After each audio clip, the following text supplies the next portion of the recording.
Alright, and we should be live. Gonna have some frame rate issues. Family's still home, so mom's on the internet too right now. So, but we are just selecting cards. Also, I am not at 100%. My throat has been bothering me. Started last night at work, where it really kicked in, and it feels better now, but still far from 100%. I do not know what I have. If I still have like residual from the last thing that I had, all of, like, what, week ago, 2 weeks ago at this point. Or if it's a combination of like allergies and post-nasal drip have just made my throat all messed up, but it has just been unpleasant.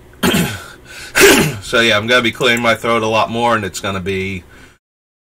Whereas a lot of the time I'm clearing my throat after lunch and whatnot, it's usually like... I just disrupted my throat a bit because I just ate, and so...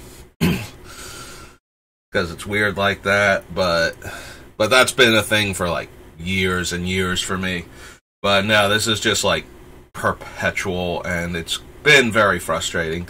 So, last we left off, we had just done War of the Spark. So, that only leaves, like, Warhammer, Weatherlight, and the Zendikar sets. So, and I get to go into work a bit later today, so I'm hoping to get through all of the sets and maybe, like, begin deck construction.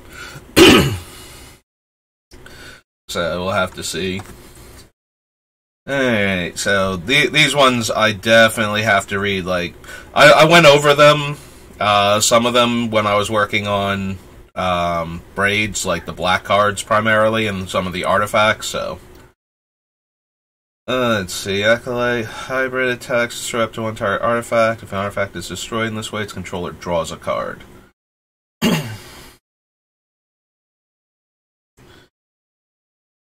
That's Re-art, Adaptive Automaton, Aetherized. Oh, this is gonna kill me. I do not recognize... I won't be able to recognize any of the artworks.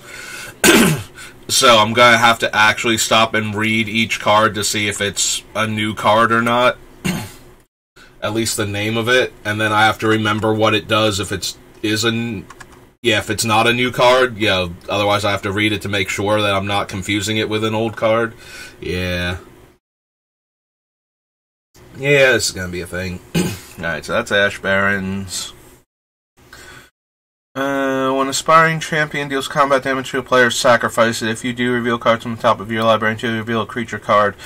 Put that card onto the battlefield and shuffle the rest into your library. If that creature is a demon, it deals damage equal to its power to each opponent. I don't think so. We're not running demons, so... Blasphemous Act... Trample. Other creatures you control have trample. Unfortunately, excuse me, without Double Strike, we have to deal the damage first and then the 2 damage from Starn, so it's not like we could somehow trample over for 1 or 2 damage with this effect, so...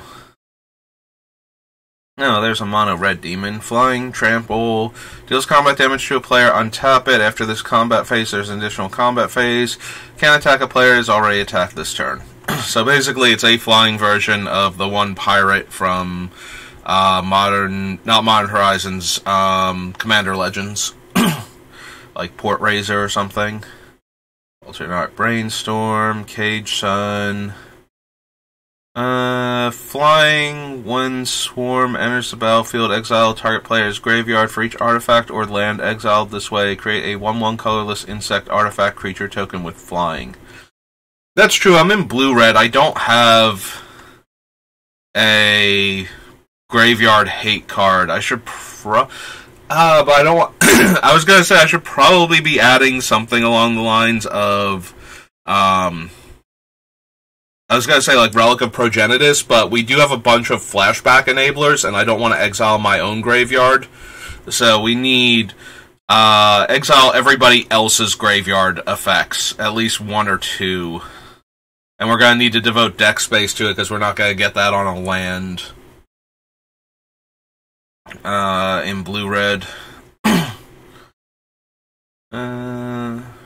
Creature token with flying.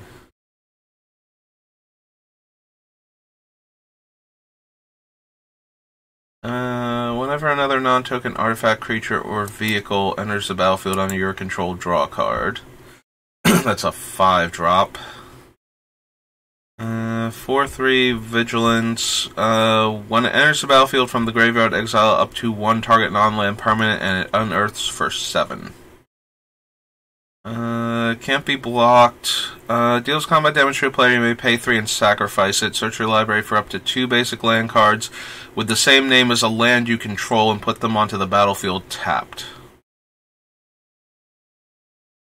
That's a reprint from one of the Modern Horizon sets, I feel like. Any number of target creatures controlled by different players. For each creature exiled this way, its controller reveals cards from the top until they reveal a creature card. Put those cards onto the battlefield and the rest on the bottom of their libraries in random orders. Don't think so. Your turn. Another target creature you control gains double strike until end of turn. That's Chaos Warp. Choked Estuary. Chromatic Lantern, Cinderglade, Command Tower, Commander Sphere.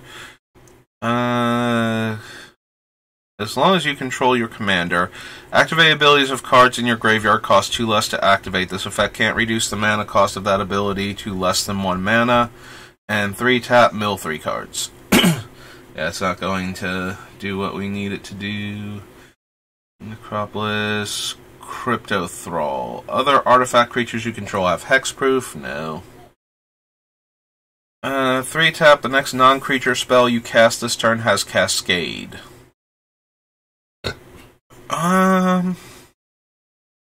He's 3 mana to do this. He does add another spell cast, just for being in play and spending the mana, but at 3 mana, I don't know. Also, obviously, if we don't have any 0-drop spells, we have to use this on a 2 or 3 mana spell, so we can cascade into one of our, 1-drop cantrips or something to keep the chain going. So there's that. 3 more. Alright, that thing. Everflowing Chalice, Evolving Wilds. Exalted Flamer. Can you deal 1 damage? Looks like it can, actually. At the beginning of your upkeep, return an instant or sorcery card at random from your graveyard to your hand. Okay. Whenever you cast an instant or sorcery spell, deals 1 damage to each opponent. Yeah, okay. That is... I'm glad the Exalted Flamer and I are on the same wavelength here.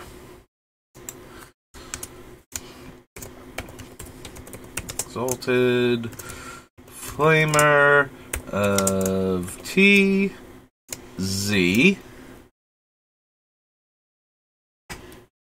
2 E's? 2 E's looks like. EENTCH. Thank you, proper nouns from Warhammer. That's super helpful. Enters the battlefield if X was 5. This is the X of 5 or more, I draw a card. Yeah. Enters the battlefield, deals X damage to each player and each other creature. So, if we did it for 1, it would hit all of our stuff and make our guy go trigger happy, so. And I don't think I need, so this would be 5, 6. It would be an 8-drop. To get a 7/7 that draws a card and deals 7 damage to everything else. Yeah. Fabricate, Foreboding Ruins, Forgotten Cave. Yeah, I think there's only 1 land that's unique in the set. Whenever a creature attacks you, it gets -1 power. Whenever a creature attacks 1 or more of your opponents, it gets +1 toughness. Whenever the Patriarch attacks, put an infection counter on target creature defending player controls. Creature with an infection counter on it dies, you create a token that's a copy of that creature, except it's a... I'm going to go with Tyrannid, I think that's correct, in addition to its other types. Whenever Ghost Arc becomes crewed, each artifact creature card in your graveyard gains Unearth 3, and it crews for 2. Alright, here's our guy.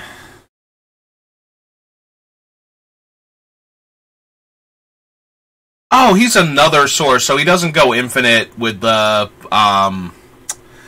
Urza's armor. That's disappointing. Yeah, I thought you could trick him into dealing 1 damage potentially instead of 2, and therefore constantly triggering until he mows down your opponent, but I guess that's not actually possible. Alright, well.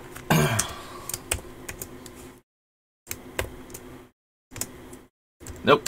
Thought I could make it not do that. Stop it.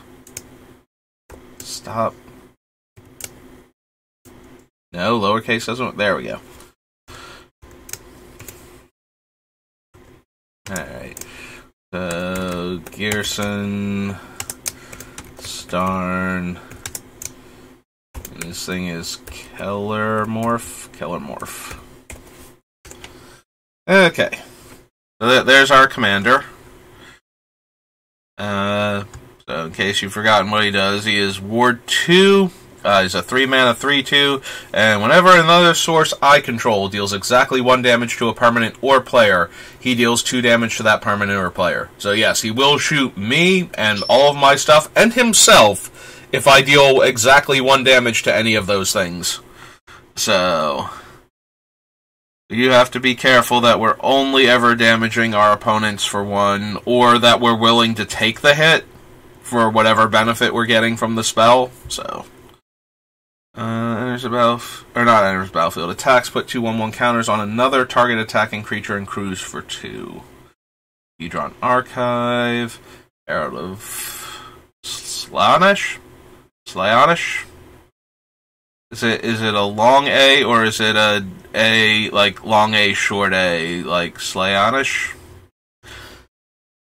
I feel like it's Slaanish. I've known people that play Warhammer, but I don't even know if they knew how to pronounce some of these names, or if they just came up with agreed upon this is how we think it's pronounced, or if there was actually like a thing from the company that makes it.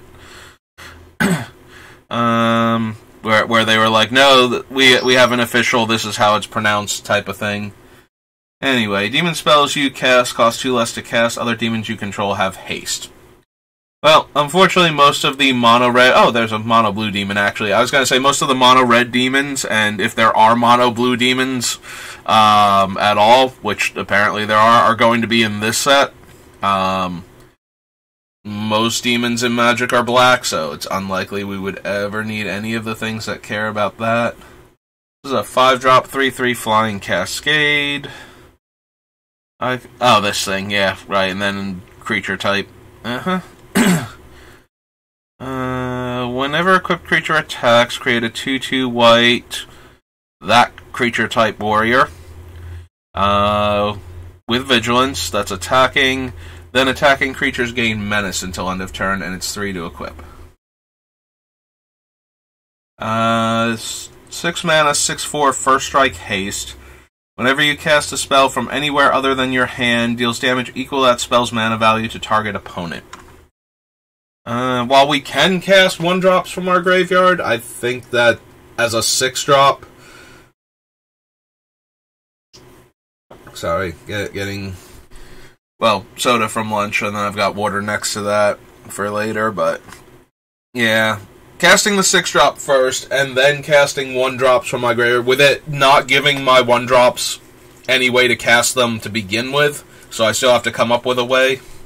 Like, I'm going to have ways to cast them, I just don't expect this to be, like, the thing that is, like, the payoff for jumping through those hoops. Attacks or blocks each combat if able. When you lose control of this guy, draw 2 cards. If damage would be dealt to him, prevent that damage, and an opponent of your choice gains control of him, and he is a 4-mana 5/1.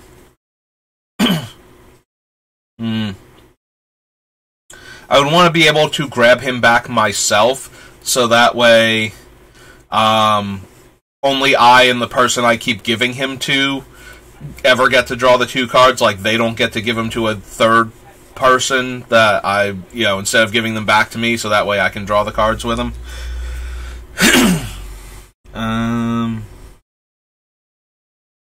When Knight Paladin enters the battlefield, deals 4 damage to each opponent, and crews for 1. And yeah. Alright.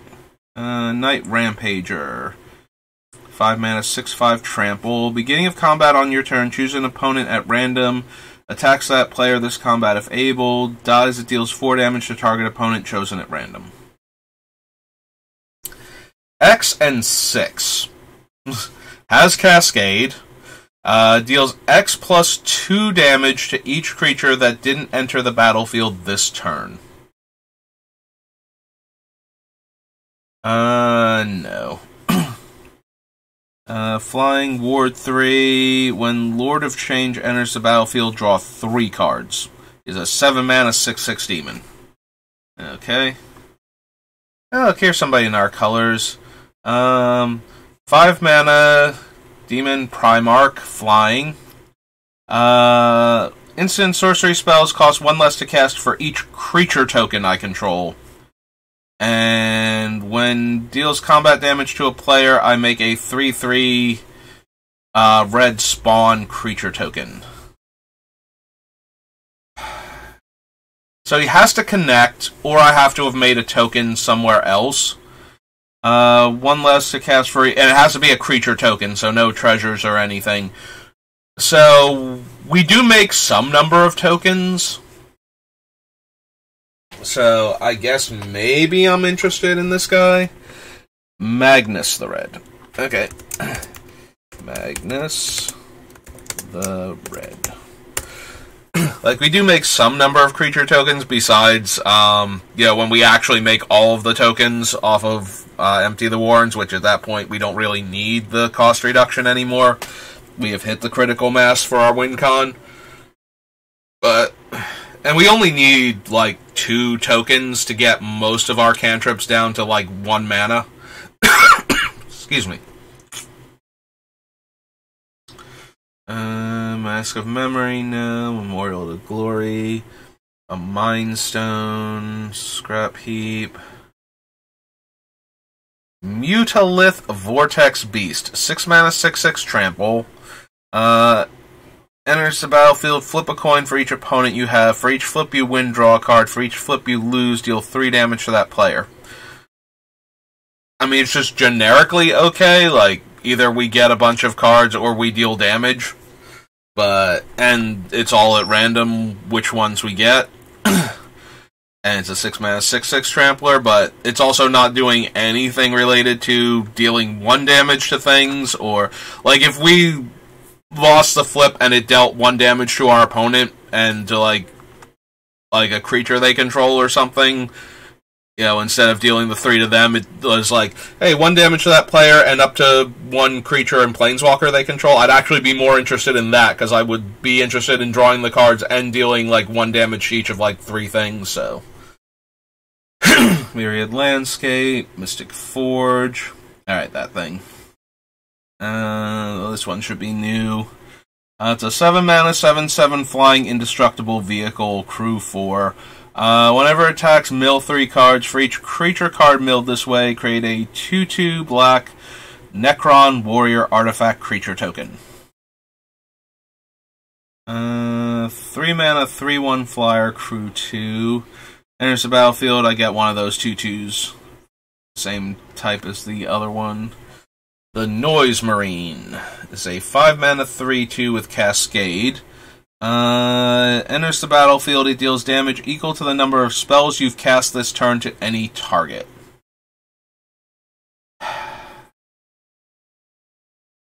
So, the thing is, we will always have cast 2 spells unless we choose not to Cascade into the thing.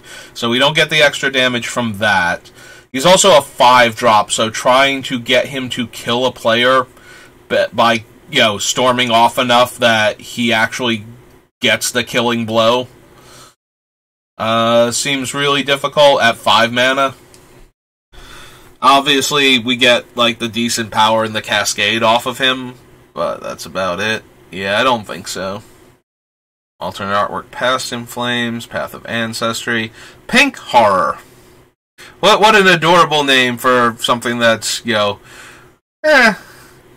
I mean, they're not pleasant, but they're also not, I don't know, maybe the artwork's not doing them justice. They do look a tiny bit goofy. I'm sure, though, they're actually terrifying in Warhammer proper. Cast an instant sorcery spell, deals 2 damage to any target. Oh, they are a creature. For some reason, I thought this was a, like, enchantment for these things. When it dies, create 2/2/2 blue and red demon horror creature tokens named Blue Horror. With whenever you cast an instant or sorcery spell, this creature deals 1 damage to. Okay, so we actually would want this to die. We would want this to die and split into the 2 halves. I wonder if there's anybody who's upset that they're not called, like, is there actually a red horror, or are there only the pinks and the blues of their species? Like, should the pink be splitting into a blue and red, is what I'm asking. I guess not. They seem to be 2 different colors, and that's it, so. Alright. Well, we do want this to die, though, so it will actually deal more damage. Instead of... because then we get 2 instances of 1 damage, so we actually deal 6 per instant or sorcery cast instead. So yeah, we really super want this thing to die. I wish it were a 3/3, so that way we could deal it 1 and have Ghyrson shoot it, and then we would get our 2 bodies, like... we'll figure it out. Assuming that it makes the deck, but yeah, I think it actually will. It's certainly doing the thing that we want it to. I bet they took that into consideration, too. These guys have got to be from the same deck, so... 7 mana, 10/10 vehicle, crew 4. Protection from mana value 3 or less. Whenever Titan attacks, it deals 5 damage to each opponent. Oh, no, this is a reprint. Dreadnought. As additional cost to cast this spell, you may exile a creature card from your graveyard. Trample. When this attacks, if a card is exiled, it gets +X/+X, where X is the power of the exiled card. So, Reliquary Tower. Equipped creature has lifelink. Whenever a equipped creature dies, return that card to the battlefield under its owner's control at the beginning of the next end step, and equip 4. Reverberate, Scepter of Eternal Glory. Tap, add 1 mana of any color. Tap, add 3 mana of any one color. Activate this only if you control 3 or more lands with the same name. That should not be too hard to do. Oh, it is Scepter. Okay. I feel like I've seen Scepter spelled that way before, like, outside of Warhammer, so I'm kind of surprised that it's not coming up as an actual word. Oh. Well, my parrot seems to have wandered in. Hello, Bonks. How are you? I hear rustling behind me, and I'm thinking, like, mouse or something. And nope, the parrot is here. Yes, hello, Bonks. He's going to start chewing on stuff pretty soon, and I'm going to have to pause and go take him in the other room. But in the meantime... Hey, Screamer Killer. Whenever you cast a creature spell with mana value 5 or greater, deal 5 damage to any target. Yeah, we're not Naya.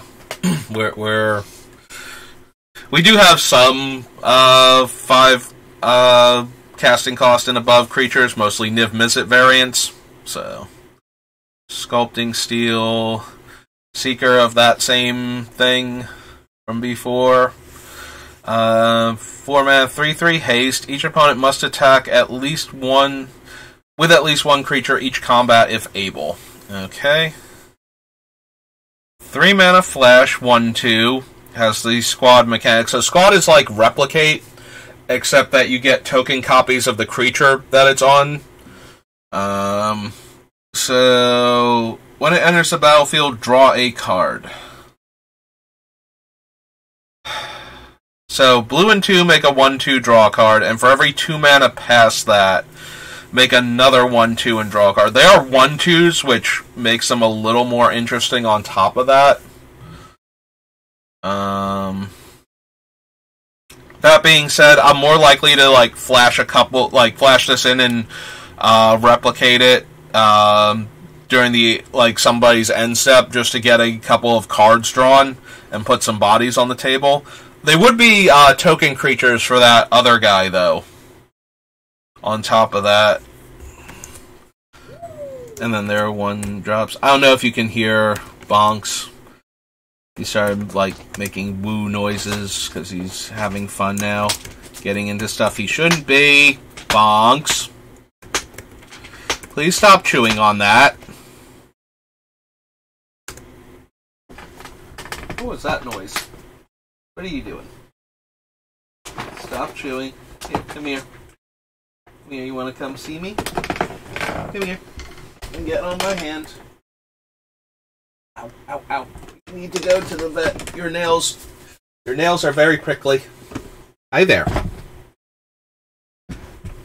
So are you going to behave? No? No, you can't have my headset. No. Alright. Alright, I'm just gonna mute the stream for a minute and go take him out in the other room, because I did know that he wouldn't behave if I picked him up, but I forgot that he's just gonna go directly for the headset each time. So I'll be right back.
Hey, and I'm back.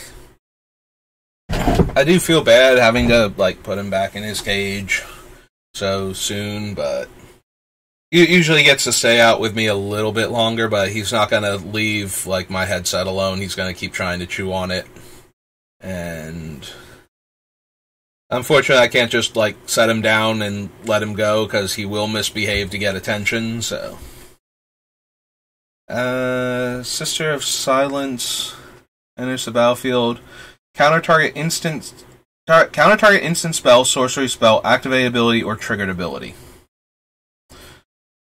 I mean, all reasonable things to counter, but on a 5-drop 3/3, I don't think so.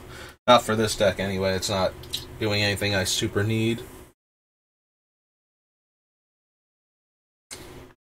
Skull Clamp, Skycloud Expanse, Soul Ring, Starstorm, Sunken Hollow, Swiftwater, Talisman, yep.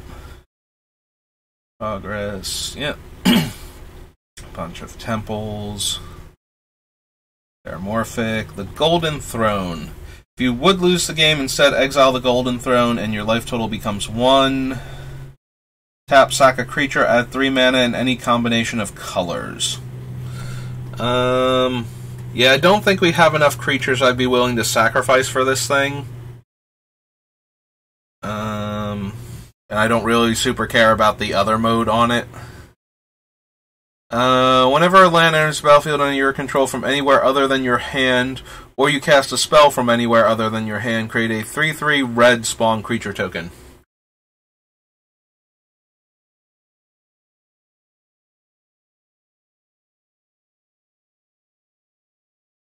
Yeah, I don't think we need that.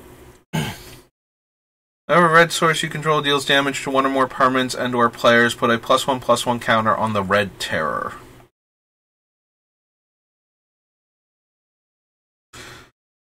Yeah, but then he doesn't have any evasion, he doesn't have trample, he doesn't even have menace, so even if we do that, I don't think he's particularly good. Create 2/2/2 white warrior creature tokens with vigilance. Yes, I know they have another type. I mean, if you want me to butcher more Warcraft names for you, I will, but... gunship attacks. Attacking creatures you control gain flying until end of turn. I think this is the land, and we can't run it because it's got black in it anyway. Yeah, this guy. 4 mana, 3/3, Mutant Shaman. Flying. Whenever it deals combat damage to a player, copy the next instant or sorcery spell I cast this turn when I cast it, and I may choose new targets. And that's certainly not terrible. I will at least consider him TZAANGOR Shaman. All these names with double A's in them. Another squad guy. It's a base 4 mana 3/2 with flying. Deals combat damage to a player, draw a card. Yeah, I think I'd rather have the other guy, like the 1/2. I think that's doing more, that's more on theme for the deck. Winged Hive Tyrant. 5 mana 4/4, flying haste. Other creatures you control with counters on them have flying and haste. Nope, not what I'm about. And Zoanthrope is another one of the X creatures, so if X is 5 or more, I get to draw a card. Enters the battlefield, deals X damage to any target. So it's a living fireball with flying and ward 2 for an extra mana, and if we cast it for 5 or more, we get to draw a card. Like, the rate on that is very good, but it's not actually doing anything our deck wants to do, so... Alright, well, we got a bunch of other cards from the Warhammer set. After Warhammer, we actually get to Weatherlight, the set I tried to jump ahead to before. And then we got a whole bunch of Zendikar-related things. Sacrifice a blue permanent, counter target spell, no. Any creature comes into play, deals 2 damage to that creature, no. Comes into play, look at the top 10 cards of your library and remove any number of them from the game and put the rest back in any order. If this leaves the battlefield, shuffle your library. It's 2 mana to surveil 10, except that we exile them instead of putting them in the graveyard, which is a little bit problematic. Like, I would like to be able to put them in the graveyard instead, to set up, like, Underworld Breach and whatnot. If it put them in the graveyard, I would actually seriously consider this card. Like, more so than I'm already doing. It would already be on the list. As it is, spending 2 mana to functionally scry 10... Again, instead of putting them on the bottom, they get exiled, so... That is an awful lot of scry all of a sudden. Now, granted, if we try to put a specific card on top to try and draw, or even, like, do other things into it, and an opponent can kill this, and there wasn't, like, a better thing to kill to stop me from going off that turn anyway, then they're going to hit it and make me shuffle, but... I mean, I'm assuming anything we remove from the game, like lands and whatnot, was stuff we didn't need at the time anyway.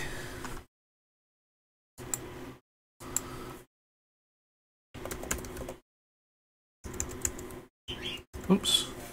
TH. There we go. Weatherlight. Nope. Nope, we had it before. Weatherlight. ancestral knowledge.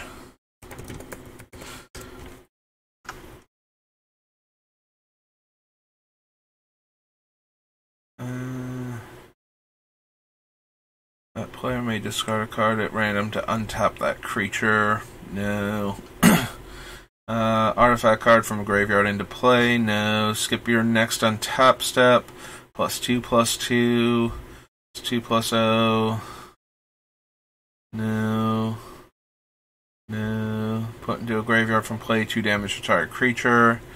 Target creature attacks this turn if able and draw a card. Boiling Blood. At 3 mana, if it were 2 mana, yes. At 3 mana, I don't think so. Bausium Strip can be fun, but it's too hard to control consistently what's on top of our graveyard. And then we have to maintain graveyard order for the rest of the game, just to get the added ability to spend 3 to cast one of our spells. Like, I didn't want the guy that was like 3 tapping Cascade, so I don't think I actually want Bausium Strip, but I do have fond memories of this card as a value engine, so. All damage dealt to creatures is reduced to 0.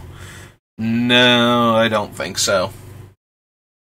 Becomes a 2/1 flyer or 3/2 ground. 2 damage to each other creature I control. Dies at end of combat. Cone of Flame is worse than any of our Arc Lightning variants. If the flip ends up in our favor, double the damage dealt by a source you control. Otherwise, prevent all damage from that source. Like, from one instance of it dealing damage? Choose a source you control and flip a coin. The coin is flipped during the resolution of this spell, so you know in advance what will happen when the source deals damage the next time. Okay. Or anything referred to by something on the stack, such as Prodigal Sorcerer, that's left the battlefield while its ability is still on the stack. Okay, yeah, I don't think so then. Creatures put into a graveyard from play deal 2 damage. Oh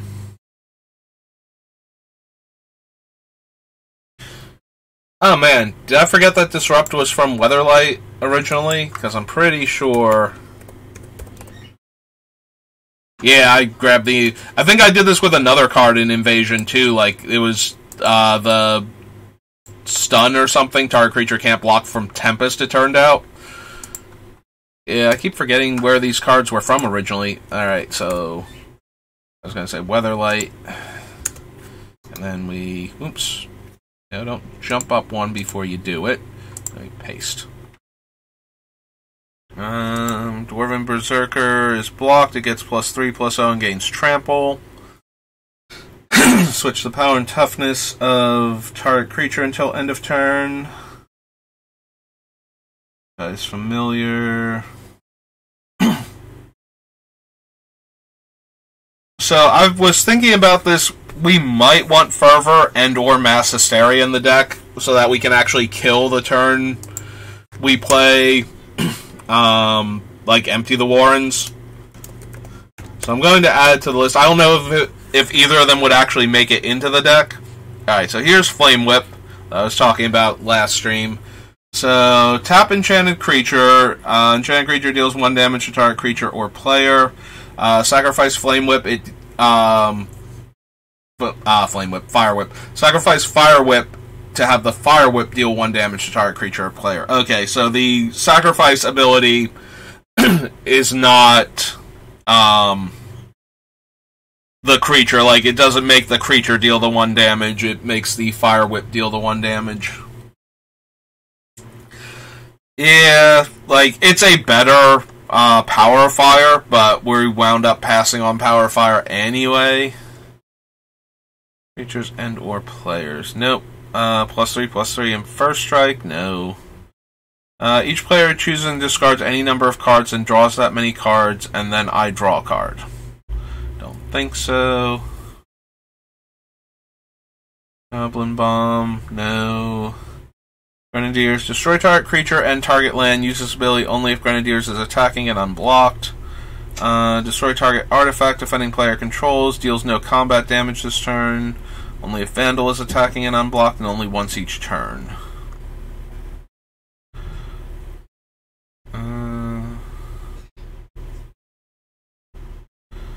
Now the Heat Stroke. Cost is not paid. Harbogger and deals damage equal to the last paid cumulative upkeep to target player and each creature they control. Graveyard from play. Each player chooses and buries a land they control. Untap target creature gains flanking. Untap all creatures defending player controls. Haste and deals 4 damage to us. 2 damage to each attacking creature or 2 damage to each blocking creature. No. Gains cumulative upkeep 1. No. Tap all lands they control that can produce mana.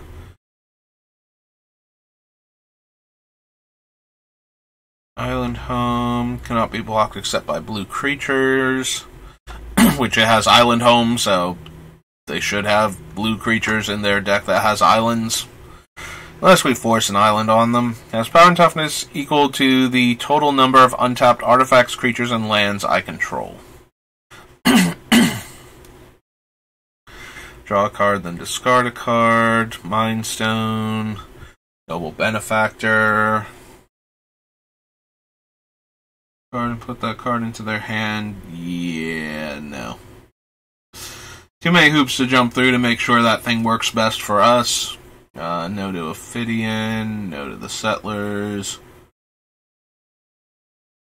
No to Paradigm Shift. Yeah, Tabernacle is a blue enchantment. And Warrior is unblockable.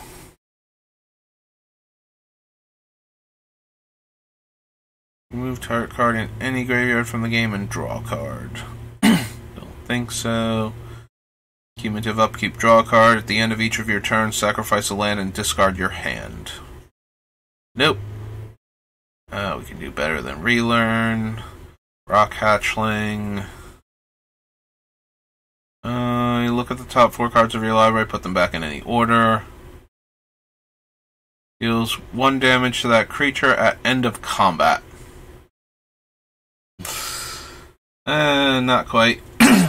Serrated Basquilian, Steel Golem, Straw Golem. Whenever a creature you control attacks, it phases out at end of combat. Makes a non-artifact creature an artifact creature and gives it +1 power. Nope. No.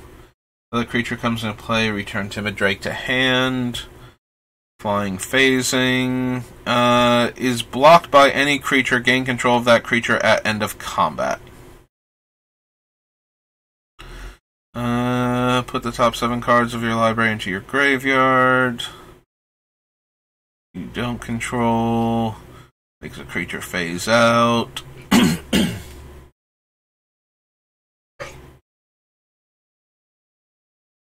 Pay 2 during their draw step to draw an additional card. Players may use this ability as many times as they choose. Nope, okay. That's Weatherlight. Welcome decks. Worldwake.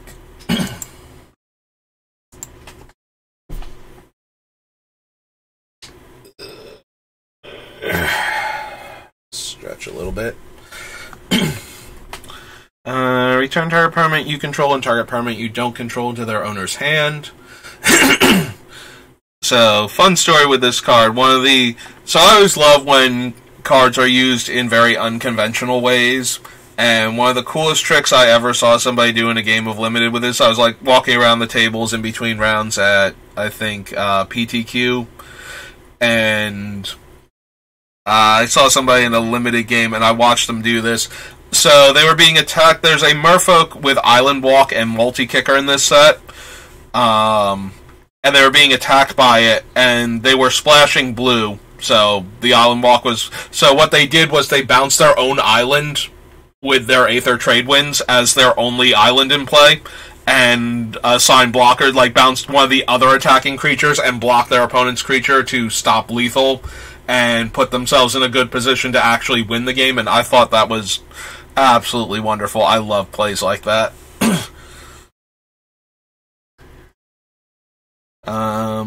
So yeah, every time I see this card, I think of that one moment where there's two random people were playing, I just happen to see that particular... Alright, so Basilisk Collar.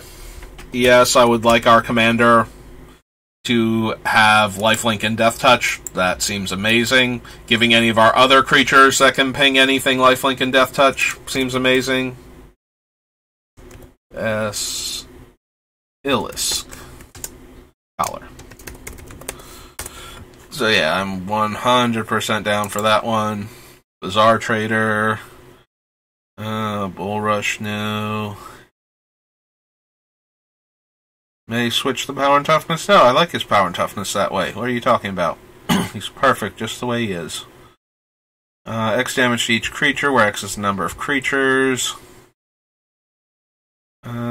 Choose target creature or player, then choose another one for each multi-kicker, and then deal X to each of them. Land enters battlefield under your control, you may have Ravager deal 1 damage to target player. I mean, the actual power and toughness to casting cost is horrendous, but it definitely does the thing, so I'm going to at least add it to the list and then think about it. 4/2 Cunning Spark Mage has haste and deal a damage.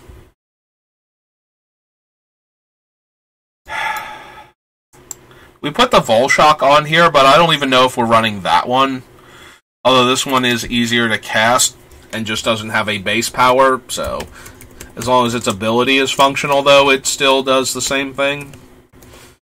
So I guess we're going to put it on the list and then see if we bother with either of them. Because we should certainly be running this one over the Volshock if we're only going to run one of them. Deals damage to target player equal to twice the number of times it was kicked. Outcast, no. Dread Statuary. This one. This is the Island Walker with multi-kicker. So, yeah. Everflowing Chalice. Yeah, I wasn't sure if I forget if multi-kicker was in original Zendikar, or if they added it into Worldwake after Zendikar. Like, if Zendikar just brought back kicker. I think that's how it worked, and then multi-kicker was only in Worldwake. And then we went a completely different direction with Rise. Everflowing Chalice. Yeah, like I said in some of the other ones, I really think I just want additional colored mana sources to make it easier to cast multiple spells in a turn for our artifact mana. Target creature can't block this turn. Yeah, I scrolled past a few things. Easily one of the most bulk rares ever printed. A 7 mana 8/7 flyer with no additional text.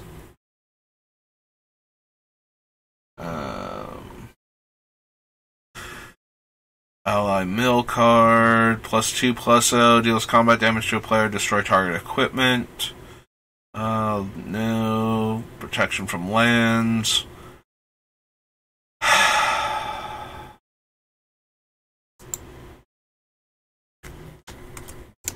I mean, I'll add him to the list. Just having him around to do the brainstorm effect every turn helps us smooth our draws out enough that we should be able to, combo off more consistently as long as he lives. But I feel like he's going to brainstorm once a lot of the times with our deck. We don't have, like, a ton of good blockers or anything, or ways to protect him super well. Like, we are way more all-in on our strategy than we are in hindering other players. So, in that regard, I think Jace is probably going to come down, do a brainstorm once, and then, eat a ton of damage and die. So, maybe we don't bother with him.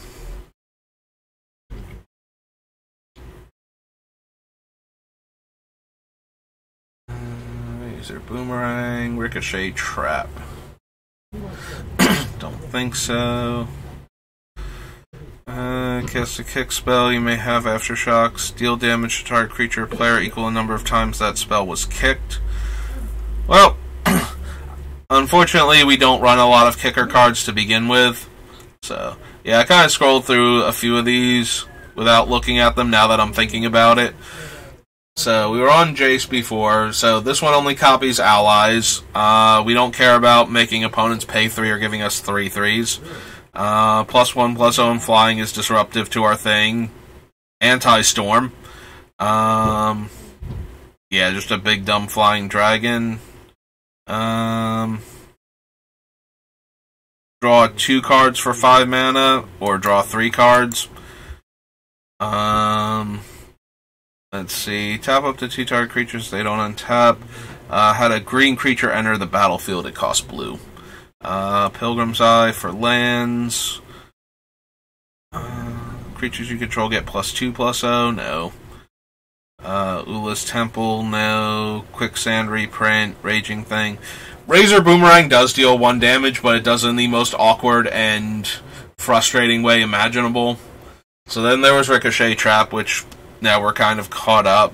Destroy target land. Roiling terrain deals damage to that land's controller equal the number of lands in that player's graveyard. No. Searing Blaze deals 1 damage to target player and 1 damage to target creature that player controls. And if we had a land enter the battlefield this turn, it deals 3 damage instead.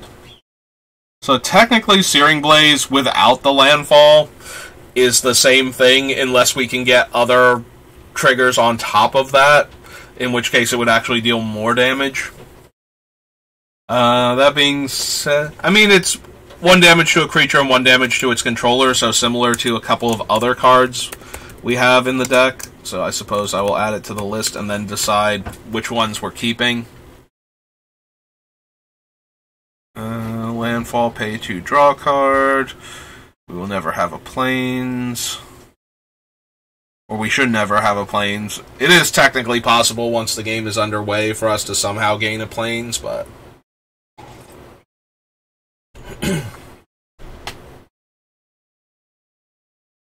No. If you control a swamp, you may have that player discard a card. Same problem. Excuse me. Draw a card for each time spell contortion was kicked. Takes the 6/12.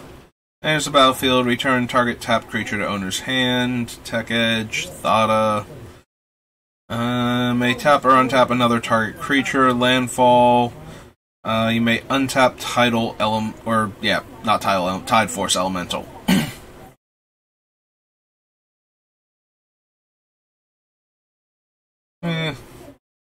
Reveal cards from the top of your library until you reveal a non-land card, then put all cards revealed this way into your hand. Reprint of Twitch. Vapor Snare. There's the battlefield up to X target creatures gain flying. Put a land from our hand into play. And turn a land into a 2/2 flyer. Alright. So that was World Wake.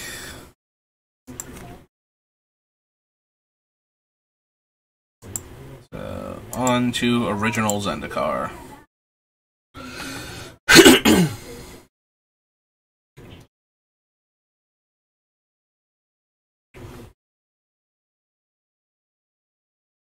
Venture Gear, Aether Figment.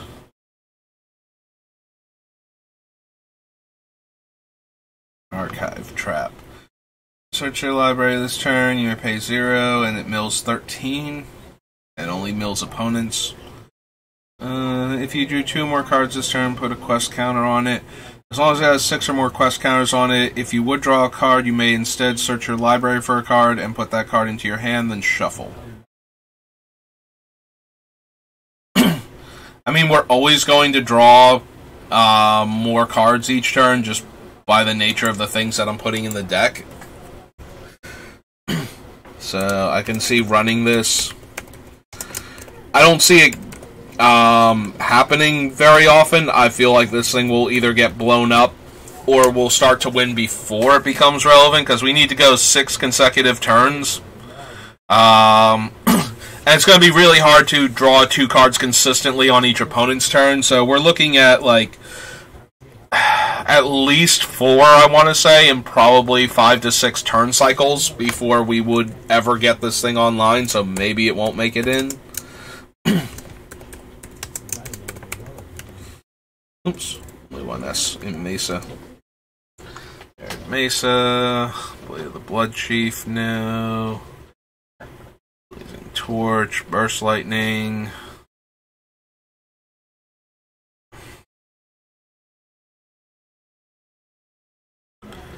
Discard card. If a red card was discarded in this way, deal 4 damage. Each player discards their hand and draws 3 cards. And cast any number of red instants and sorceries from their graveyard without paying their mana cost. Don't think so. Put a 1/1 counter on it. No. Creature enters the battlefield under my control, pay 3. No. Vessel, Expedition Map, Scope. Geyser Glider, no. Bushwhacker, no. Guide, Rune Blaster, no. No. And each creature it's blocking on top of their owner's libraries, and those players shuffle their libraries. Equipped creature has double strike. Whenever equipped creature attacks, you may have target creature block it this turn if able. But it's 4 to cast and 4 to equip, so I don't think so. Beginning of each player's upkeep, if that player has 2 or fewer cards in their hand, deals 2 damage to them. Flying, haste, and can get additional combat steps. You may have allies gain first strike. If you've been dealt damage by 2 or more creatures this turn, this costs red, deal 4 damage to target creature. Nope. Into the Royal, no. Move 3, sacrifice it, draw 2 cards. Nope.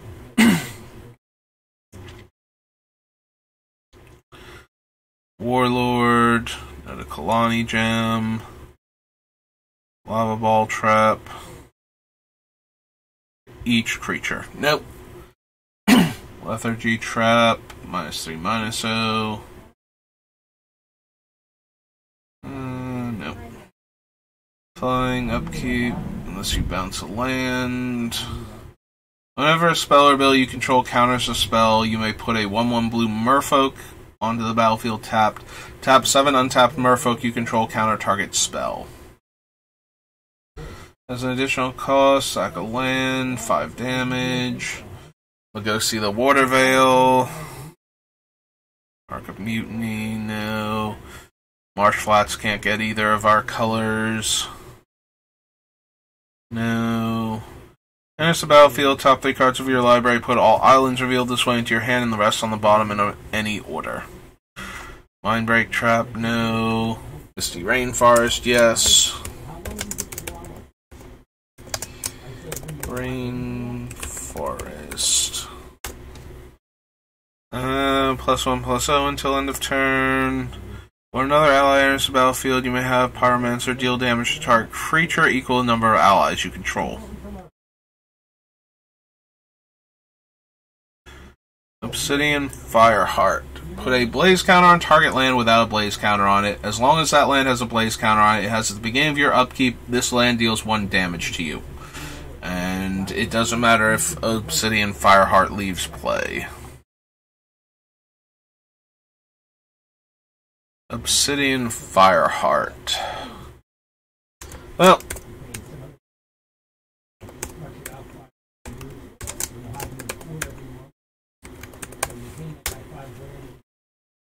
okay. Yeah, probably only in the ping-obsessed version as opposed to the Storm version, but certainly a difficult to deal with source of damage for a lot of players. Like, most players can't just sacrifice their lands whenever they want to, or destroy their own lands very easily. So, There are decks, of course, anything revolving around things like Gitrog Toad can easily get their own lands out of the way, and kind of want to anyway, so we're not really hurting that deck, but that's okay. That's one deck archetype. Cast insert sorcery spell that has the same name as a card in my graveyard. Nope. Quest for Ancient Secrets. Quest for Pure Flame. Any source you control would deal damage to a creature or player, double it. Again, another one where I really, really like to be able to target the source of the damage so we could just double up on Ghyrson himself. Deals damage to target player equal number of cards in that hand. If opponent drew 3 or more cards this turn, it costs red. There's Scalding Tarn.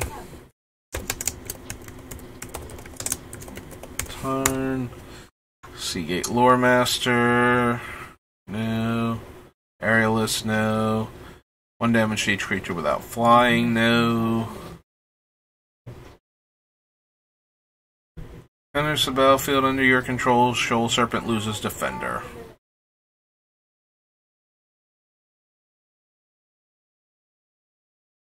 No to War Isle, no to Lost Truths. There's the battlefield, draw a card, enchanted land is an island. So it's a 2-mana sorcery speed cantrip. It's a non-creature spell, but it's not an instant or sorcery for a lot of our cards. It is cheap enough, though.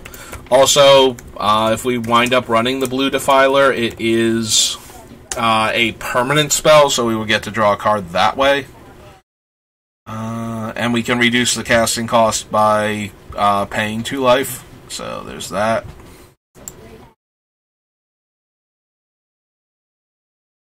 Enters the battlefield is kick, tap up to 3 target permanents. No.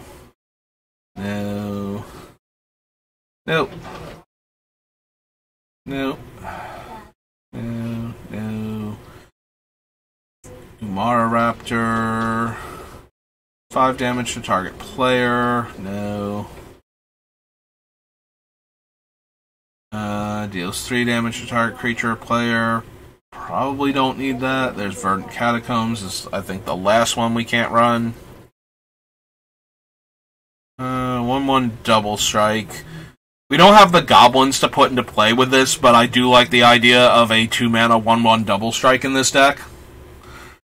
But yeah, I think ultimately we don't need it. Zendikar. So that's Zendikar. Then we go to Zendikar Rising.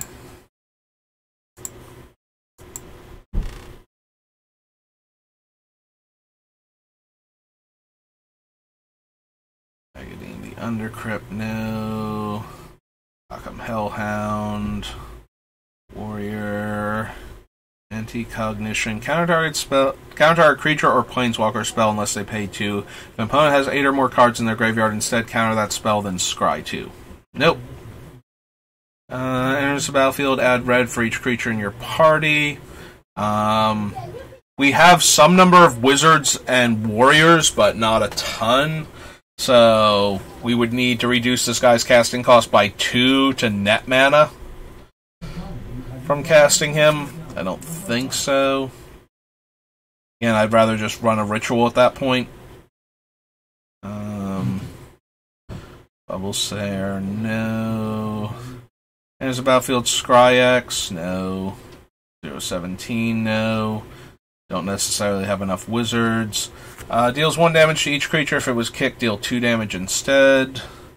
Destroy target land. Its controller may search their library for a basic land and put it onto the battlefield. Tap, then shuffle their library and draw a card for red and 1. Yes. Yes to Cleansing Wildfire. We need Zendikar. Battle for Zendikar. Zendikar Rising. Cleansing Wildfire. Cleric of Chill Dips. Blocks the creature. That creature doesn't untap. Cliffhaven Kite Sail, no. Counter target non-creature spell unless its controller pays 1 plus an additional 1 for each creature in your party. Nope. Conundrum enters the battlefield, draw a card. When a land enters the battlefield under an opponent's control, if that player had another land enter the battlefield under their control this turn, they return a land they control to owner's hand. Maybe? Conundrum. Similarly to the Spreading Seas, or whichever one it was, it's a blue permanent, so if we care at all about the Defiler of Dreams, then that becomes better. Also, it's a sorcery speed cantrip effect that has a negative impact on opponents that are trying to ramp with lands, or decks like ours that run a bunch of fetches, so... Chronicler. Top 5 cards of your library.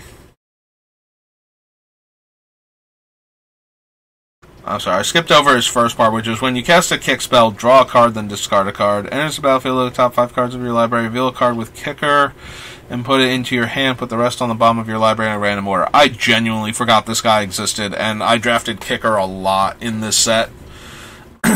But I also wasn't playing on Arena, so a lot means that, you know, if I'm drafting once, maybe twice a week sometimes, then I drafted this deck, you know, like at least twice a month would be a lot.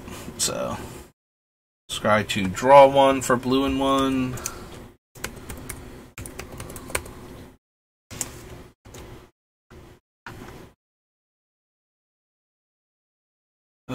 As long as you control another wizard, has when this creature dies, draw a card.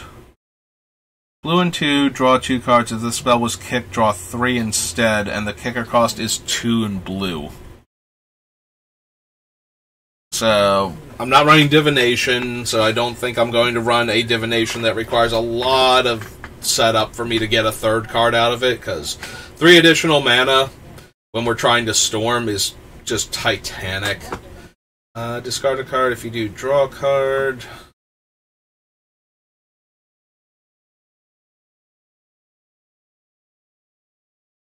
Show colorless, and colorless spells gain 2 life. Blue and 2, tap target creature. Its controller mills 2 cards, doesn't untap next turn, and draw a card. A lot of game text, but not anything we're super interested in. Except it's a shapeshifter rogue in addition to its other types. I think so. Attacks target creature and opponent controls with power less than or equal to the number of warriors you control can't block.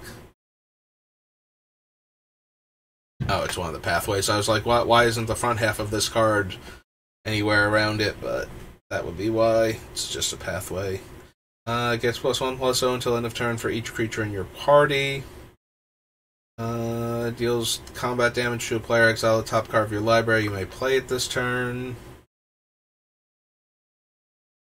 Coordinate Rage. +3/+2 and scry 1. So blue and 3 baseline to choose one of them, and then another 4. So 8 mana to do all of it. So at 4 mana, we have scry to draw 2. We have return another target creature owner's hand, and target player makes an XX. So I'm most interested in the scry to draw 2, but at 4 mana, I mean, it's guaranteed scry to draw 2, whereas something like the one from Forgotten Realms, you have to roll high on the dice. But I still don't think so. Even if we jump through the hoops to make this thing more, like, get the casting cost down to, like, 2 mana or something, I still don't quite think so. +1s to scry 2, and draw a card, reveal it, remove loyalty counters from Jace equal to the converted mana cost. And when we kick it, we get a copy of it that starts at 1 loyalty. Yeah, I don't think we need that Jace. Like, he's okay. I don't think he's anything we actually need. Number of wizards you control as this ability resolves.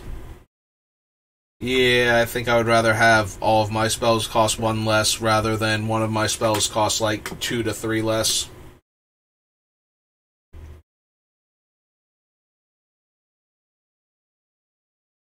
That one, I don't think we need that. Lets us hoard red mana until it dies.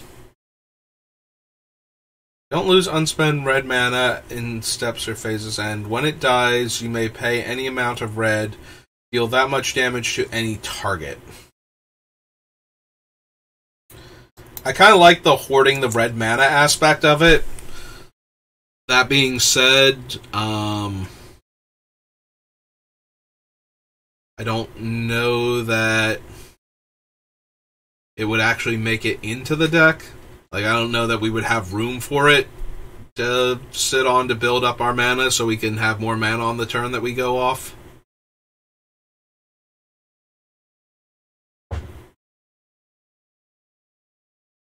The Lithoform Engine is like hiding down there. It's like, hey, you know that my first ability would let you copy the Storm trigger on your Storm spells? And it's like, yes, I know that Lithoform Engine, and that's kind of cool. Like, you can copy the Storm trigger for 2 mana and tapping it. You can copy one of the other spells for 3 mana, but that kind of falls in the same category as the other guy that with Cascade, where we're spending an additional 3 mana on the turn we're trying to go off. And this one isn't even adding to the Storm count at that point. Yeah, I don't think Lithoform Engine's going to make it in as much as I love the card. Do I want the Leyline Tyrant, like, as a consideration? Like, is it even going to make it into the deck if I add it to the list? I think I'm going to be hard-pressed to find room for it. Like, we're getting very close to the end, and a lot of stuff isn't going to make it.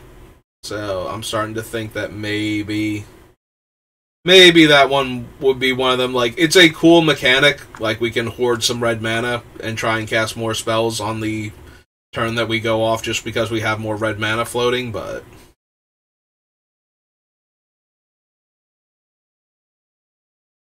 each player mills 8 cards. Don't think so. 4 more instant or sorceries in your graveyard gets +3/+1. Discard a card, exile the top 2 cards of your library, and choose one of them to play this turn. Draw 2, then discard a card. And when I cast an instant or sorcery spell, I can flip her power and toughness. Whenever you cast a kick spell, scry 2. That guy from the Rogues deck. 2 damage to target creature, planeswalker, destroy target artifact. You know what? I said that guy from the Rogue deck, but so he deals combat damage to a player, that player mills 1, and then you can draw a card when the opponent has 8 cards in their graveyard. Okay. Yeah, I've said that guy because I kind of know what he does, but just to be on the safe side, let's double check and make sure I actually know what he does. And I'm not just like half remembering him from having to play against Rogues like every other game. Basically, almost every game that wasn't Yorion was Rogues at the time. So, well, at least that's the way it felt. +1/+0 for each time it's attacked this turn, and landfall you get an extra combat step. No to this thing. X lands. For each land sacrifice this way, draw a card. You may play X additional lands this turn. Lands you control enter the battlefield tapped. No negate. Can't be blocked. If you had another cleric, rogue, warrior, wizard enter the battlefield this turn. Begin combat on your turn. If you have a full party, creatures you control gain. When this creature deals combat damage to a player, draw a card until end of turn.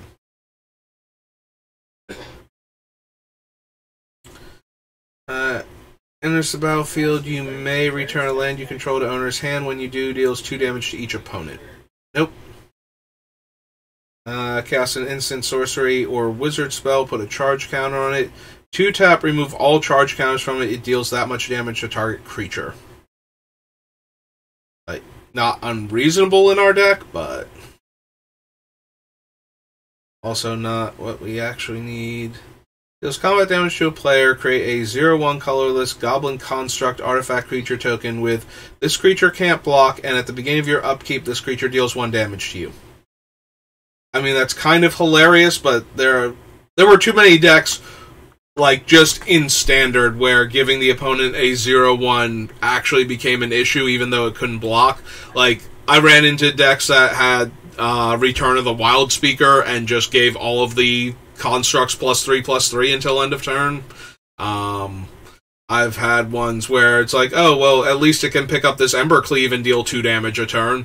You know, various things like that, where even though they're 0/1s, and there will be decks in Commander where it's like, oh, hey, free artifacts. You know, free artifacts, free creatures, you know, Aristocrats decks love this thing. I think it's too easy to get into positions where you're giving away 0/1s and they don't care.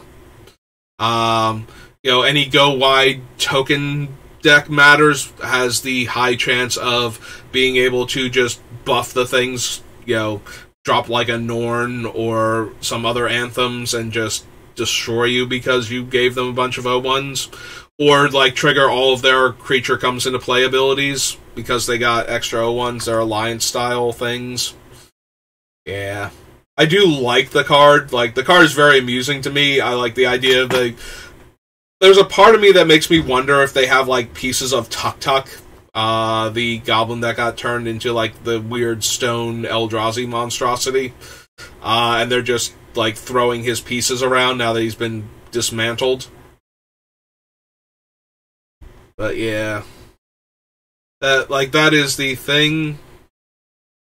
Whenever you cast an instant or sorcery or wizard spell, deals 1 damage to any target. Yep, nope, that is a thing that we do a lot of. But yeah, I like to imagine the guys like chucking around pieces of Tuk Tuk left over from the other Zendikar sets, but I just feel like it doesn't. It usually winds up accidentally getting you killed by giving the opponents resources to work with, even though the resources are terrible. Deals 1 damage to them. Whenever a player casts a spell, if no mana was spent to cast that spell, deal 5 damage. And red, your opponents can't gain life this turn. So this is a better enchantment version of Copper Tablet, which didn't quite make the cut because I didn't want to take 3 every turn also. But this one has the added benefits of stopping the opponents from being able to gain life to get out of range of our pings. And we do have a couple of free spells, and this does affect all players, so we would have to be careful of that. Although we are allowed to pay the mana cost, if we can. So it's only really a problem if we have this out, have the free spell in our hand, have to cast it as a free spell in order to be able to cast it at all, and we can't really afford to take the 5 damage all at the same time. So I think I'm okay adding Roiling Vortex to the list at least. This is going to be another one of those ones, though, that's only going to go in the Pings Matter. It's not going to go in these spells in the Storm version of the deck. If it was kicked, it gains haste.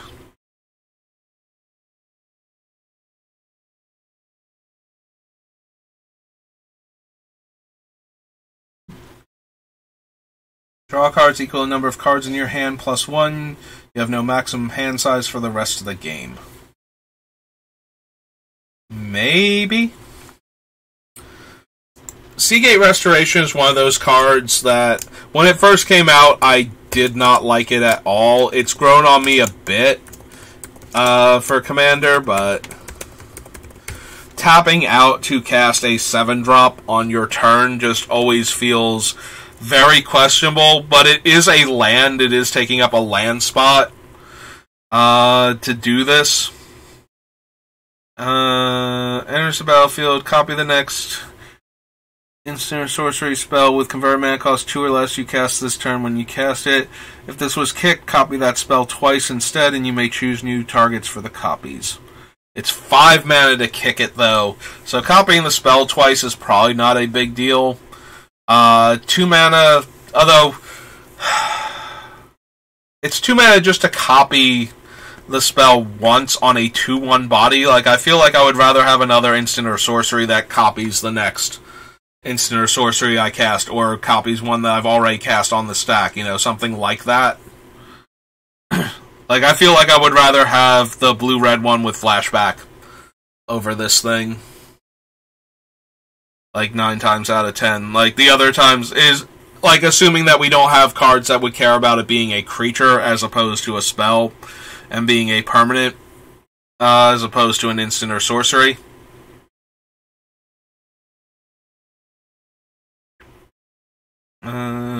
Kicker, trample, haste. If it was kicked, it comes in with counters, and it doesn't bounce back to your hand end of turn if it has counters on it. Deals X damage divided as you choose among up to 2 target creatures and or players. So if we do 2 red and 2, we can split it up to 2 targets and get like the 3 and 3 damage. And if we want to do more than that, we have to spend like a ton of mana on it. More than that, because otherwise we would, like, if we wanted to deal 4 and 1, we would have to spend 7 mana on it, right? Or 4, 5, yeah, 7 mana on it. Which again would let us deal the 3 to the other thing, but if we need to deal like 4 damage to a target or something, we have to increase the mana by a lot. Whereas like for 4 mana, we get to deal 6 damage, 3 and 3. And it's also only taking up a land slot. We'll add it to the list. Smashing. But yeah, I don't know that it's actually good enough, but I also don't think it's, you know, being able to have it in the land slot and do that feels like it's still okay to run in the deck. Top 6 cards of your library, instant or sorcery card from among them into your hand, rest on the bottom of your library in a random order. Yeah, this is one I might have been interested in at like 2 mana, and being able to be a land on the other side. It's priced though at this because, you know, it lets you play it as a land, so having it be an impulse that's restricted was already a bit strong for standard at the time. Like, you don't get impulse anymore, you get like 3-card impulse instead of 4-card impulse a lot of the times in blue at the 2 mana mark, so it had to be 3 anyway.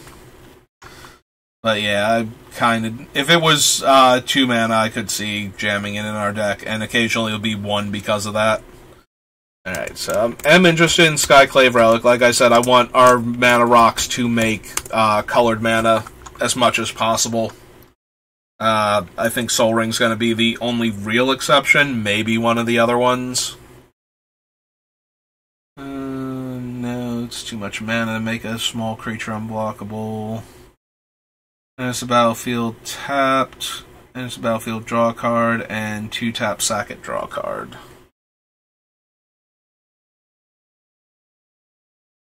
Spikefield Hazard can take the spot of one of the lands, just because it does 1 damage to any target, so it's doing the thing that we want it to, and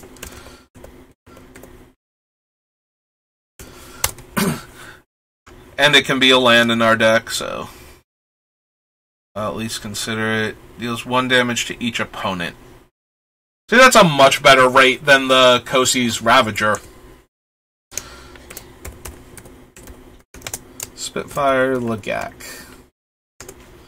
Alright, land enters the battlefield under our control, deal 1 damage to each opponent. No, it's like, and it's a 3/4. Whereas the Kosi's Ravager is a 2/2 and deals 1 damage to 1 opponent, I thought.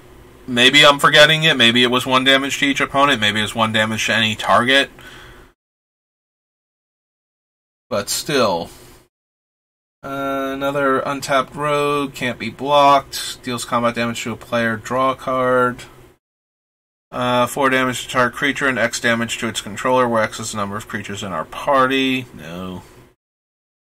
This is the one that, yeah, sorcery or instant back to our hand. Thieving Skydiver. Steals artifacts. Thunderous Rebuke. Enters the battlefield, deals X damage to target creature or player, where X is the number of creatures in your party. Enchanting Voice reprint. Gives my creatures haste. Instant sorcery spell gets +2 power. Cast instant sorcery wizard spell gains flying. Put any number of cards from your hand on the bottom of your library. Draw that many cards +1, and it's a land. Alright, I might actually also be really interested in Valakut Awakening as a land. Valakut Awakening.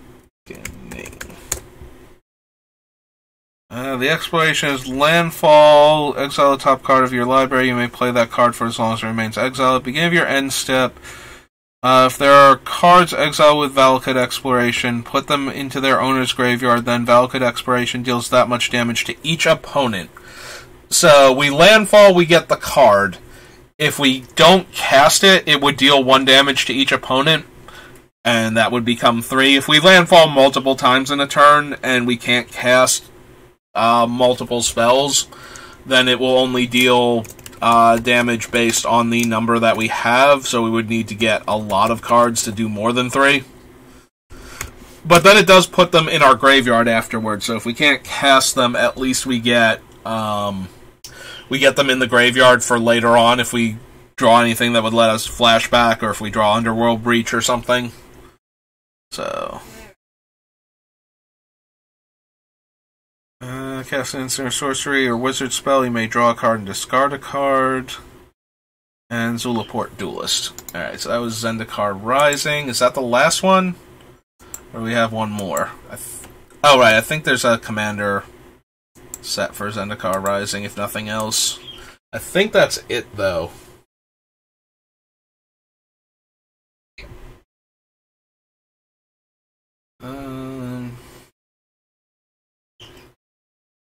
Sphere,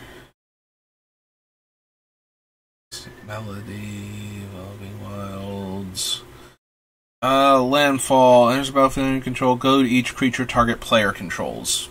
Don't think so.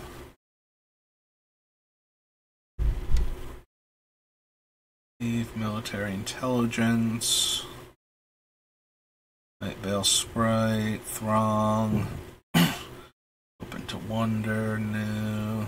Scare Tiller. Battlefield tapped, return a land from your graveyard tapped. Scythe Claw, no.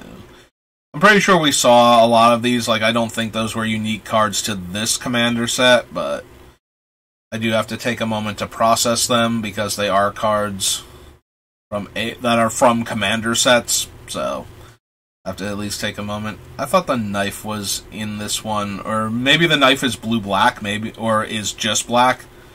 Oh, I think I passed Enigma Thief too. I don't think this is a unique one, right? Prowl, Flying, Enigma Thief enters the battlefield. For each opponent, return up to 1 target non-land permanent that opponent controls. So, not what I needed, but yes, this was a unique card, and somehow I just skipped right over it despite reading all of these other cards.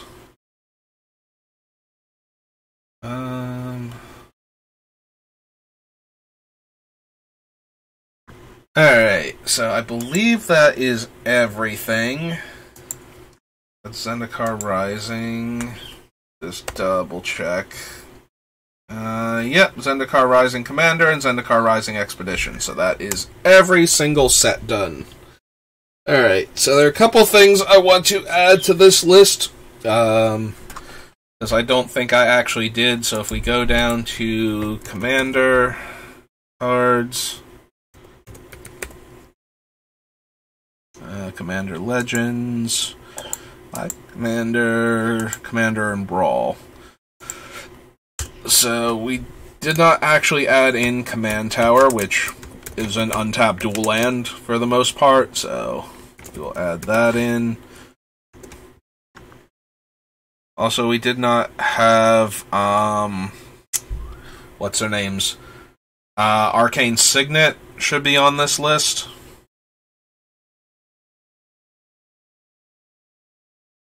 Will Apprentice. In fact, I think it's above all of these cards, so yeah, we need Arcane Signet.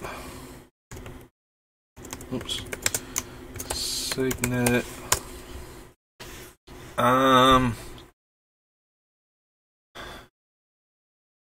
Yeah, for some reason I was not actually thinking, like, colored mana rocks when I was working on the deck originally, even once I realized what we were going to be doing. So we need Coalition Relic, I believe, to go on this list. Coalition Relic. Let's see. We have Firemine's Vessel. Did we have Gilded Lotus under Mirrodin? Yes, there's Gilded Lotus. Okay. What else do we want for colored mana rocks? We have the Arcane Signet. We could do Cold Steel Heart from Cold Snap.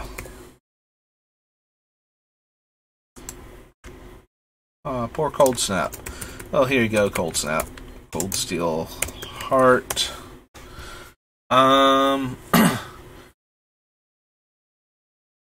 Felwar Stone is only colored mana if somebody else is playing blue or red, which seems reasonable, especially if we're doing the Storm version of the deck.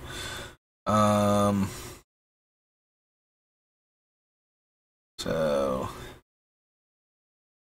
we want Felwar Stone. It does come into play untapped, so that can be helpful. Or do we want the Mirage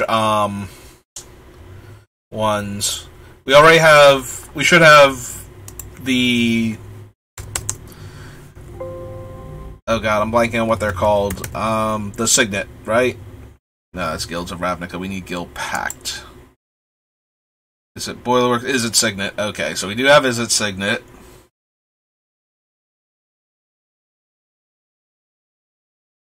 Are there any other untapped 2-mana mana rocks we could be running? And any other 2-drop mana rocks that, even if they come into play tapped, make mana. So we have the 2 diamonds from Mirage that we can add. And we have... For the 2 diamonds, we have Felwar Stone. I think after that, everything else is colorless. Or more mana. We put, like, the bigger 3-drop artifacts. I just added, the Future Sight, the Coalition Relic, and the Relic of the Skyclave.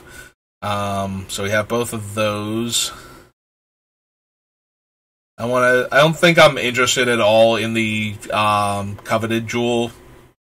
The one that Ancestral recalls everybody who gets control of it at various points in time. I don't think I want one of those. I think it makes us too much of a target, and I don't have enough ways to defend against somebody stealing it while we're setting up, is the issue.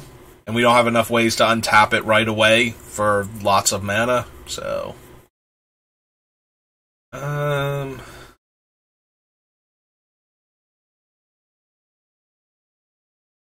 What other options do we have? I don't think I want the Clue Stones or the Lockets.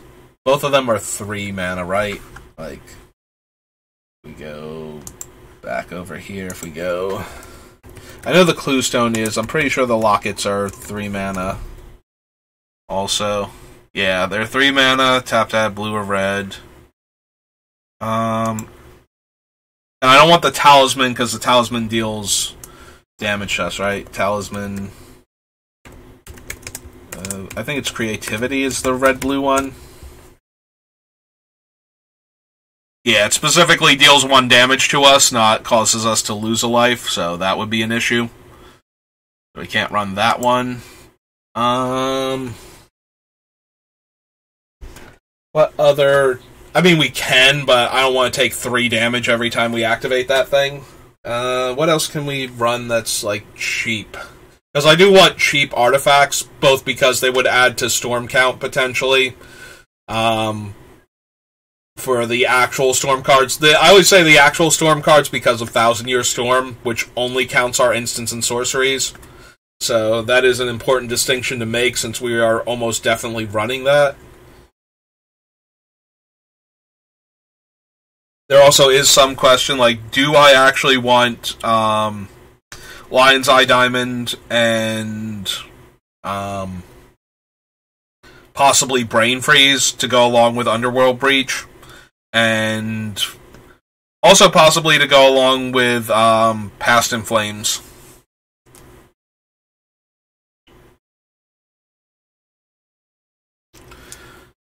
Like, we can put more cards into the graveyard on other turns to make sure we have enough stuff for when we untap and cast Past in Flames. And obviously the Underworld Breach, it's just absolutely crazy. If you keep managing to mill yourself a ton of cards and then get to keep flashing back your other spells while generating mana off of the Lion's Eye Diamond. There's no other artifact we can use, right? Like, all of the other ones that are similar to Black Lotus in that manner are, like, it would be like the Lotus Bloom, which we can't cast from the graveyard because it has no mana cost, so escaping with it is just paying the mana cost, which is an unpayable number at undefined rather than 0. And I don't think there's anything else, even with, like, severe drawbacks, that we could be running. Yeah, the Diamond-Eyed Lion is like a 2-drop, so even if we gave it haste, we're only netting 1 mana. At that point, I might as well be running Lotus Petal type of thing. Do we have enough artifacts to run the Metalcraft Mox? Mox Opal? Maybe? How many arts? How many arts does this list have? Here, let's start at the top and work our way down. And we're going to lose a few because some of them I just don't have what they actually are, like Soul Ring, because I don't need the game text for them. Oh wow, 1,000 Year Elixir was the first one. Sickle, Flask if we run it. No. That cares about it. Pierced Heart, Artisan of Forms, Heart Piercer Bow is an equipment. He's an Artificer. Makes artifacts for us. Fireweaver is an Artificer. Sahili can make artifact tokens. Efficient Construction makes Thopter tokens. That's true. I also don't have, like, things that make Thopter tokens that don't care about how many ones I already had aren't going to show up on this list either. Immolation Shaman. Narset. Sealy Sublime Artificer makes them, at least. Bergie's Backside. Prismari Command can... Like, it makes a treasure, so that is another artifact. Stormkiln Artist makes artifacts. Geist Flame Reservoir if we run it. Startle, no. Starter Set. Yeah, so many things that have the word, like, where I bother to write the word art. Huh. This is actually the game text for what's its name? Not him. Oh, Pyromancer's Goggles, yeah. Okay. Hey, let's cut that real quick and throw that up there. Although Sai does make artifacts also, so maybe. Awakening Inferno. Oh, right. So, yeah, I don't know that we're going to run the Astrolabe. It requires snow mana to cast, so we would have to run Snow Islands and Snow Mountains to cast it consistently. But it does allow... It is a 1-drop that draws a card when it comes into play. Because of that, and it technically can be used to filter for mana. Artillerist.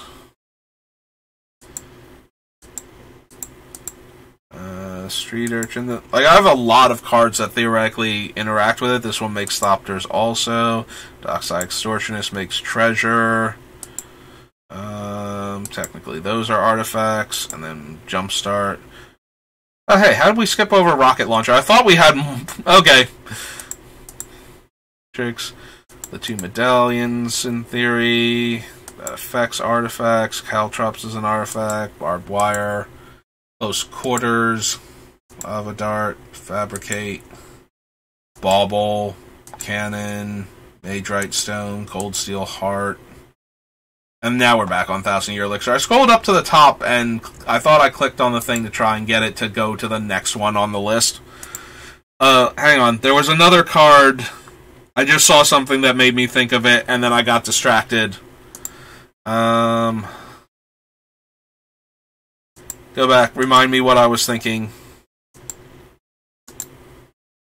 Actually, hang on. Yeah, this time it worked. Go to the top. There was something else that I meant to put in. Oh, that's what it was for the damaged version of it. I think it's called Battle Strain. And I saw it when I saw Close Quarters. Because I think we were more focused on the Storm version of the deck, but Battle Strain actually works better with the Pings version of the deck. So that was from Odyssey, so I kind of want to go back and add that to the list. Strain. Might as well add the text now. Normally I don't do this while I'm streaming, but we're at the point where I kind of need the text because I'm going to start looking at cards to cut, so if anything, I probably should have been doing that this whole time for the last few cards anyway. Make it easier on myself, but why would we want to do that? That would be silly. When a creature blocks, this deals 1 to its controller. Yeah, we're going to actually need the game text if we're going through things for most of these cards. Not all of them, obviously, but enough of them. So I can make more informed decisions on what we're adding and what we're taking away. But yeah, I want to see if we can add in a few more mana rocks, because I want specifically mana rocks that are making colored mana to allow us to cast more spells. I went over this the last time too, but if we have something that makes like 3 or 4 colorless mana, that only helps us cast spells if we have enough red and blue. Like, we need a red or a blue roughly per spell, per cantrip we want to cast in a single turn, in order to set up our storm count.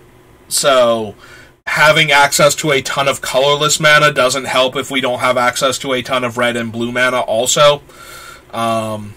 Unless the individual spells are really expensive in the colorless mana department, and most of our spells are not. Most of them are cheap cantrips, so we want more mana rocks that make blue and red mana, not mana rocks that make colorless mana. Sol Ring is like one of the most obvious exceptions to that idea ever, because it lets us cast our other mana rocks on turn 1. So I am still very much okay with that. Mana Crypt might have been able to make it, but I don't think we need that one as much. We definitely want Sol Ring, because Sol Ring has, no downside and just puts us up mana. Mana Crypt barely has a downside, especially if we storm off fast enough, but I am, again, more concerned with colored mana sources for the deck, because that's how the deck is going to work. Alright. We also need to make 2 versions of this thing before we start stripping cards out of it. So this is going to be our original, but we need to save as under EDH. Save as Ghyrson, Starn, Storm. So that way we make like the Storm version of them. That way we have another copy. Oh, we also need to save this as I didn't actually click save before, so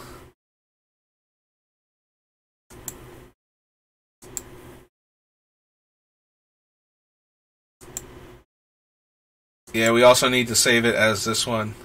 Replace this tile Yeah, replace this existing file. So we need to save over this one, and now we need to go back and open the Storm version of him in order to do like a Storm thing. So we close this one out, pull this one down, and then I need to tell my capture to... This is gather, Windows capture, so... Yeah. Yeah, we need... There we go. So now you guys watching this can see it also. And there we go. So we actually have the... So now we can work on, like, the Storm version of it, so we can go ahead and get rid of a lot of the cards that, only work for the, cares about the pings as opposed to the Storm Matters deck. So... There are going to be a bunch of cards I'm going to leave in still for the pinging effects, because they still work with the deck, but there are a bunch of cards that we put on the list just because they ping. And those ones can kind of go. I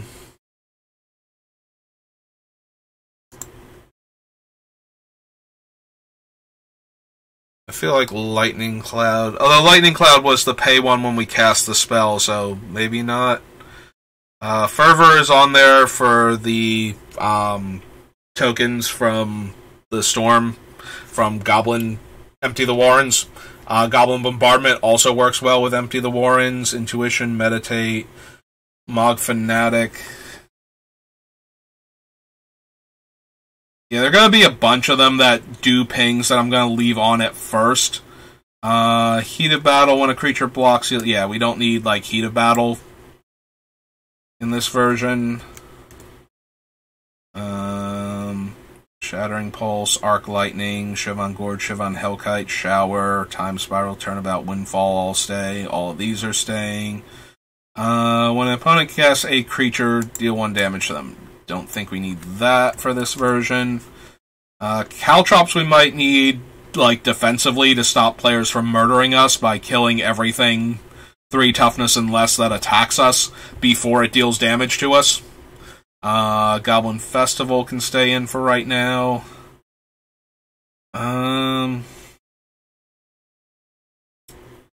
Maybe Repercussion. We won't need Barbed Wire. We can take that out. Probably don't need Close Quarters either for that reason, so... Yeah, I haven't even done the count. We're just getting rid of stuff that I know isn't going to matter in this version of the deck.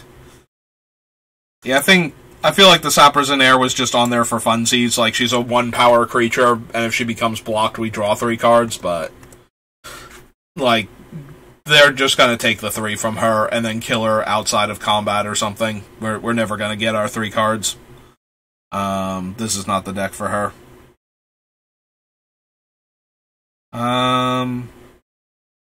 Probably don't need Quicksilver Dagger on one of our creatures to draw the card, and we probably don't need Razorfin Hunter as a just tap to deal a damage, but doesn't do anything else.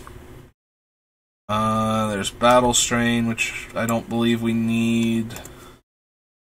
These are all either cantrips or flashback spells. Same is true for these, except for this one, which deals damage divided. Anger is another way to give haste to our goblins.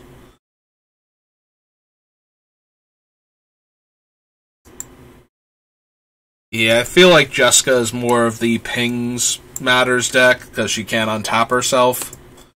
Lava Dart, Mental Note, Future Sight, Relic. Sharpshooter can repeatedly untap, so he gets to stay in.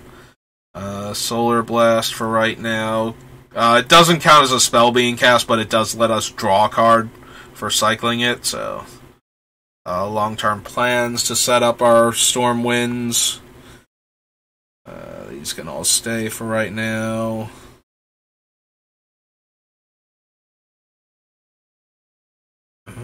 Conjurer's Bauble is a cantrip.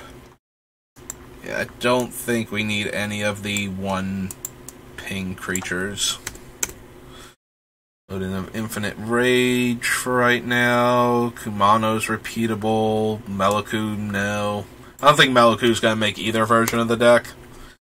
Now that we have more of the cards. Now we know what the deck looks like more. I don't think Meliku's going to make it. Draw 3, OT discard 3, Sakashima. Copy enchantment for right now. Gives my guys the ability to ping. Like, gives all my permanents the ability to ping. Quick change, remand. All cantrip effects. That one untaps itself.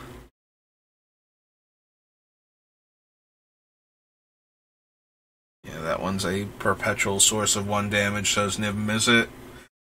Yeah, any of the times they're repeatable, I'm more interested in it because we might be able to trigger it multiple times in a single turn, and so even if we're not successfully storming off and killing people, we might get enough triggers where we deal a significant portion of damage. So even if we, like, fizzle out on the storm aspect of it, we still get to deal enough damage to make it have been worth the effort.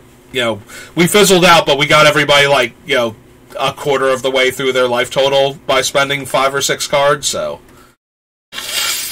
before we're forced to stop because we can't storm off anymore this turn.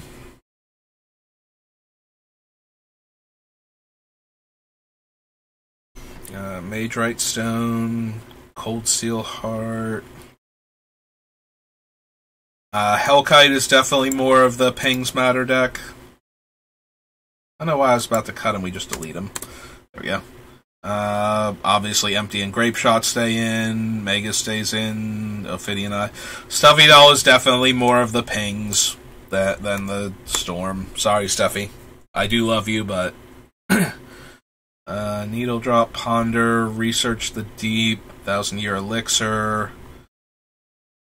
I like Blight Sickle to be able to equip to our pingers, so that way we can shrink down problematic creatures. I don't know if that's going to be good enough. Yeah, I was amused by the idea of giving First Strike to all the 1/1s, but I don't think we actually need that. Flask, Rage Reflection. I don't know if we're going to need to do any of the give them First Strike or Double Strike. Double Strike at least has a lot more damage potential, though, so we can kill people with fewer tokens getting through.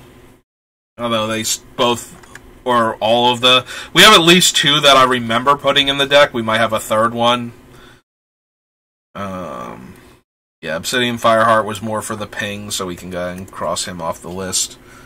Basilisk Collar I want to leave for right now, because it gains a lot of life, and lets us kill off a lot of little creatures early on, or even bigger creatures for that matter, so that way we don't die to things. I don't think we're going to landfall enough for the Storm deck to care about Kosi's Ravager. We don't want Cunning Spark Mage, because it only deals 1 at a time. Fleeting Distraction, Fork Bolt, Magmaw. We can leave Magmaw in for right now for the same reason Goblin Bombardment gets to stay in the Storm version of the deck, that it just can kill people. Right now, Ray Bombardment gets to stay in also, because it works with the Goblin, the Empty the Warrens one. Need that still. Leave these for right now, because they're repeatable. Draws cards. Don't think... I have the Darksteel plate on here with the idea we might need to give Starn Indestructible, so that we could risk pinging him with those cards, so... Now that we're not, like... I was going to, you know, possibly put Pyrohemia in the deck, so now that we're definitely not doing that...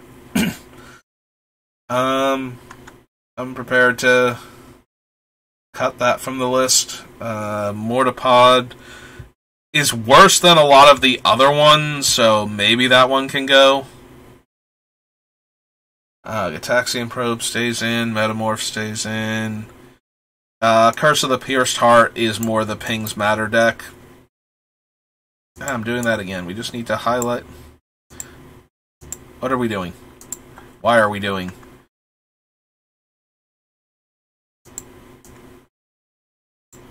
Like, why is that little control command floating there? Well, we got rid of it anyway. Hellrider. So many things work really well if we make the ton of tokens, but we'll probably wind up cutting a bunch of them.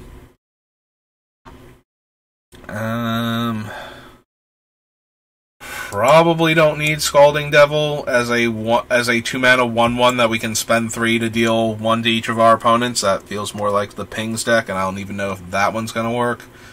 I'll have to see how many humans I have that can enter the battlefield reasonably. Electrickery, Electromancer. Cast a multicolored spell. Very unlikely to still be on the list. This one's good for the tokens, but that's about it. And yeah, we cut the other thing that was giving first strike. I'm doing it again. We just need to backspace. So I don't think we want this one either.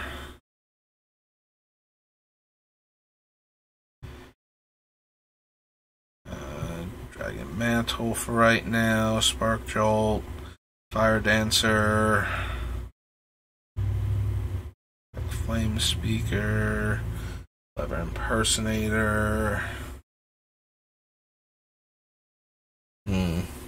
Goblin Sly is another way to make a bunch of 1/1 goblins in the meantime. I don't think I care enough about Heart Piercer Bow. I think we can get rid of that. Outpost Siege. Refocus. So if we cut the bow, we don't need the Weaponsmith, even though he's helping me cast like my mana rocks and whatnot. I don't think we need to make room for that. Yeah, I don't think we need Berserker's Onslaught. We probably can go back up and get rid of the Rage Reflection also. ETB deals 1 damage, so this allows us to kill with the Empty the Warrens without having to go to combat even. They just have to come into play real quick.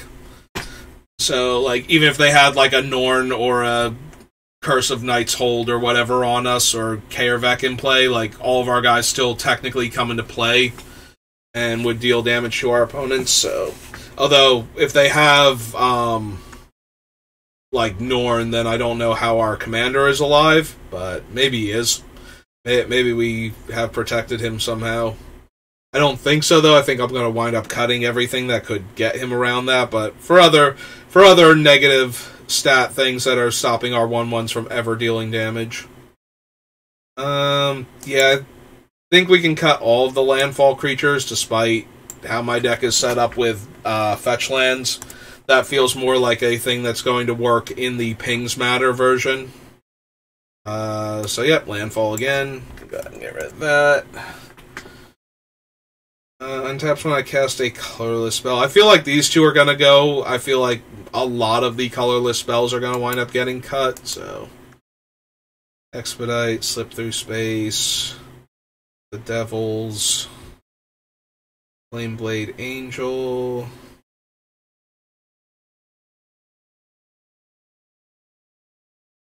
Yeah, Flameblade Angel isn't doing enough, I don't think. Like, we have to take damage from this one. This one is closer to No Mercy than where the Caltrops are shooting everything down that attacks me initially.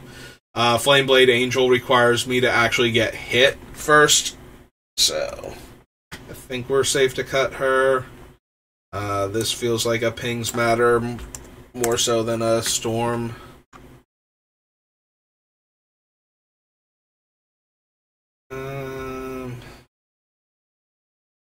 Only gives 1 creature haste.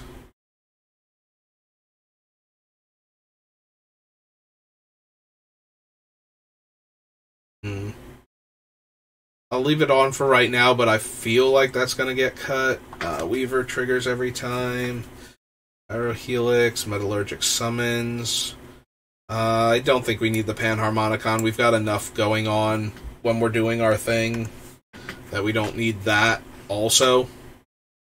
At least I don't think we do. I'm going to Renegade Tactics, Saheeli Ray, Spark of Creativity, Brawl, Disallow. This is going to come down to how many artifacts we have, and even if we have enough artifacts, I don't think this is the deck that wants this. It's making 1/1 flyers, which makes it easy to kill the opponent with all the additional pings, but that feels like a pings matter then. Yeah, Karizev managed to get in early on with her Menace and First Strike, letting her attack comfortably into lots of creatures, but I think we can get rid of that. Be able to get rid of the Welder Automaton for the same reason as the Devil before.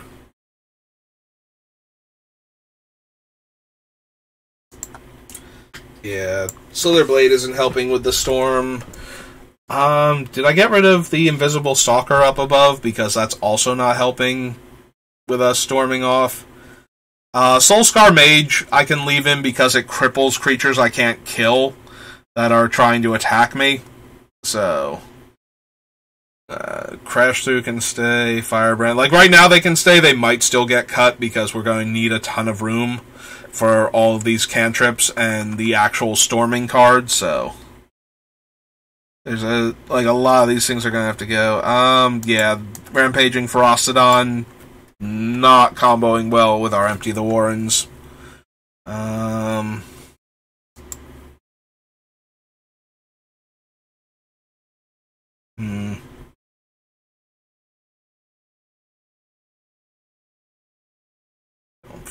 think we need Chain Whirler. I don't think we need Tetsuko either for this version of the deck. Like, by the time we're attacking with everything, we should be overwhelming everybody anyway. I don't think we need to make them unblockable on top of that.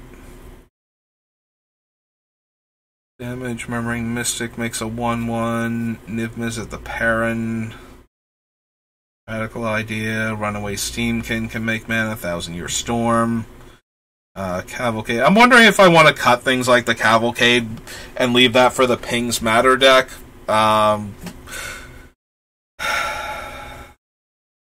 I think so. I think I'd rather have either the Comes Into Play, the Leaves Play, or the Sacrifice to deal 1 damage, like all of those work well enough with making lots of tokens, including the Empty the Warrens, that I don't think we need the extra damage that this would deal in those situations. Daggercaster is just way too expensive for what he's doing, and I knew that was going to happen too. I'm like, I like him, but I gave him an A for effort, but I don't think he's anywhere near good enough to make either version of the deck. Yeah, I like this one more in the Pings deck, where it can punish players for activating things, as opposed to, we're probably going to combo off and kill you. Like, it won't matter if you take 2 or 3 extra damage, or even 6 or 9 extra damage from that card being in play, when we're going to combo kill you and deal like 40 damage in a turn anyway. So, our possibilities: Blind Blast, Contentious Plan, Finale of Promise, Firemind Vessel, Narset, Ral definitely, Saheeli maybe. Yeah, Tybalt feels mostly like he's in here for the Pings Matter deck, not for the Storm deck. The not being able to gain life can be relevant sometimes, but Shakara stays in for right now. I am a bit concerned with her exiling our entire deck, but there are a few other cards that can do that too. Dreamstalker feels like the Pings Matter. Oh, and Mischievous Chimera. I didn't even realize he was right next to the Manticore. Underworld Breach stays in. Untaps when I cast a non-creature. This one's kind of unlikely because of the 1 mana required to tap it to deal the 1 damage. I feel like we're wasting mana on the extra pings, or not being able to get the extra pings because of the mana requirement. Rockslide Sorcerer feels more like it's in there for the pings. as does Roiling Vortex. I think I said when I added it to the list. Spikefield Hazard. Spitfire Lagak was the other landfall guy, so we can cut that one. Bergie is definitely staying in. We have a lot of creatures of like the shaman type, but I don't think we need reflections anymore.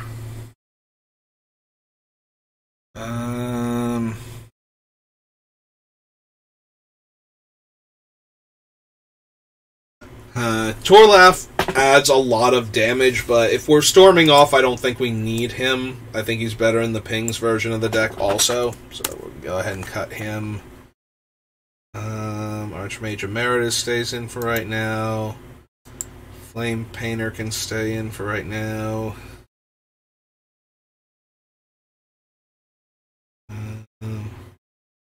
I don't think enough cards are going to be leaving our graveyard consistently, even with some of the flashback effects we have.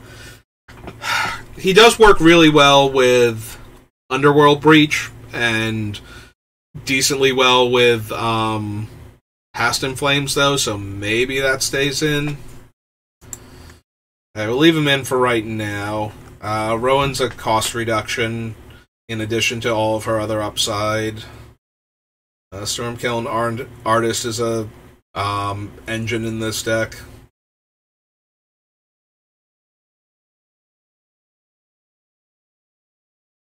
Yeah, Zarael feels more like a Pings Matter version than a Storm version, so... Consider Geistflame Reservoir.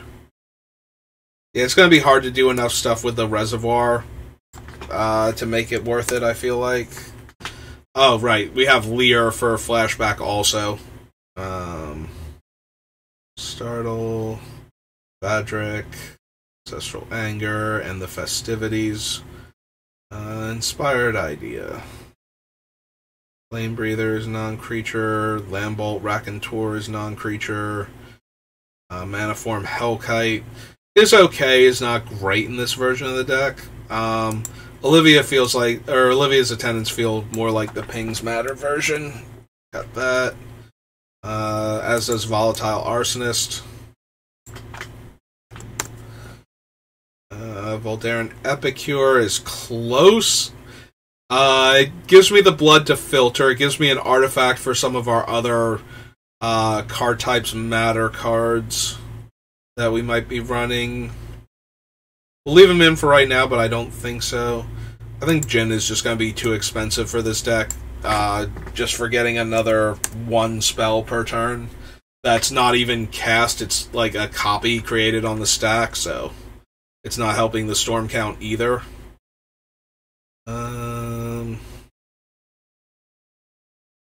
Roastmaster can stay for his interaction with Empty the Warrens. I'll keep the Defilers for right now until I know better how many permanents of each color type I'm running. Haughty Jin is a cost reduction. Micromancer gets... We have a lot of one-drop spells she can potentially tutor for, but we'll see if she stays in. That's another cantrip for blue. Omen, Personal Tutor, and Sorceress Insight are all cantrips. Sleight of Hand. Recruiter tutors up a lot of our creatures. Strategic Planning. Inferno Titan is more of a Pings Matter creature, although he does do a lot of pings. There's a part of me that's tempted. He also works super well with the, if he's wearing the Basilisk Collar. Yeah, maybe I'll give him a little more time, but I can see us cutting it. Archivist, maybe. In Pyromaster, and Peasy. Orphis Jest, Chandra Fire of Kaladesh. The problem is that when we're storming off, she's just going to flip and then stop dealing extra damage. And I think I'd rather have one of the other tap to ping and then untaps when we do stuff.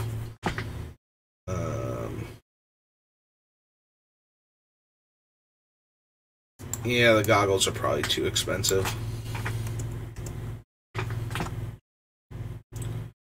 Master Thopterist, Chandra Awakened Inferno, Winged Words. Brash Taunter is a Pings Matter version similar to the Stuffy Doll, so no. Incinerator, so it's cheaper to cast if we're dealing non-combat damage, so we can get it down low enough where we're casting it like relatively cheap and adding to storm count that way. When I deal non-combat damage to an opponent, this deals that much damage to a creature or planeswalker that opponent controls. That only really helps for the Storm version if we're running Repercussions, which we might not be. So I think I'm okay taking that one out. This one only works once per turn, so we can go ahead and cut that. Sorry about the creaky chair. Treasonous Ogre lets us pay 3 life to get a red mana. Spellseeker gets our cheap stuff. Right now, Astrolabe is a 1-mana cantrip. These days, Scour up. Fury, Strike It Rich. Boardwing Familiar. Probably don't need Essior here. Sakashima can stay in for right now. Pyrotechnics is probably just too expensive. And this is just a better Pyrotechnics, but still the same casting cost, so still too expensive by that metric. We have other ways to do this effect without having to have our commander in play. So I think we can cut that. Varchild. Probably don't need Varchild. Like, yeah, she's kind of doing things that the deck is adjacent to, but I don't think we need what she's actually all about specifically. Here's Guardianship, Tidal Barracuda. Yeah, we probably don't need the Battle Mage's Bracers at this point. Blazing Sunsteel is no longer relevant because I'm getting rid of... I didn't put in the Pyrohemian. I did not put in ways to make my creature indestructible, so the Blazing Sunsteel is never gonna do the infinite things that I would need it to do in order for it to actually matter, like why I put it in the deck in the first place. Access Denied is too expensive. The 1/1s, again, kind of work with what we're doing, but similarly, I don't think we need the Ethereal Investigator. Like, I didn't bother with Unlikely Alliance either, so... Or... whatever the one is... The blue-red one from, Throne of Eldraine. I don't think it's Unlikely Alliance. I think Unlikely Alliance was a card from Alliances, but... Like, the one that makes your non-attacking, non-blocking creature get +0/+2, and then it can carry that bonus into combat later. That I believe that's the card that's Unlikely Alliances, but I forget what the actual blue-red card is called then from Throne of Eldraine. Choose X creatures, make R's attached to them that give them when this creature dies. It deals 1 damage to its controller, and I make a treasure. I want to keep that one in for now because we can kill our opponent's stuff and get mana that we can then use to keep storming off. You know, if we deal a whole bunch of damage to their guys and kill them while we're storming off, then we get all of the treasure tokens on the storm turn. And if they die off at other points in time, we still get to deal the damage to them, and we still get the treasure tokens that we can then use on the storm turn anyway. So,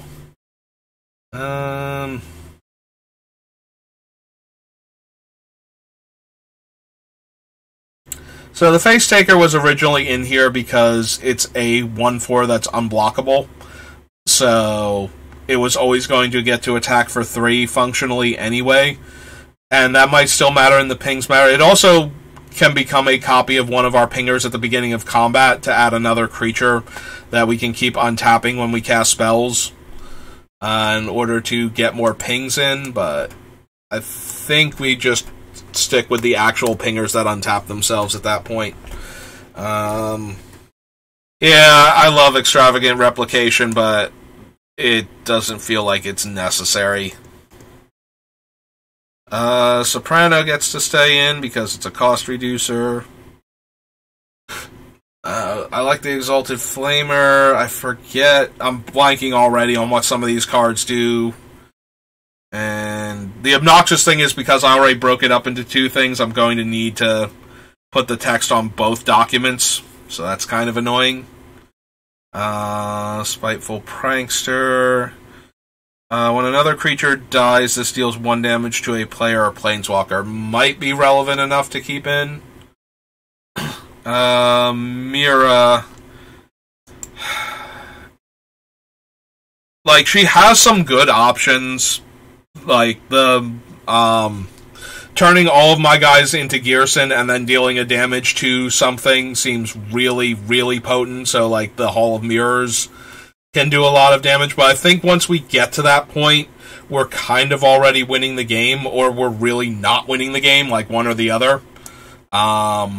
So I don't think she's helping enough. And, like, the other options that we have for the attractions just aren't as good as that. Like, there were a couple of them that were really good, and then the rest of them were like, I'm just running this because I can't not run 10 of them, I think, is the minimum. Outside of Limited. It's 3 in Limited, and I think it's 10 in Constructed.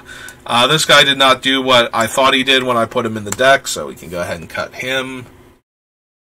Let's scroll back up and see where we're at right now, as far as... because there are a few other things that retroactively we probably should have taken out also. Triskelion is more the pings matter. Deck. We're not really generating infinite mana, so we probably don't need the rocket launcher or the other 2 rocket launcher variants. Like, they're not helping us combo off very quickly, so I think we're safe to get rid of them. Reckless Ember Mage falls into the same category because we have to spend it all in the same turn because he kills himself on the first activation with Starn in play. I don't think we need the Shrieking Drake Intruder Alarm combo in this version either. Although the Intruder Alarm does let us kill with Empty the Warrens again by triggering that many untaps on all of our creatures. But, yeah, I think we're just going to make room for the actual combo here. So, yeah, we probably don't need the Fervor then. We have enough things that punish the opponent for our stuff coming into play or leaving play, that we don't actually need that anymore. Like, Mog isn't okay. I'm going to play this early in the game and, you know, have a blocker and have a way to get 3 damage out of nowhere, but I think we have enough random things that will deal a damage that we don't necessarily need him in the Storm version. He is 1 mana, and he can deal 3 damage, like, immediately by sacrificing him, so there's those traits, but we're not going to have enough room for a lot of the stuff that we're running, so... Alright, there's Intruder Alarm, so I think we can go ahead and get rid of that. Shattering Pulse, Arc Lightning. Yeah, I have a feeling it's going to be Magic Missile or the 2 mana and 1 mana cards that do a bunch of divided damage. I don't think we have room for Arc Lightning or Flames of the Firebrand. Also, 7 mana Dragon, not in our Storm deck. Maybe in the other version, but not in the Storm deck. There's Goblin Festival, we can go ahead and get rid of that. Repercussions might just help us deal enough damage fast enough that even if we don't get a huge storm count, we still win. So this one can be free, but it also only hits creatures, so I think we're safe to cut that. I did like the free aspect of it, like discard a mountain in order to cast it to up our storm count and to get all the other triggers, but I don't think it's doing enough aside from being free. A lot of the time, so I think we're safe to cut it. Accelerate, Obsessive Search, Overmaster. Yeah, Violent Eruption. We can get it down to 3 mana to deal 4, but again, I think we'd rather just have the other ones. We probably don't need Anger. Like, now that I know we don't necessarily need Haste, Anger's only good as a thing we can discard to our other cards. Like, we don't want to ever cast him or anything. Sharpshooter is fine. Solar Blast is still fine. Tutor. I guess we can leave in Lightning Greaves and Boots, both to protect Starn and to give haste to our tap to deal damage and then untap under the right conditions cards.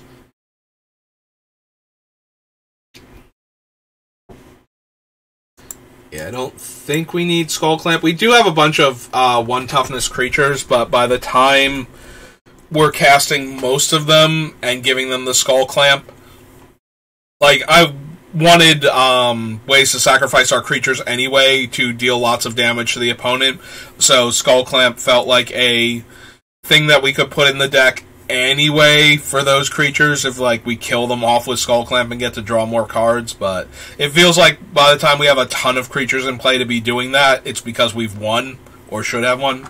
And I did not hit Fire and Ice last time, but we can do that now for the same reason we got rid of some of the other equipment from this deck. We're not interested in, like, protecting our guy from Pyrohemia anymore. There's the Goblin Cannon we can cut off the list. Yeah, Honden is more pings because we have to... It does it once per turn over many turns as opposed to killing the opponent all at once. We did cut the dragon. We might also supposed to cut Kumano. Yeah, Kumano probably gets to go from here. Draw a card, Sensei's top. Overblaze still works on our commander. Sakashima for the ability to copy him. Yeah, giving all of our stuff the ability to ping feels more like the Pings Matter deck. Like, the ones that we have already ping that we would be able to untap them constantly, so... Telling Time, Electrolyzed, Electrode, Is It Signet, Leyline... Yeah, we can probably get rid of Stormcloud and Leyline also. They let us do extra damage, but they cost mana to do it. So while they're fine, they don't allow us to just keep looping things or raise our storm count significantly, so... We can probably cut Pyromatics. Only the first one adds to the storm count, the rest of them are copies, and similarly to how you don't get the benefit of all the storm copies if you cast another storm spell in the same turn, same thing happens with Replicate, so... I'll leave Repeal for right now. I think I'd rather have 1,000-Year Elixir that lets our creatures function as though they had haste when they have tap-activated abilities.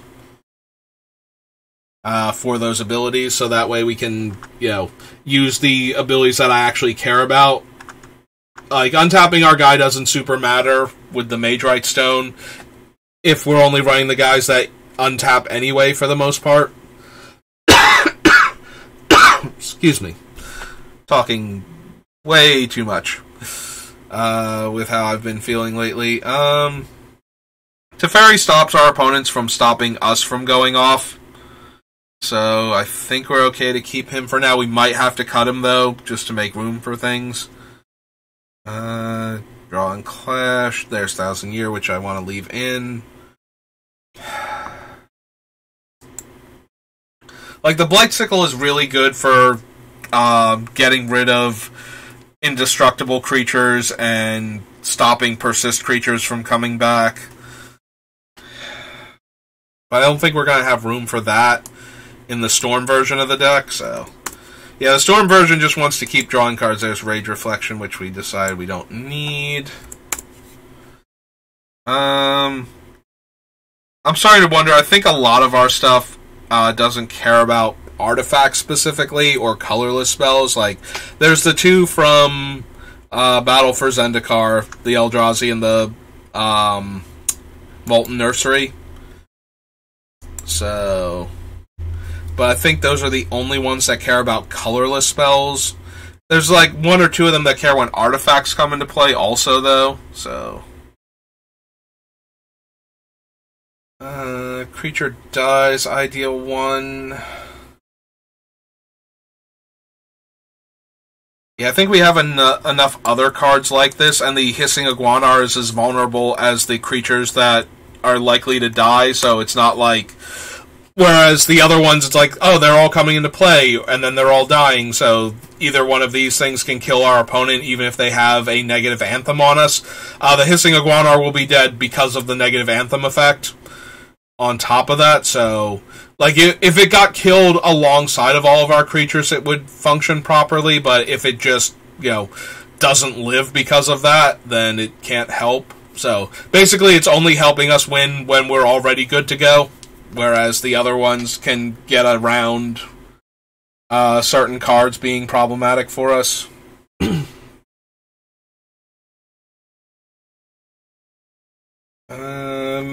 know what? A lot of the other ones are free. I think we can get rid of the Magma. Yeah, this one only matters if we're already, winning to the point where we're able to attack with them. So, paying 1 to deal the 1, probably not. Koth is weird because we can use him to add mana based on the number of mountains we have, which can let us cast a lot of spells in a single turn. Spike Shot needs a ton of mana and isn't adding to our storm count, so go ahead and cut him. Mortipod's too expensive to equip every time. Right now, those are fine. Yeah, I don't think we need Invisible Stalker. Faithless Looting. The Hell Rider also falls into the, hey, we're already getting to attack with all those things, so might as well. Yeah, maybe if this were goblins. We do have a lot of humans, but I feel like we're cutting enough of the cards that we're not going to have humans specifically for this thing all the time, so... yeah, I think our only multicolor spells, like, we have a couple of them, like our Commander and whatnot from the Warhammer set, and then we have a bunch of Niv Mizzets, and like 4 other things, like Prismari Command, Gelectrode, the Electrolyze. Wow, yeah. So, like, we have, 10, maybe, gold cards, and a bunch of them are in danger of getting cut, and they're either they are the pingers, or they interact with the other pingers anyway. So we don't necessarily need that one. You can leave Melik for right now. I suppose we don't need the Artisan anymore. So Artisan's main thing is that we can turn it into a copy of one of our other creatures, and if that's a clone of Ghyrson that's not dying to the legend rule, then we get another Ghyrson. But it can also be like one of our... If it's already in play and we top deck, because it's a 2-drop, and we top deck one of our tap to deal a damage guys, later on, we can turn this into one of the tap to deal a damage guys with one of our cantrips that targets. And then have a fully functional, tap to deal the damage, untap when we cast a spell type thing, but I don't think we need that anymore. Deals that much damage to a creature that player controls. I don't think we need the Flame Speaker. Like, it works fine in the deck. Double strike and getting to exile 2 spells if it connects. I don't think we need the Impersonator. The Slide, if we didn't have to spend the mana on it to make the 1/1s, would be a lot more interesting to me. We're not cutting all of the enchantments, but we're not putting tons of enchantments into play either. I want the ones in this deck to benefit from us storming off, so having things that untap themselves when we cast the spells is probably the best thing. So I just need to make sure we're running the best of those cards.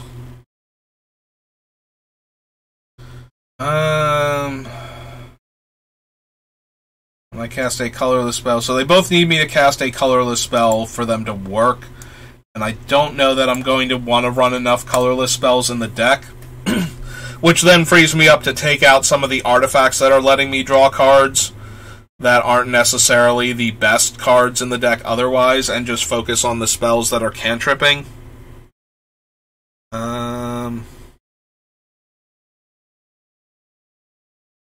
Like, there's a part of me that wants to cut Dance with the Devils, and then there's the part of me that's like, well, if you 1,000-Year Storm and this is the last thing that you cast, you know, that many Devil tokens are almost definitely going to kill the opponents, even if I don't have, like, any of the comes into play triggers immediately or ways to sacrifice them. Like, they're just sitting on the board now, and if nobody exile Wraths, then everybody's going to die when these things go away, so... But that might not be a good enough reason to keep them. I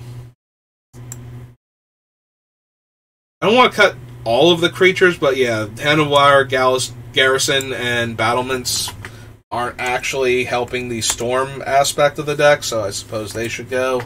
Make Mischief, on the other hand, kind of is. Weaver is.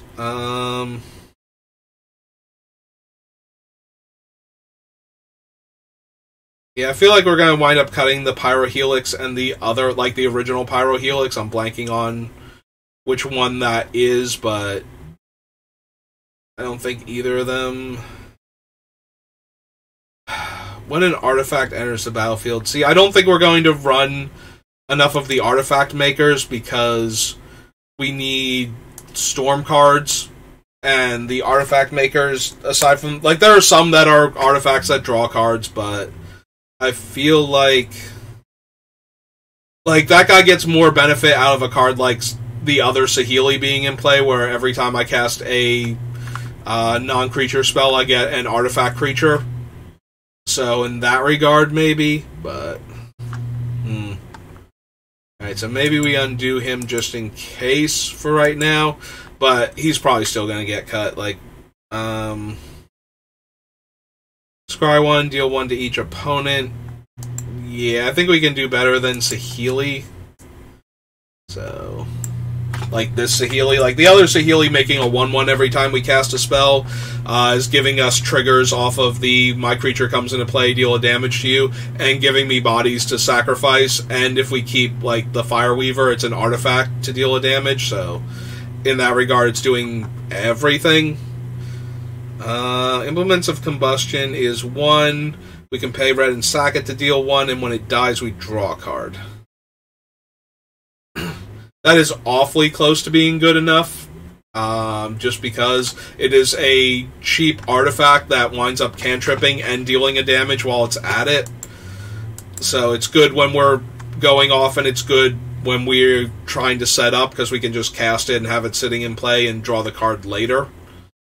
Walking Ballista, we don't really have the infinite mana necessary for this, and we're trying to do everything in one turn.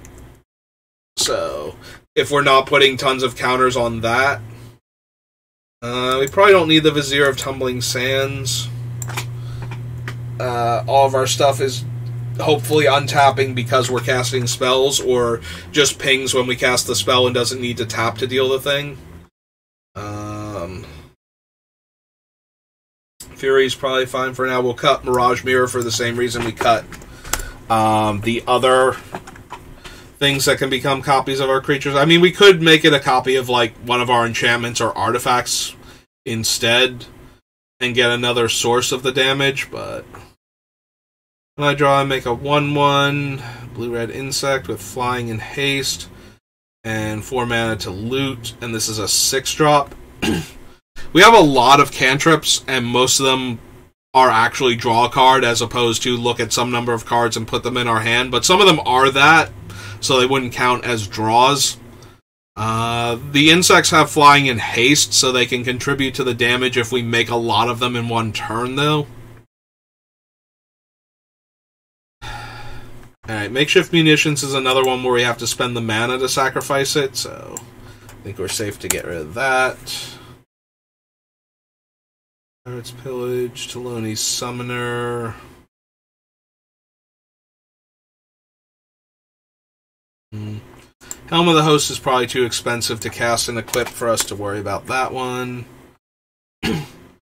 Murmuring Mystic right now is just making 1/1s when it goes off, so yeah, I like the Mystic and the Young Pyromancer because they give us 1/1s for each spell that we've cast, so it's kind of like the Storm off of Empty the Warrens. Like, Empty the Warrens gives us 2 for every spell we've cast, but each of them is going to give us 1 for every spell that we cast while we're casting them. And then on subsequent turns also, if we don't actually win immediately from doing that. So, Electrostatic keeps triggering every turn.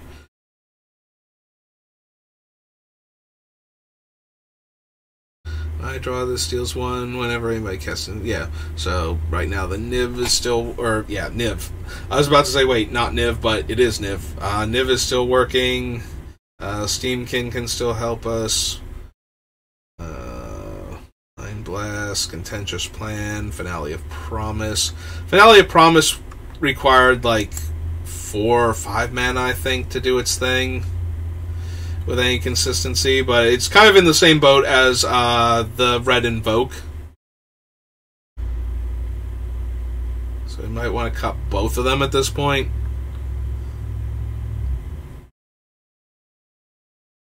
Should a player exile the top card and then can cast it this turn?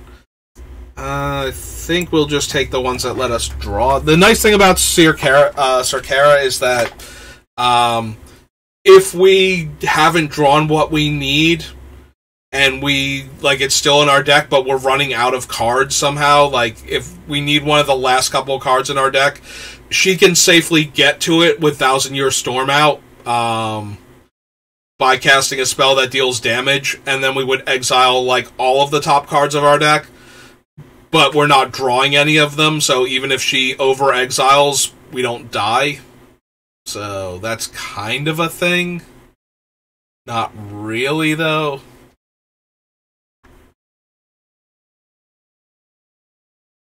Underworld Breach, Blister. Yeah, I feel like the Blister Spit Goblin isn't going to make it because of the 1 and tap to activate it. And Conundrum, Deliberate, Relic, Inspiration. Bergie's giving us a red every time we cast something. We have a bunch of enchantments, but only a handful of them are actually good. I'm wondering if I should cut the Runes and the Omen of the Sea God and the Sea's Claim, or whichever one it is, Lingering Mirage, the one that turns it into an island, lets us draw a card. Just to make room for other stuff. Because I think it's instants and sorceries, and specifically red cards for like one of our remaining cards that would let us keep untapping. So I'm wondering if we can go ahead and cut those, because we obviously need a ton of cuts still.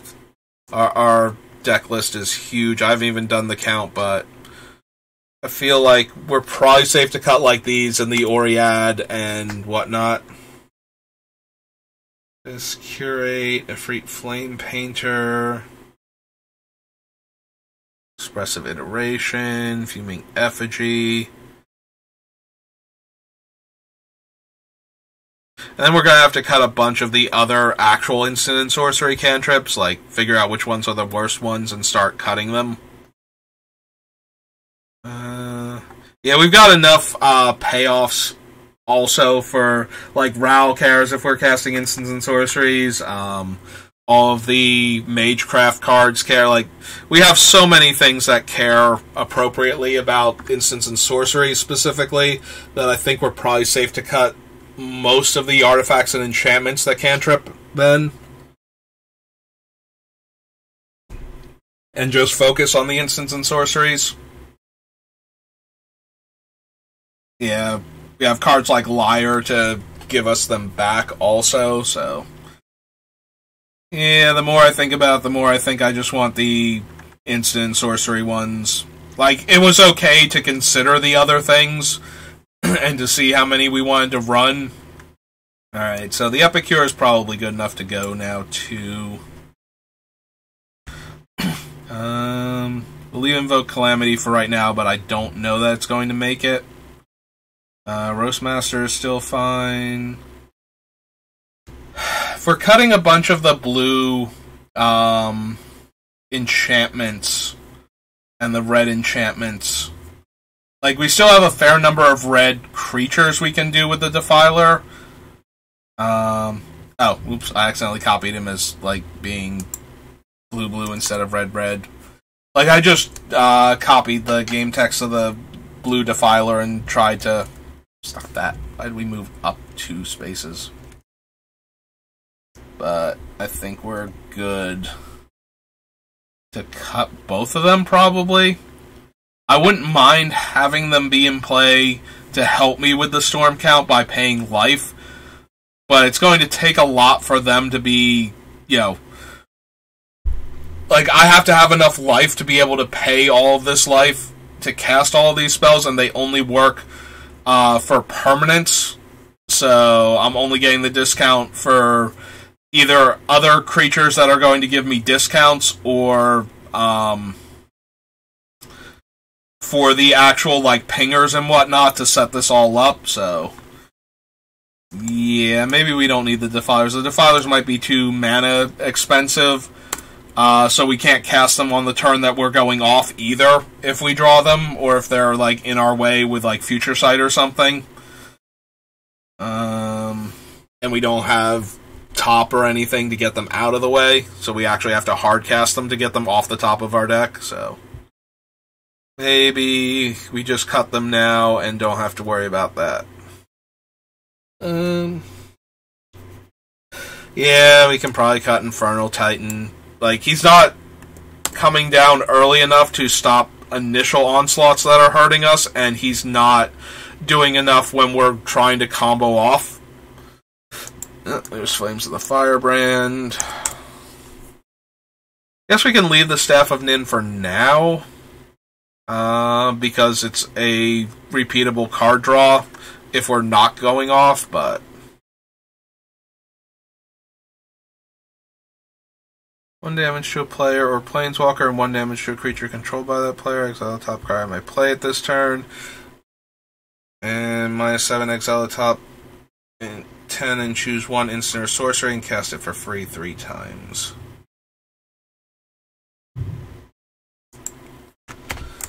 Aside from not having the parenthesis there. So she can deal 1 damage. Like, just because. But as long as she stays in play, she's also a way to get an extra card during the turns that we're trying to go off, or, you know, cast a ton of spells, even if we don't necessarily storm successfully and kill the entire table. Like, we have enough stuff in the deck where just trying to storm off can generate enough incidental value that we have a good board position after that, and it takes things like exiling the entire board in order for us to actually get hurt by that. Like, we didn't win the game, and we don't have maximum pressure on the players, but, you know, if they wrath the board, then we might still kill them because all of our stuff died, type of deal.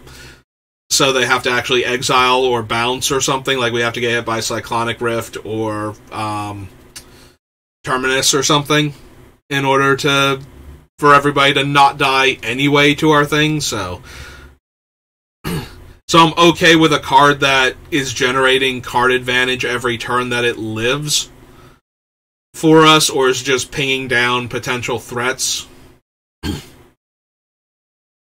Because it does get to deal 1 damage to a player and 1 damage to that player's creature, so whatever creature we want to kill that's small enough.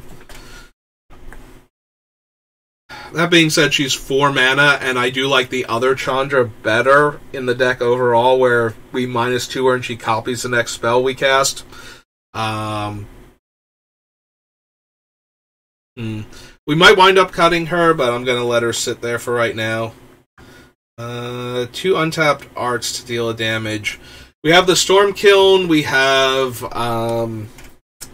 what's its name? The Dockside Extortionist, as like ways to generate large numbers of artifacts that might be relevant for.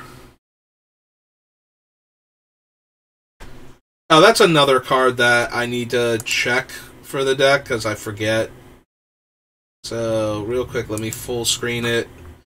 It's from Commander Legends Battle for Baldur's Gate. I'm looking at the Jace's Sanctum, and there's a Jace's Sanctum in this set. And I forget what the extra thing was for it. Landcrafter, Curse, Dungeon Delver, Endless Evil, Font of Magic. Instant sorcery spells cost 1 less to cast for each time you've cast your commander from the command zone this game. So that one might actually be better than Jace's Sanctum, which is always 1 less and lets me scry one when I cast. Like, both of them are okay at 4 mana.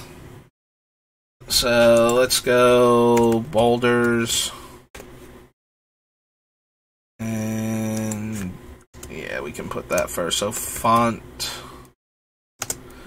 of Magic. This is 3 blue for an enchant. Oops.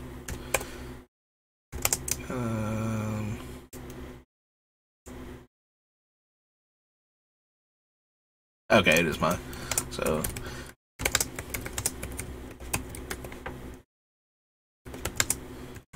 cost 1 less per time I cast my commander this game.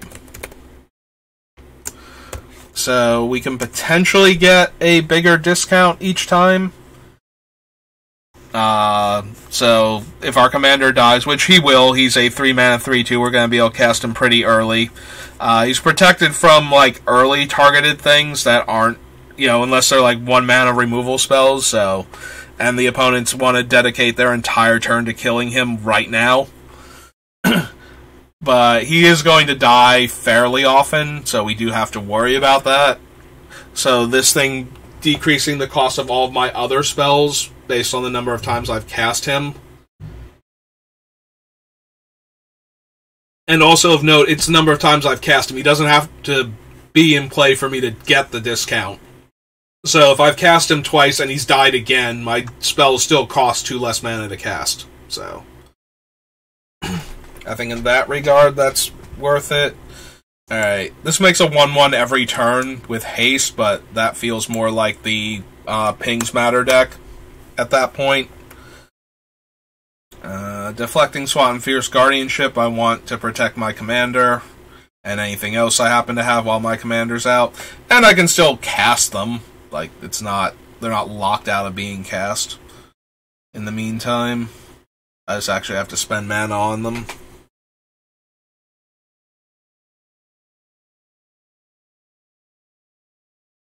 Alright, we can unfull screen that now. Just in case somebody actually wanted to talk to me. I would be able to see their message. Alright, so we can get rid of the stopped after the War of the Spark portion of this.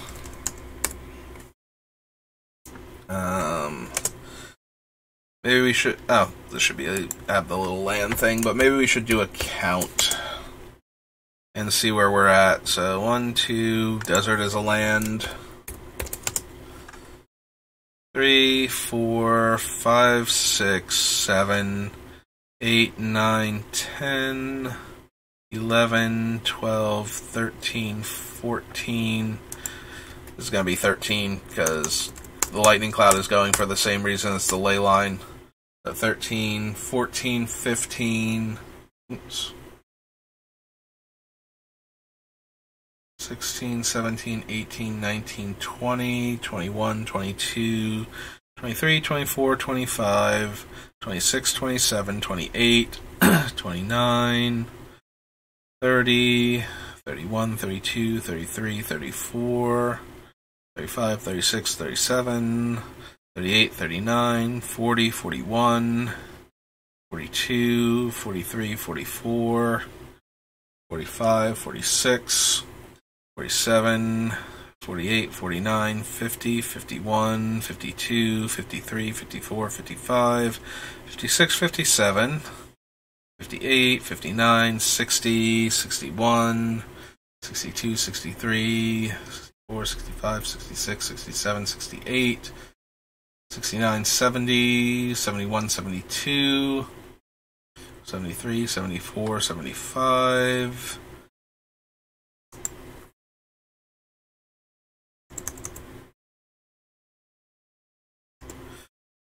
76, 77, 78, 79, 80, 81, 82, 83, 84, 85, 86, 87, 88, 89, 90, 91, 92, 93, 94, 95, 96, 97,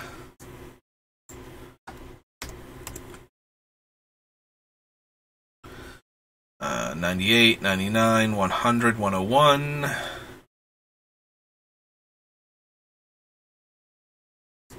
yeah, probably not. So 101, 2, alright, we were thinking about dropping these also. So still 101, 2, 3, 4, 5, 6, 7, 8, 9, 10, 11, 12, 13, 14, 15, 16, 17, 18, 19, 20, 21, 22, 23, 24, 25, 26, 27, 28, 29, 30, 31, 32, 33, 34, 35, 36, 37, 38, 39, 40, 41, 42, 43, 44, 45, 46, 47, 48, 49, 50, 51, 52, 53, 54, 55, 56, 57, 58, 59, 60, 61, 62, 63, 64, 65, 66, 67, 68, 69, 70, 71, 72, 73, 74, 75, actually 74 because that one was in there for similar reasons, so 74, 75, 76, 77, although we've said we could cut this, so 76, 77, 78, 79, 80, 81, although this is again an enchantment. It does a little bit though, we'll leave it in for right now, but okay, so we're at 81, 82, 83, 84, 85, 86, 87, 88, 89, 90, 91, 92, 93, 94, 95, 96, 97, 98, 99, 200. 1, 2, 3, 4, 5, 6. I was going to say that's way too much text for Startle. 6, 7, 8, 9,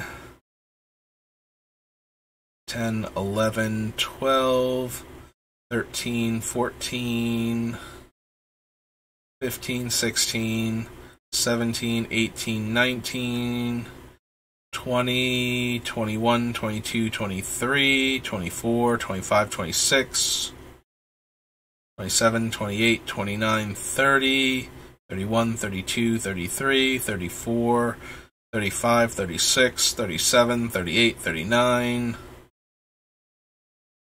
40, 41, 42, 43, 44, 45, 46, 47, 48, 49, 50, 51, 52, 53, 54, 55, 56, 57, I think 58, 59, 60. I kind of blinked there. I wasn't sure which one I stopped on. 61, 62, 63, 64, 65, 66, 67, 68, 69, 369. Okay. So we've got 309 cuts to make. This is going to be very, very interesting. Because that is an awful lot of cuts. Now, some of them are obvious. We're going to cut down on... We cut down a bunch of the pingers that don't untap on their own. And we cut a bunch of other things. So we're going to be cutting a lot of cantrips. I'm going to guess that Flare can go at this point. So we're going to need the clipboard. We're going to clear the clipboard. And we're going to stretch this out a bit because we are doing the deck construction portion. So I think Flare can go because it doesn't let us draw right away. So while it does help us have more spells and get triggers on our things, it's way too slow because of the only getting the card on the next turn. So I think we're safe to cut that. I want to leave some number of artifact destruction in, but maybe we want the spells only. So the Shattering Pulse and Into the Core as our artifact destruction. So that's going to be 2. Helm is dangerous, but we're going to keep it there. Because making all of our spells cheaper when we're trying to go off is going to be a thing that we are interested in doing. Like, we might drop it on our turn when we're trying to go off and have that be, like, the first spell cast that turn. I think we can cut Rolling Thunder despite it being a good card in the deck. We don't have enough, we're not generating a ton of colorless mana for the same reasons I said before, so because of that, Rolling Thunder goes down in value. Similarly, Searing Touch is not something we can keep buying back often enough. Maybe it still gets to stay in. Maybe it's a grindier card when we're not going off. But I feel like we're going to wind up cutting it. Like, Whispers can probably stay in just as a blue draw card. We might be able to cut a bunch of the cantrips that target now, especially the blue ones, since we're going to have enough anyway, and we have like 1 or 2 cards left. I think it's still just the one. I think it's the Cinder from Shadowmoor that cares if the spell is red specifically, but it is another pinger that does untap every time we cast things, so... Shower of Sparks is 1 damage to a creature and a player, and I think we have better stuff right now than that for this version. Time Spiral, Turnabout, Windfall, Frantic, so yeah, all of these are fine. Repercussions can stay in for right now. I think I'm gonna cut Misdirection. Agram Citizen, hello. And thank you for stopping by and talking in the chat. So I think we can cut Misdirection as one of our free spells to protect our commander. We already have the other ones that we're using, and discarding the card from our hand might be a bit much right now when we're trying to storm off, so maybe the other free ones that are just always free, and Force of Will just as a catch-all.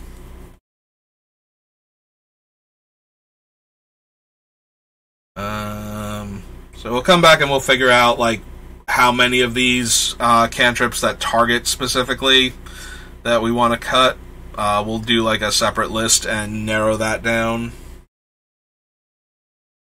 At 4 mana on the flashback, we can probably cut the Engulfing Flame since it can't hit our opponents also.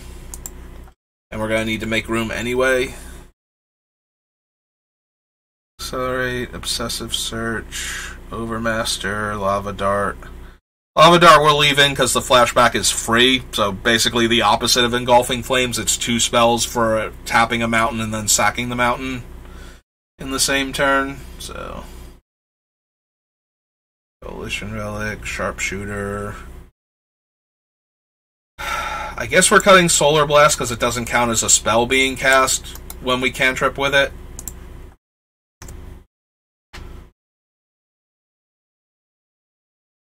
Leave long-term plans for right now. Fabricate, Lotus. O-Stone is our reset button. We cut most of the Artifact Matters ones, so we can probably cut the Conjurer's Bauble as an artifact-based cantrip. Overblaze, Ideas Unbound, Sakashima, Quick Change, Remand, Telling Time, Visit. As a new player for Commander in general, or for Commander specifically, or for Magic in general? Because that will obviously change my answer. For Magic in general, it depends. If you're playing just with friends, like, kitchen table Magic, I recommend just playing with whatever cards speak to you. Whatever cards you think will be fun, and then letting that happen and seeing if they actually work, and then adjusting from there. If you're trying to play a specific format, unfortunately, I don't keep very strong up to date on most of the constructed formats, like Standard, Legacy, Modern, that sort of thing, to figure out what archetype you should be playing, because a lot of the times I don't have my finger right on the pulse of what's good, and what's good can shift from, like in a week or two from now, something else might be the thing. So for constructed formats, that can be a bit difficult when I'm already not 100% on top of it. But yeah, if you're just playing Magic in general with friends and you're just running like normal 60-card decks with whatever you have lying around, I recommend starting with the cards that you think will be fun and starting from there, and then figuring out if they're actually working or not. Like, if you're losing tons of games and you're not feeling like you're making progress with getting better at the game, then it's a good time to change. But as long as you're having fun with the game in casual formats, that's way more important than, what should you be playing. Because anything can work, especially when your metagame is determined by the handful of players that you have at, like, the local gaming shop or your friends that come over your house or whatever. So at that point, it's more important to figure out what you're having fun playing with than anything else. And then figure out what plays well against what they're playing if you're not winning. Like what cards you can add in based on their strategies, more so than trying to conform to a specific deck archetype. Once you start moving into like more tournament Magic, you have to be concerned with the general meta of the game and focus on the decks that are really good, and either building one of those or figuring out an archetype. Once you get more used to why the cards are good, figuring out an archetype that attacks the good strategies on an axis that they're less able to defend against, playing a deck that fights in the meta.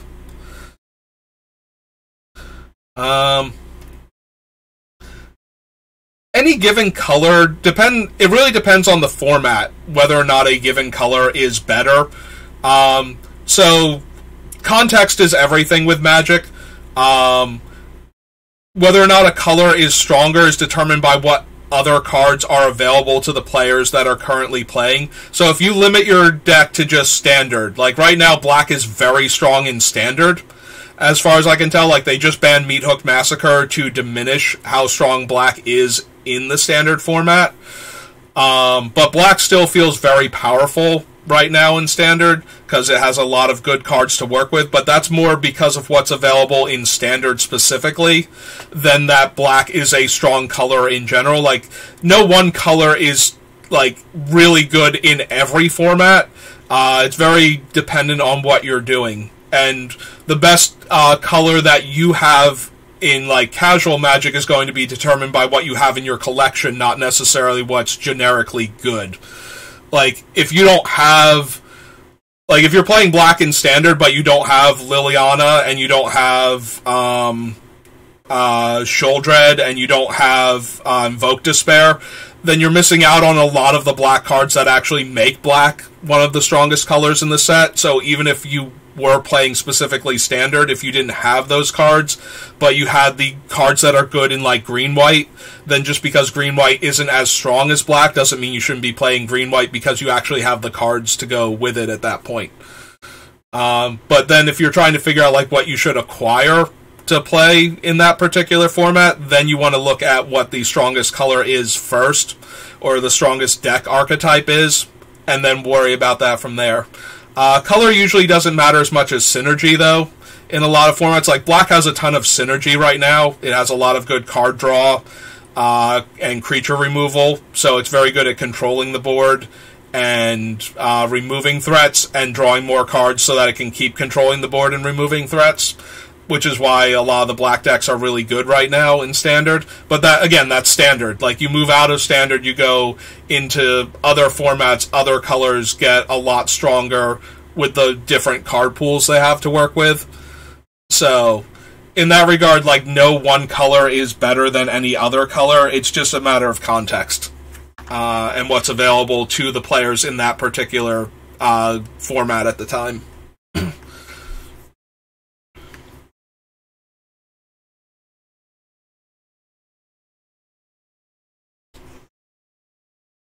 Hey. Yeah, I don't know if that did a good enough job answering your question, especially if you're newer to the game, but it really is a matter of context, I think, to determine like what is actually good. Because it's really easy to say, oh, this is really good, but once other things come into the format or leave it, that can dramatically change, and then the cards won't be as good anymore, or might become better, depending on what happens. So, like, Black was already decent before Dominaria came out, and Dominaria added in Sheoldred and Liliana the Veil back into Standard, so that's why Black is as strong as it is because it picked up a bunch more powerful cards while already being, like, decently good. And some other decks lost some cards with the rotation, so they lost a bunch of things.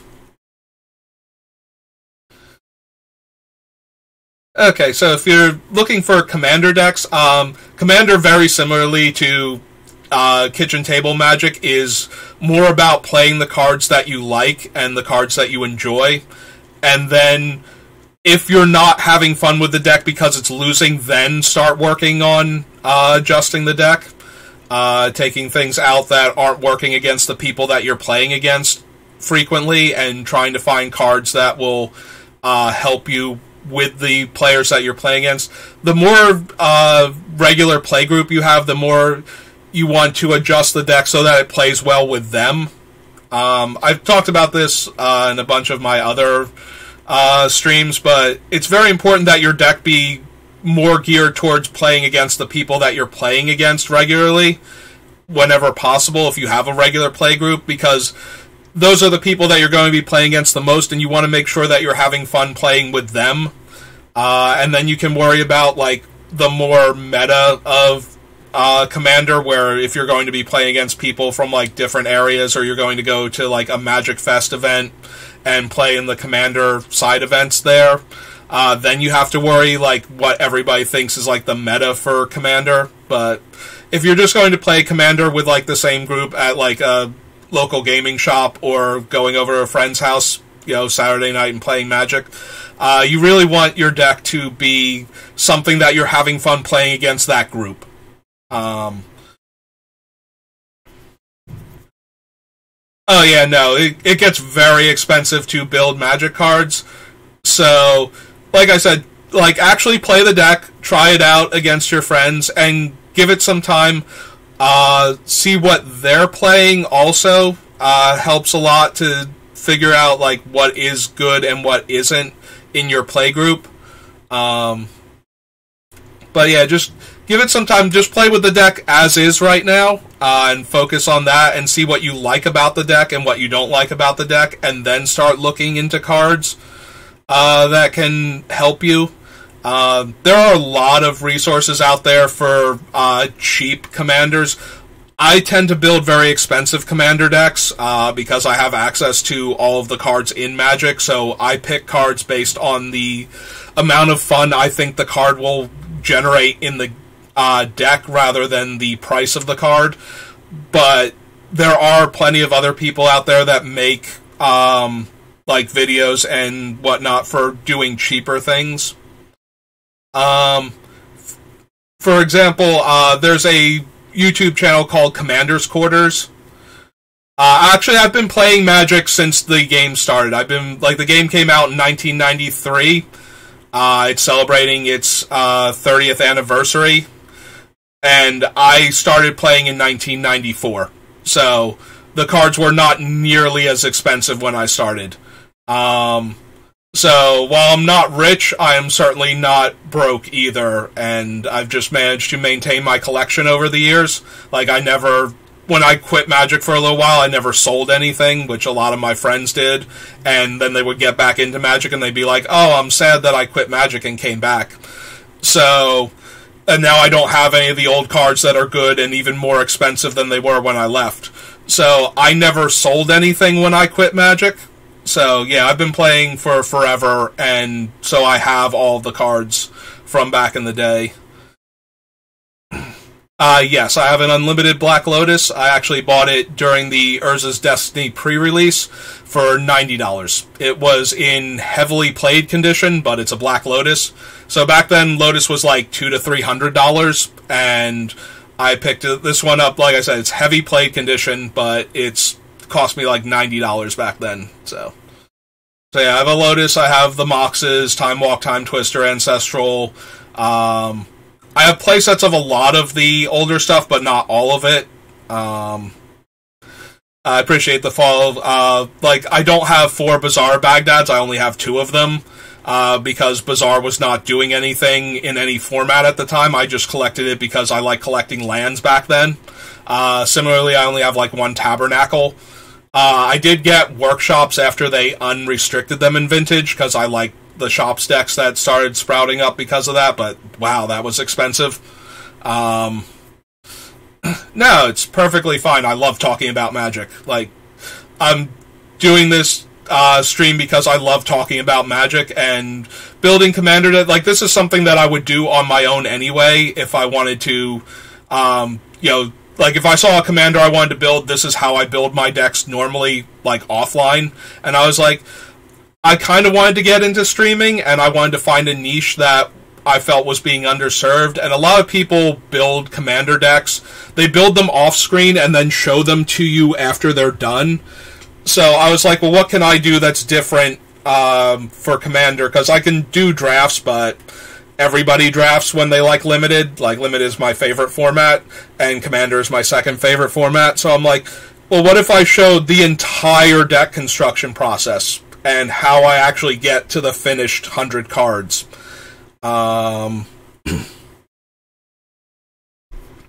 Okay, I mean, that's perfectly fine. I've been playing Magic, like I said, I've been playing Magic since I was in grade school, so back in 1994 is when I started playing. I didn't start playing D&D, actually. I started playing other tabletop RPGs. So I got into Magic, and for a while I would get into other card games, a little bit on the side if they had cool things. So I actually got into a card game called Doomtown, which is based on the role-playing game Deadlands, which is a Wild West magic horror-themed tabletop RPG.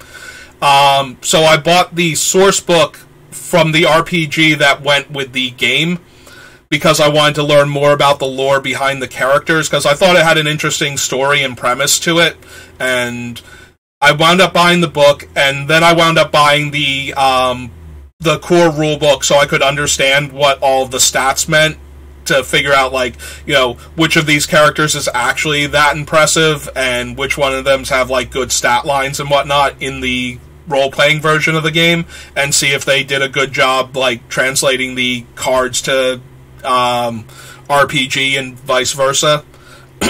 And that got me into role-playing, which got me into D&D. When I started playing, it was right at the tail end of 2nd edition, and so I didn't really understand the rules fully, and I had not read any of the core rule books. I just basically sat down and people told me what I could and couldn't do within reason, and, and learned from there. But then 3rd edition came out, and a bunch of the players at the local gaming shop jumped on the 3rd edition to see what it was. So I'm like, oh, cool. We're starting all over. Like, nobody else knows any more about this version than I do, because all the rules are slightly different. So I bought, like, the core rule books for 3rd edition, and I haven't played D&D in a while. The last time I played was about 4 years ago. We finished up a campaign, like, right around 2019 we finished it up, which was good because then the pandemic hit and then we couldn't get together anymore to play. So we had started another thing that we weren't able to finish because of that, and the playgroups kind of disbanded. Like, one guy moved away after the whole pandemic restrictions started easing up. Like, he was planning to move for a new job, so he moved out west. The other guy, I haven't heard from him really. Like, I heard from him, like, right at the beginning of the pandemic, and then I haven't heard from him since then. So I haven't had a group to play with, because it was those two guys, me and my brother, that were playing. Like, I was DMing basically everything, and so we were doing D&D. We did a campaign that lasted like 6 years or something that we had finally finished up. We had like 15 players at the beginning or something. Not 15, but we had like, I want to say like 7 or 8 players at the beginning, and they just kind of died out. I don't mind playing online, but I like the personal interaction more at the table. Like, I tend to play with friends, like people I know, and then I find other people. Like, the one guy that joined our group that was there at the end and that moved away, he was part of our Magic play group for a lot of the time, so he heard that we were playing D&D and that we were starting to lose players, and it's like, I'd like to play D&D. Like, I'm free that night, and I'm like, cool, come on down, let's get you involved. And, I'm DMing, so I say yes, come by, give it a try, because we did say we needed new players. Like, we all agreed on that, so that's how he got in, and he wound up being there till the end, and then we lost, like, one of the other players that had been there for, like, the longest time. Like, he was going through some stuff, so it wound up just being the 3 of us, like, the 3 of them and me as the DM to finish out the campaign, but we got there, so that was, like, the first time I've ever finished, like, a really long campaign like that. Like, normally the group doesn't survive long enough to do, like, that long of a campaign, because that one, I want to say I started it in, like, 2015 or something, and we made it to 2019. So it's like almost 4 years from start to finish.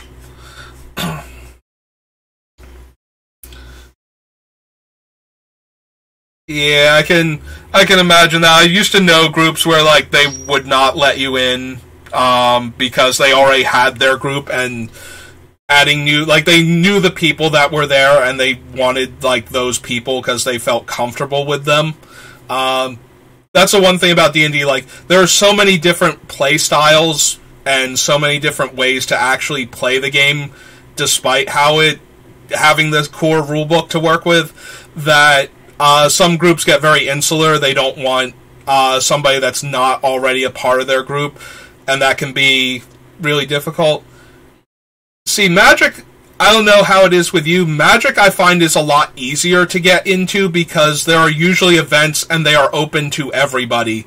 It's hard to find. It might be hard to find a play group to play casually with, but usually they have some type of event where it's just open to people that come and register for the event. So in that regard, you get to, like, show up, pay your entry fee, and play in the matches. And then, from that, they get to meet you, and they get to know you, and then maybe you can get into their play group. Oh, it doesn't matter if you lose. Everybody loses in the beginning, especially. Like, nobody starts off great at Magic. Magic is a super complicated game, and it takes a long time. I've known people for years that don't necessarily get better at the game, but they like playing it, and they have fun hanging out with the other people while playing it, so they still show up to events, and they still enjoy playing it. You don't have to win a lot to have fun with Magic. You just have to do the cool thing before you die, basically. Like, whatever it is that your deck wants to do, if you can find that, or you can get, like, some people do get really into it and they get better over time. There are some players where it's like, when they first started playing, I just rolled over them very easily, like, they put up no resistance while playing against me, but then, you know, like, in a couple years, they actually, like, now I actually have to play really well. Hello, Al, my shin.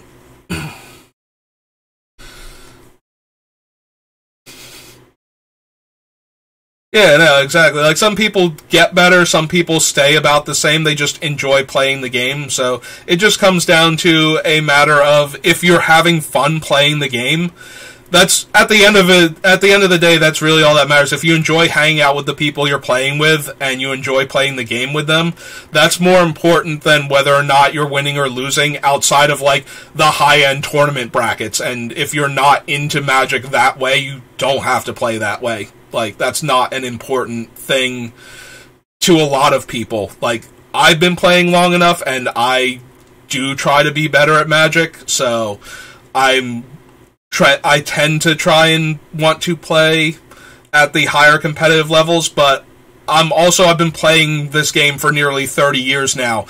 The best I have ever done is day 2, like, top 20 at one Grand Prix out of, like, the dozens that I've been to. Like, that is the best I have ever done in Magic. And I've been playing for forever. Like, everything below that is, like, local level or, like, small-time tournaments. Like, I've had success at that level, but you know a lot of the tricks. It's like I said, it's a very complicated game. It's very easy in the moment to get very focused on one thing about the game and miss important stuff. You'll see it happen all the time. You can watch players actively playing the game that are very good at the game, and they will occasionally make, like, very simple mistakes, because it's very hard to play Magic perfectly all of the time.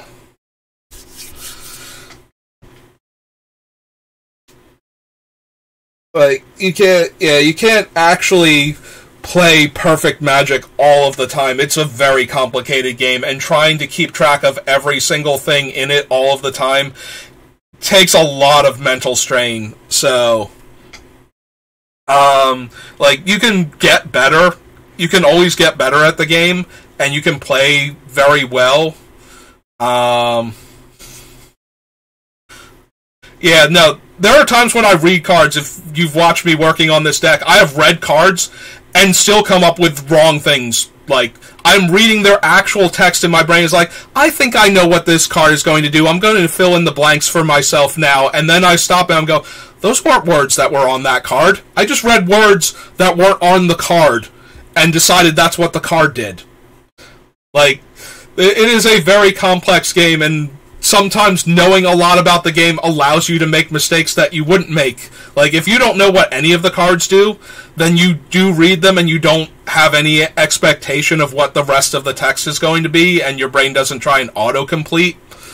Yeah, I've done that one too, where I just, like, skip over important words like your creature as opposed to any creature, or an opponent as opposed to a player.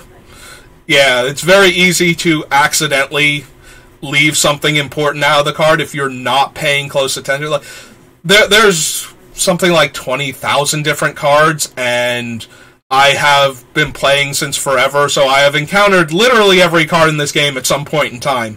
So I have read every single card at some point in time. But I'm not going to be able to remember every single card. Like, that is literally not possible. Like, my brain does not have enough room, even if it was devoted entirely to Magic, to pull up the official game text of every single card. So, you're never going to be the perfect player. Nobody is, and even the best players in the world, like, the best players in the world have, like, a 70% win rate. Like, even the best players in the world are not winning a full 3 out of every 4 games, and this is the actual best. I haven't posted my collection. If you actually want to know, if you just go to Gather and you remove most of Unfinity and the cards Jetmir, like the actual Cat Demon, and Battle Angel of Tyr, that is my collection. I literally have every other card in the game right now, at least one copy. Tournament legal cards. So I'm missing a bunch of cards from the other unsets too, because they're not tournament legal. But if you want to see everything that I have access to, it is basically every card in the game right now. Except for the tournament legal cards from Unfinity, and it's an absurd amount of money. Like, I could not, if anything happened to my collection, I could not afford to replace it because it is worth so much more than it was when I bought it. Like I said, I bought the Lotus for like $90.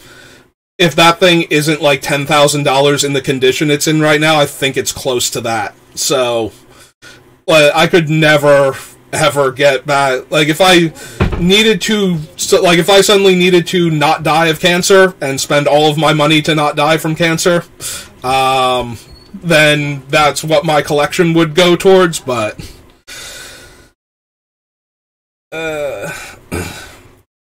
yeah, I could not ever afford to have the collection that I do now if I had not started back when I did and had not devoted as much money as I did to acquiring the collection. Which is an entirely different rant that I have about how expensive Magic is. Now, granted, this makes, like, the older formats like Vintage and Legacy and whatnot ungodly expensive to try and get into. They have been doing more to make things like Standard and, to a lesser extent, Modern a lot cheaper. They're still very expensive to get into. Commander, it depends on the playgroup. Like, you don't need... I've said this before, like, when I'm building decks, like, when I put the dual lands in here, like, the dual lands are, like, $300, $400, $500 a card. You don't need them. I put them in there because they are, like, they make the deck, like, 0.1% better, for the most part. There are a single land, each one of them in the deck, that come into play untapped and make one of my lands come in. So they make my land come into play untapped, which means I might be able to cast a spell a turn sooner than I would if my land came into play tapped. That, in Commander, especially in, like, casual, like, friendly Commander games, that normally doesn't matter. I play against people all the time that can't afford those type of cards, and they ooh and ah at them when I play them, but that doesn't mean that they can't win the games. Yeah, I'm from the US, so the Commander decks, let's see, the set of the 4 Commander decks from Warhammer that just came out was like $280 for all 4 of them. So a little over $50 a deck, and that was the best price I could find on them. Yeah, I think the euro is a bit stronger than the dollar right now, so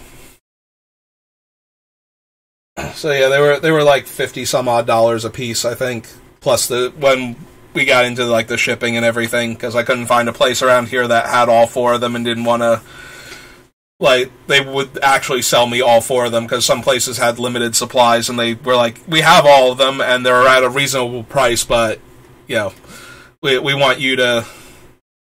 we only want to sell you 2 of them. It's like, well, I kind of need all 4, and...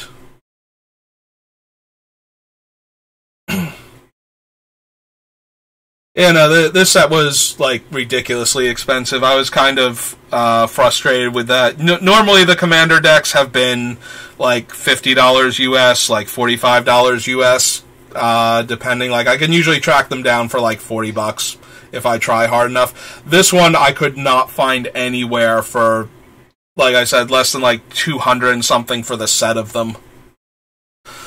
And that was... and, like, the individual decks were, like, 60 some odd dollars when people were selling them online, so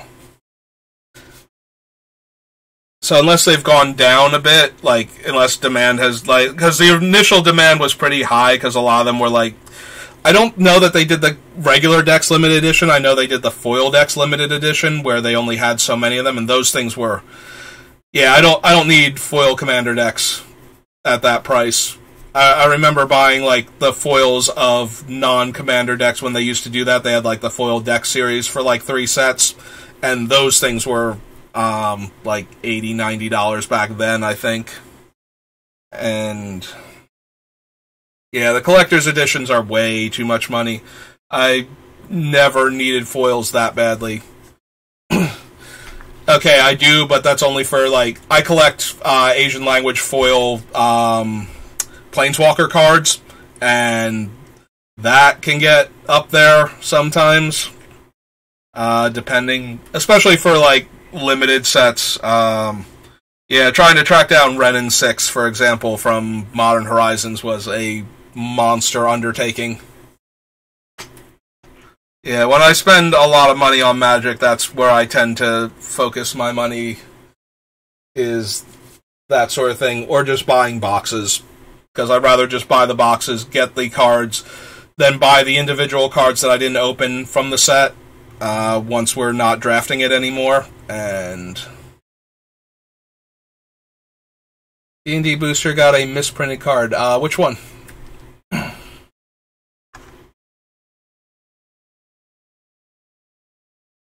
real quick, while we are doing this, I mean, I love talking about Magic, but I'm gonna real quick, because I don't want to lose all of the cards that I've cut out from the thing, so I want to see if I can find Goldmire Bridge. I'm blanking on... Isn't that the one from the Modern Horizon sets that has... it's the Artifact Land?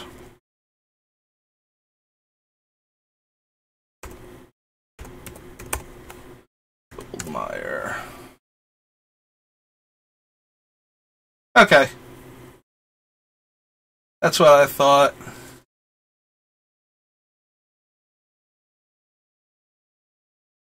So if I can ask, what's the misprint on it, do you know?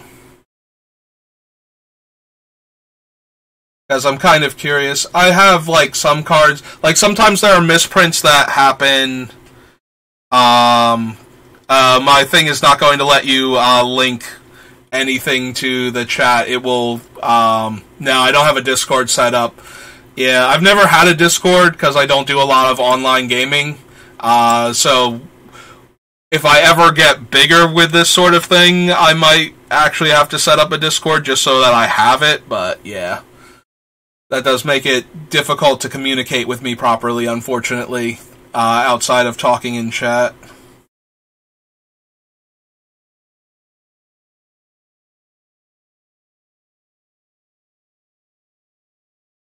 Let's see. I'll leave Geist Flaming because it can hit anything. Past in Flames, Faithless Looting.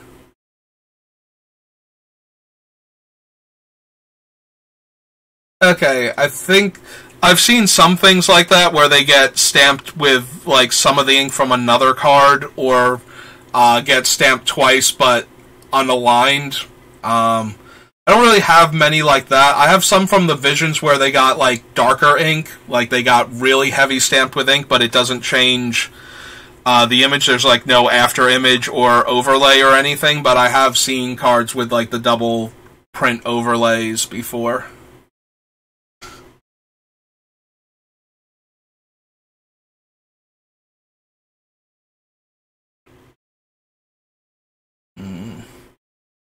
Let's see. 1 damage scry 1 probably stays in for now. That one stays in.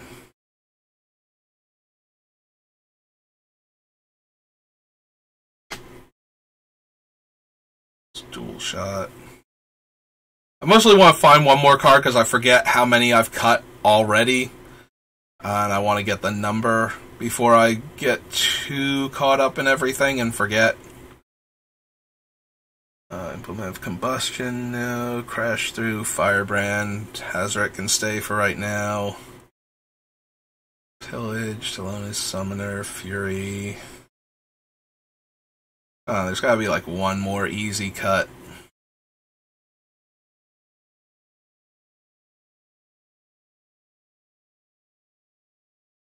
Last contentious plan.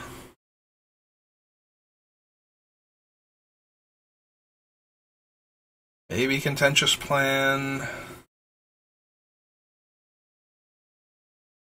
World breach of one mind, shark typhoon, cleansing wildfire, confounding conundrum. Actually, it's probably the conundrum because we want more instants and sorceries, even though it does do a thing that's helpful. All right. I've only made 9 cuts so far. All right, so we scroll back up and we go down to 360. And we can clear that up. Okay. There we go. I just wanted to do that before I forget, and then I've got all these cards that I cut, and then I forget to save or something.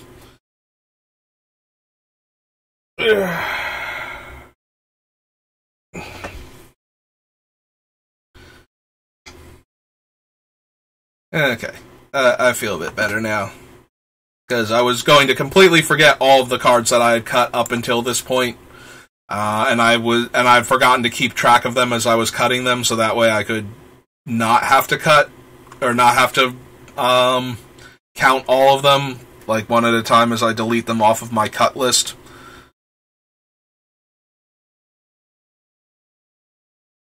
Let's see.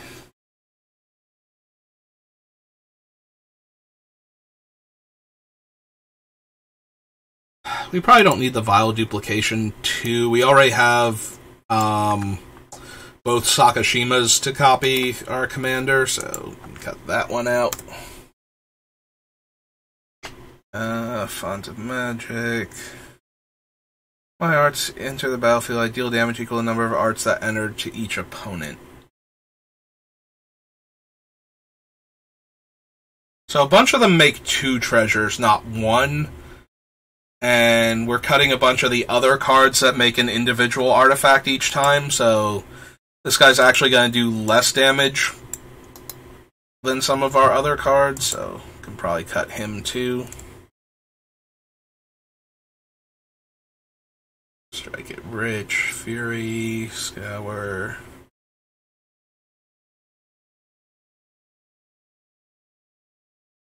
Number of cards I've drawn. Yeah, we can probably cut Astrolabe too. Alright, oops. I've not been keeping track, so that's 1, 2... Oh, did I accidentally delete that? Not... Yeah, I think I deleted that. Alright, so that was 3. Let's go all the way back up to the top. Down to 57, so don't mess that up. Good. Only less than 300 cards left now, and we're all done.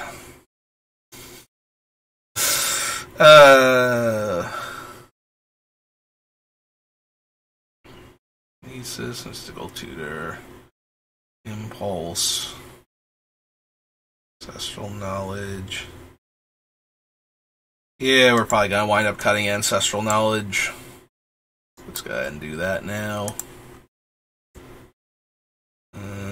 Probably the Disrupt 2.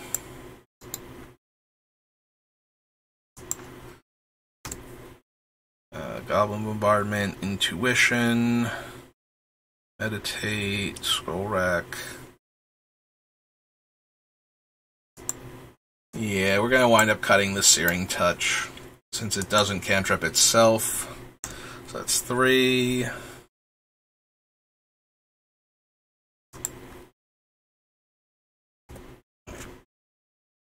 So the Muse. Shattering Pulse, Time Spiral, Turnabout, Windfall. Memory Jar, Snap. Caltrops, Repercussion. Oh, also, I know I'm focused back on this thing, but do not feel like you cannot keep talking to me. I will continue to discuss just about anything magic related. So don't feel like you can't talk to me now that I've gone back to looking at this. I just wanted to, while I was thinking about it, I wanted to make sure I didn't lose the original count, and as long as I'm not engaged in rambling about magic, I'm going to keep working on the cuts for this thing. But yeah, don't feel like you can't talk to me or that I'm tuning you out or anything. Yeah.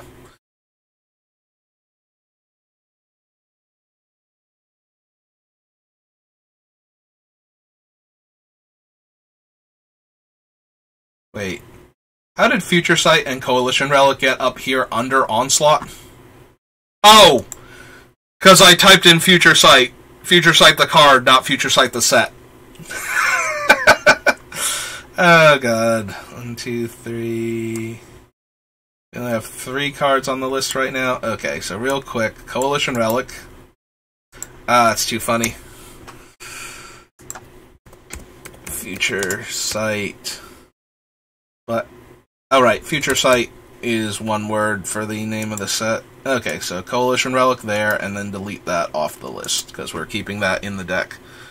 That amuses me now. So yeah, we were on Onslaught and Future Sight.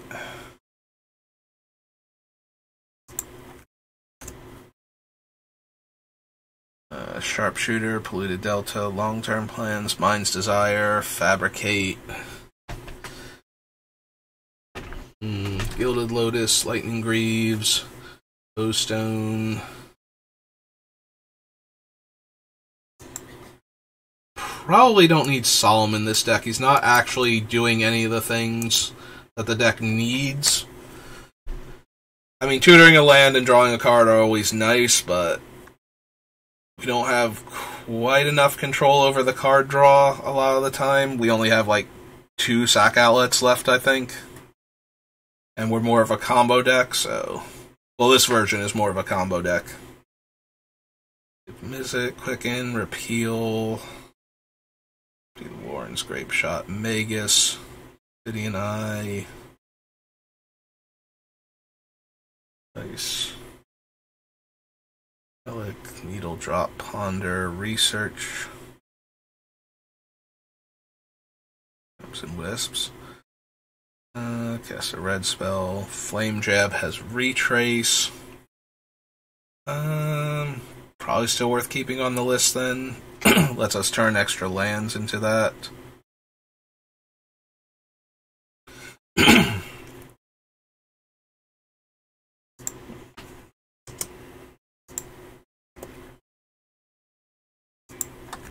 So many typos. 2 damage divided for 1 red. Spawning Breath deals 1, gives us the 0-1. 4, Gataxian Probe, Gut Shot, can be free. And we probably don't need Metamorph. We've cut a lot of the artifacts, and the creatures we can copy only really matter when we're copying our commander a lot of the time. Like, a lot of our other creatures are very interchangeable, so copying them doesn't do as much.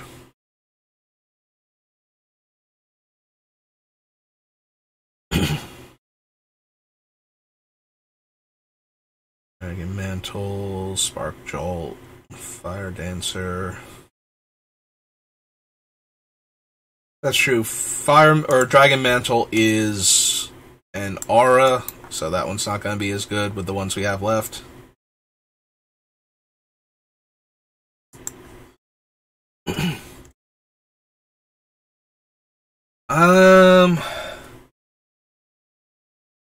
Yeah, today is probably not a good day. I've got like an hour roughly before I have to get ready for work. Yeah. So the biggest thing about building a budget deck is it's more a question of what you're going to play against and what you're interested in playing with are the 2 most important things before figuring out, like, because there are a lot of cards that are cheap that, you know, aren't good, and there are a lot of cards that are cheap that are good, but not necessarily they're more format dependent than anything else. So if you're just going to be playing like casually with a group of friends, not Commander, then it becomes a question of what do you have right now and what are you going to be playing against. With Commander, it becomes a what Commander appeals to you, and then figuring out the cheaper cards that interact with that Commander. Like, I've done things where I've taken a look at the deck and then cut, like, what can we put in the deck that isn't an insane amount of money, cut out, like, all of the $100 cards and all of the more, like, the $20 and $30 cards as much as we can, and just try and get it down, come up with alternatives for everything that I suggested for the deck originally that would allow it to continue to function properly. But, obviously, the reason that a lot of these cards are cheaper is because they are anywhere from a tiny bit to significantly less powerful in the deck. Which is not to say that it's a bad thing to run it. It doesn't make the deck unplayable or anything to do that. It's just we're shaving out cards that are anywhere between fractions of a percent and, actually like 2 or 3 times better than the other card. And for most of the cards I was able to do that. It's actually the Beamtown Bullies. I did a more budget-friendly suggestion for the deck. The only card I had a lot of trouble with was Survival of the Fittest, because there's nothing that does what Survival does that's cheap, that wasn't already in the deck anyway. So I wound up suggesting a bunch of cards that we had cut from the deck that weren't anywhere near as good as Survival as options. But I felt bad about that one because there's actual nothing in Magic. Because we were already running, like, Fauna Shaman and whatnot, which are the cards that let us tutor for creatures that weren't Survival of the Fittest, but Survival did a lot of work for that deck. So cutting Survival was painful, but Survival's on what's called the reserve list, so there's no reprinting it anymore. And Survival is like $180 or something for, like, regular Survival of the Fittest, So I did kind of feel bad about that, because I had to suggest, like, actual worse options. Like, normally when I'm doing a budget build for the deck, it's, there are options, they're just not the absolute best card. So, telling you to run, like I said with the dual lands, like, the difference between Volcanic Island and the red-blue dual land from Dominaria United is, as far as, like, if you're going to go to a tournament and try and win, Volcanic Island is insanely more powerful. If you're trying to play kitchen table Magic with your friends in Commander, it's, like, percentage points better.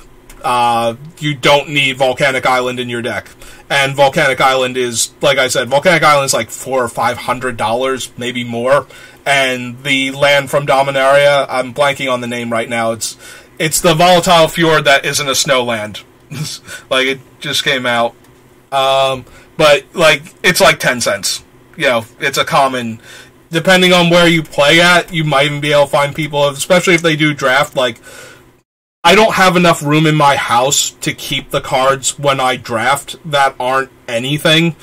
So I usually grab, like, any commons or uncommons that I think are going to do well in the future, and leave the rest of the commons and uncommons. Like, I take the rares and mythics and foils, but I don't have enough room to keep adding every single common that I open out of a booster pack after a while. Like, once I have, like, the regular boxes that I open to try and put the set together, and I have the play set of them and whatever extra from the boxes, like, I don't actually need that.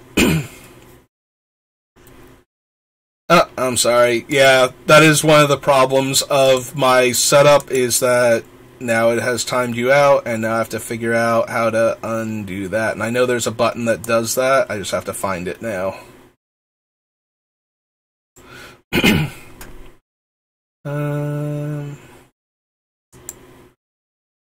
Stream elements. Oh! Oh, no. No. Sorry about that. I am so sorry about that. That was not the button I thought it was. There we go. Untime you out.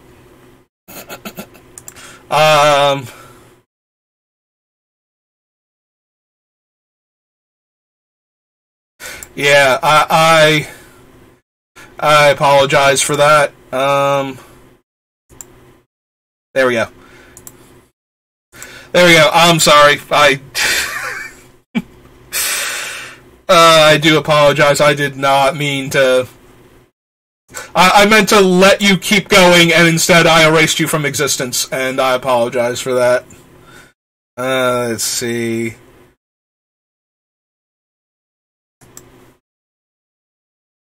If I look at this...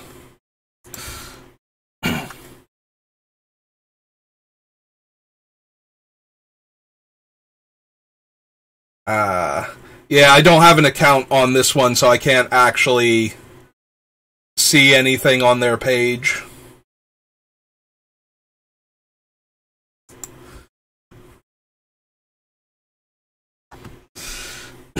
Yeah, I kind of figured that's what it was, based on the name of the thing, and then, yeah, then my system got overzealous, as it always does, and it's like, no, you can't post links here, and I'm like, don't do that to him, let me find the button, and then I push the ban a person button, trying to untime you out, and...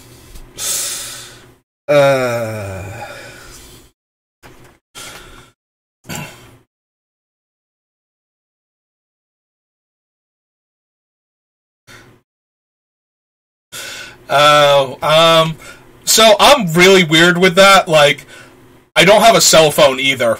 Like, communicating with me is actually very difficult.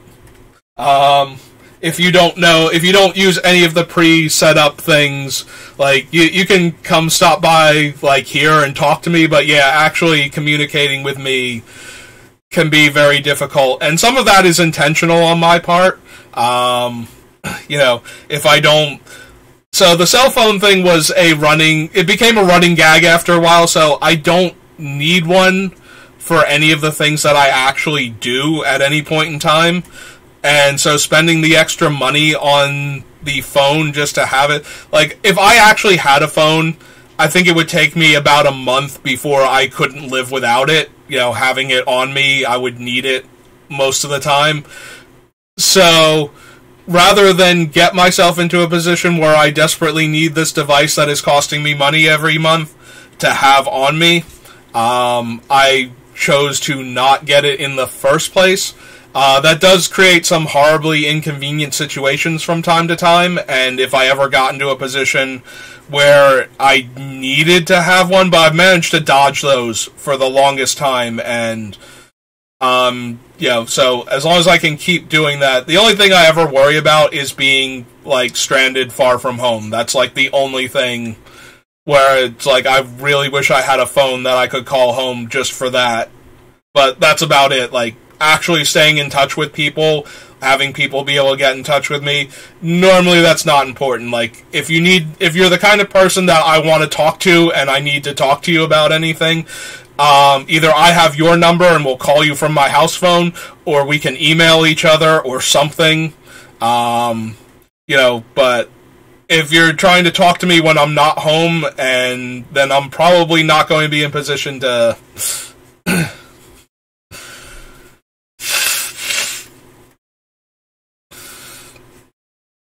Yeah... So I'm weird like that. Like, the technology that I adopt and the technology that I ignore seems very weird. Like, things that everybody has, I don't always have, and other things that some people don't even care about, I have, you know, like, I'm absolutely set for. So it becomes a really weird thing with me, which technologies I adopt at any point in time, which... like I said, it does confuse people sometimes. Like, I spent a lot of time as a delivery driver. That was, like, one of my main occupations, and I didn't have a cell phone. So, I could not nobody could get in touch with me while I'm on the road.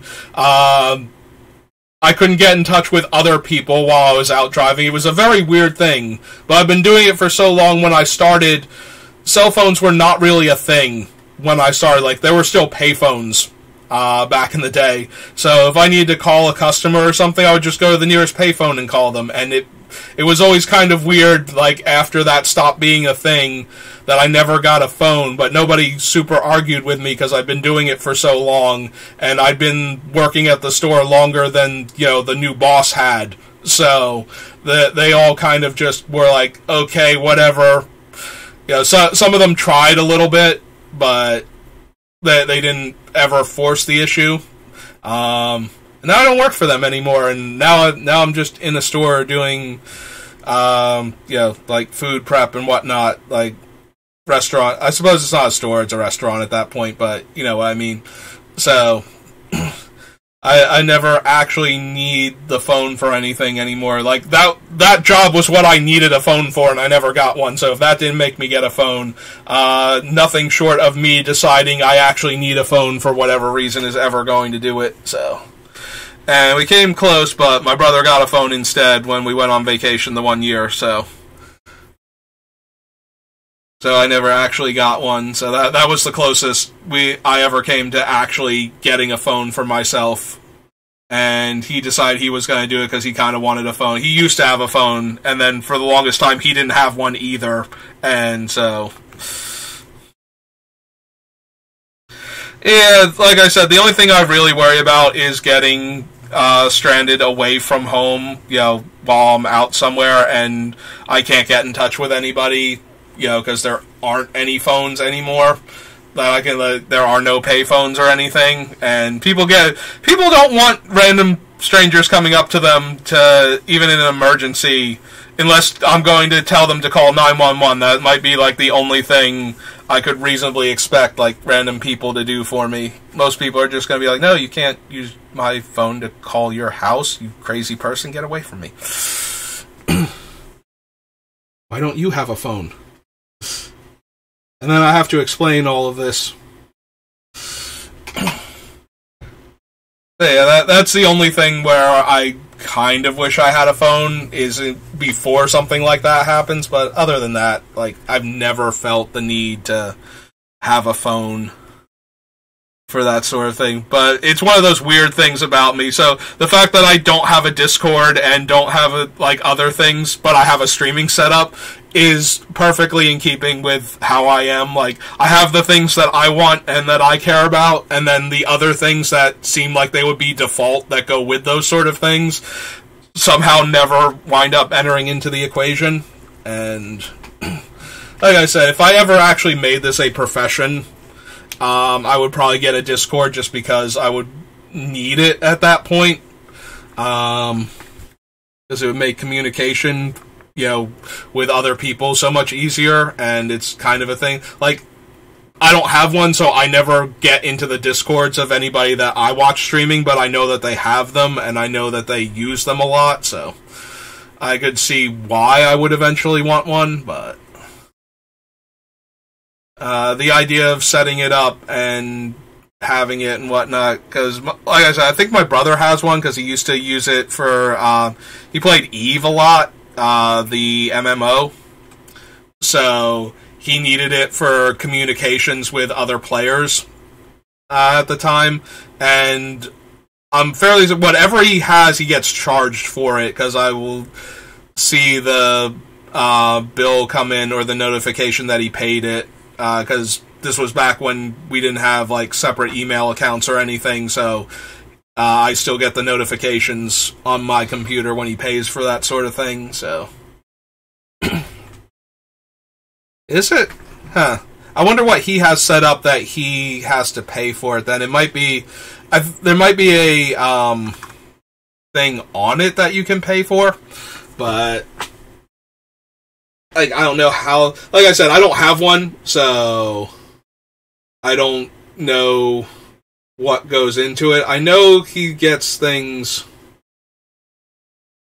like I said, he gets bills from them. It says from Discord and notifications that he's paid it. So I know he's doing something with them that he's paying for, but I don't know what Discord. And I usually don't talk to him about it because I have never super cared about it. So yeah, if I ever decide to get it, he's one of the first people I'll be talking to about it to find out what he has and why he's paying money for it and whatnot. But Geist Flame, Past in Flames. Yeah, I like all you guys. Faithless Looting. Trickery is one of the 1 damage to everything cards, and I think I want to keep those. Yeah, it might be time for me to start figuring out like what my cantrips are and going through the list and getting rid of as many of the useless ones as I can. So slide this up a bit. We got 1, 2, 3, 4, 5. 352 cards left.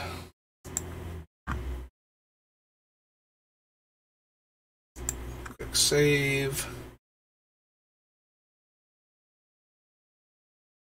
Alright, so we got Brainstorm,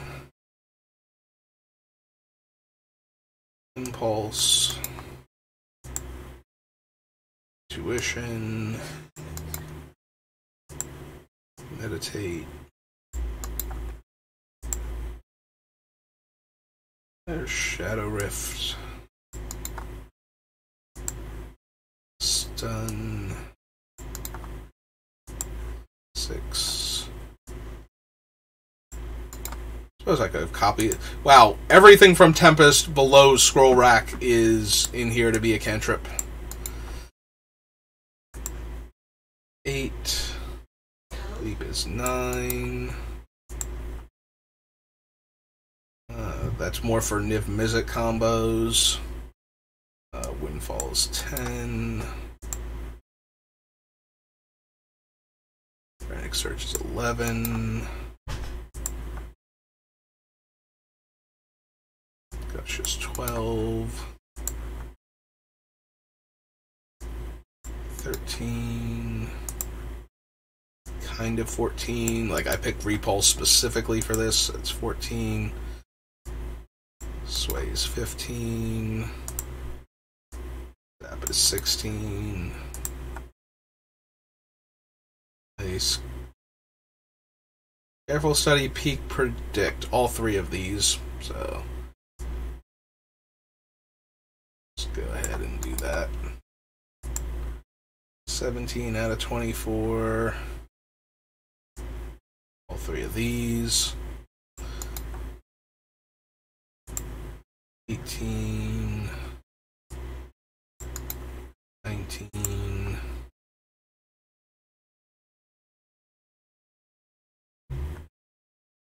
Nice Desire, Fabricate.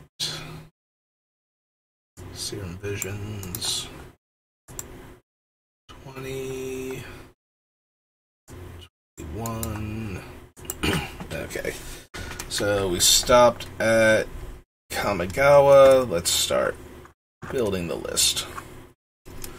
So these are going to be all of the cantrips in the deck.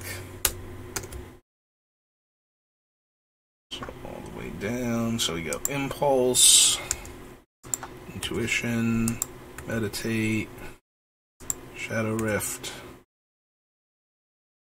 Stun,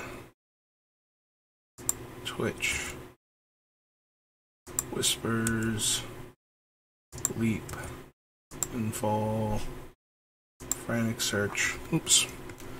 Frantic Search. Gush. Opt. Repulse. Sway. Zap.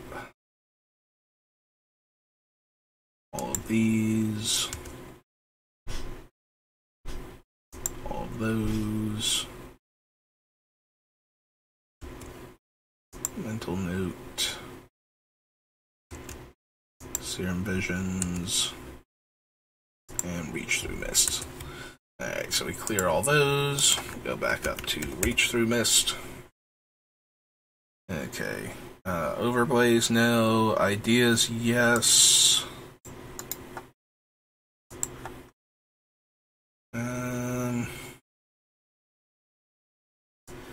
mean, Remand is kind of in there for the cantrip effect, but it's also in there to be a tempo play sometimes, so I know that I want to call it that. Electrolyze, though, yes. Intrude, Signet, Firemind, Quicken and Repeal, yes. See the Warrens, Grape Shot, Magus, Ophidian Eye, Teferi, Think Twice.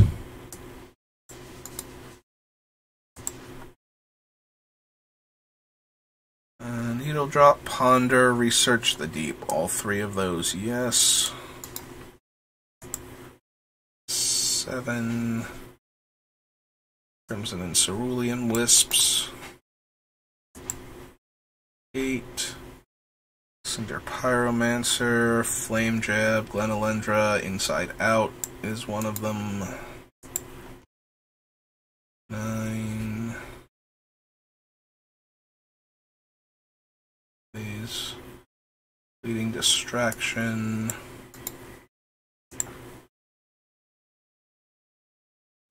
Koth, Twisted Image is one. 11 now. Probe is 12. Face Flame, Past in Flames. Faithless Looting and Thought Scour. 13. Rift, Electrickery, Electromancer. An Action Injunction is one. 14. Outpost Siege. Refocus. Impact Tremors, Twin Bolt, Expedite, and Slip Through Space.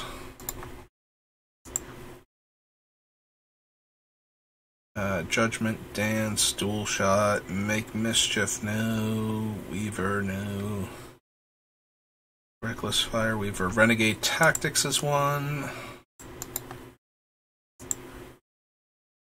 Spark of Creativity is technically one. I think that's why I put it on the list in the first place.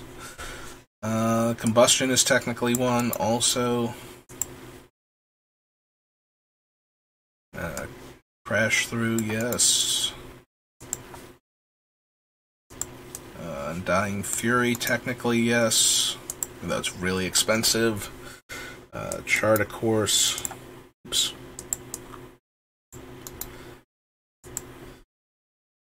Spring, Pirate's Pillage, yes. Summoner, Fury. Oh, we're up to... This will be the 24th card, so we have to stop there. Okay, so that's Warlord's Fury was the last one. We scroll all the way down here.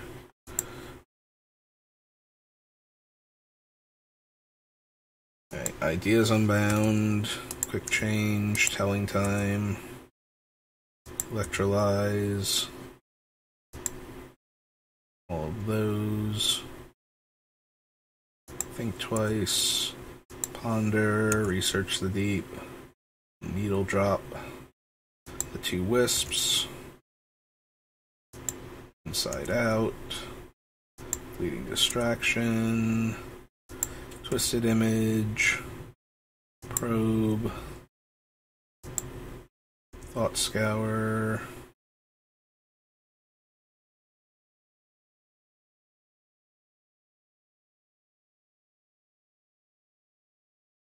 oh, we did get Faithless Looting, I just didn't hit the enter button. I was like, wait a minute, shouldn't we have gotten Faithless Looting too?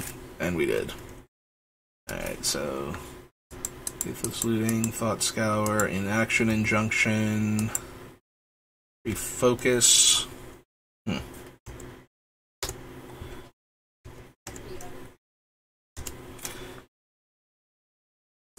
Refocus. Expedite, Slip Through Space. Renegade Tactics. Spark of Creativity. Implements. Crash Through. Hazaret. Chart a Course. Pirate's Pillage. Warlord's Fury. Alright, go back up to Warlord's Fury. Electrostatic field, no. Murmuring Mystic, no. Niv, Radical Idea, yes. Clear all. Radical Idea. 1,000-year service, 1,000-year storm. Light up the stage. Shimmer of Possibility, yes. Yeah, I suppose that one could have been in the thing. So yes to Contentious Plan and Blind Blast. Firemind's Vessel, Narsat, Ral, Sahili, Spark Double. Here in Underworld Breach of One Mind, yes. Cleansing Wildfire and Deliberate, yes.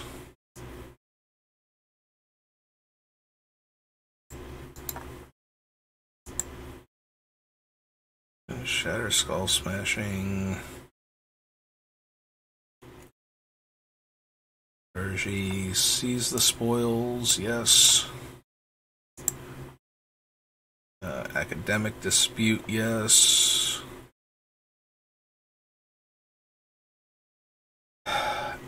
Do we count the Archmage? No, he's not actually a cantrip himself.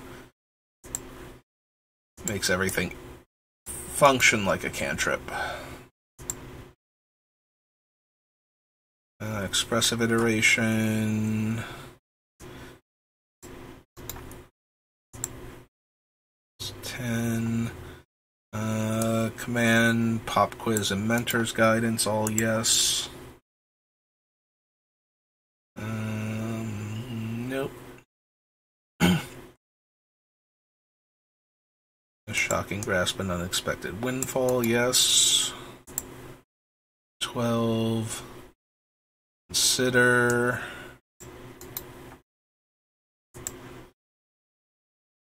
Startle and Neonate's Rush. Ancestral Anger. Inspired Idea. 16. Lambolt. Elkite. Invoke Calamity. Little Chat, yes. Big Score, yes. 18. Micromancer. Timely Interference, yes.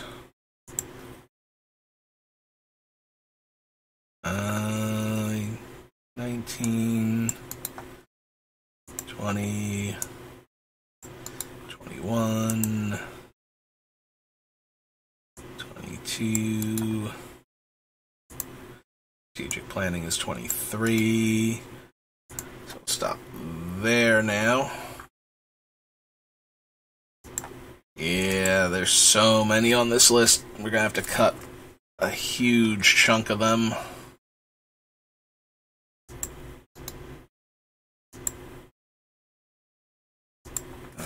That's what I thought. There's stuff below that too that I couldn't see.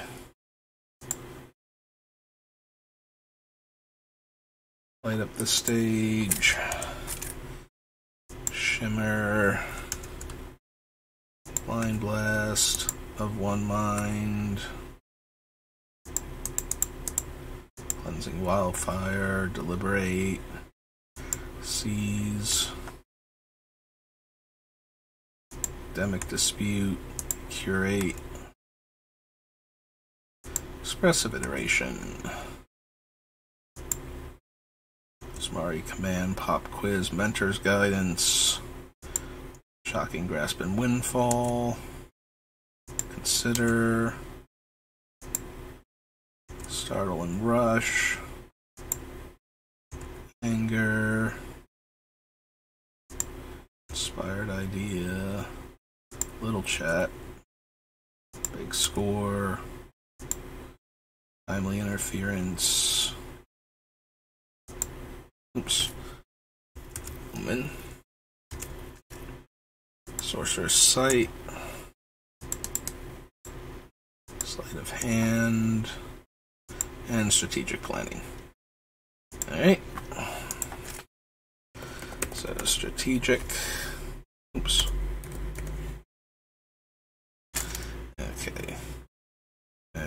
Preordain. So many cantrips. Visions. Chandra. Polymorphous Jest, no. The Grid Sanctum, Psi, Chandra, Winged Words is one of them. Deck, Treasonous Ogre, Spellseeker, Fist of Flames, Geomancer's Gambit. Oops. So yes to both of those. Scour All Possibilities is another one. Fury, Strike It Rich. Font of Magic, Young Blue Dragon, yes, because of his adventure. Estimate, Deflecting Swat, Fierce Guardianship, Tidal Barracuda, Smoke Spirit's Aid, Spellbinding Soprano. I don't think any of these are cantrips. Spiteful Prankster. Okay, that's actually everybody.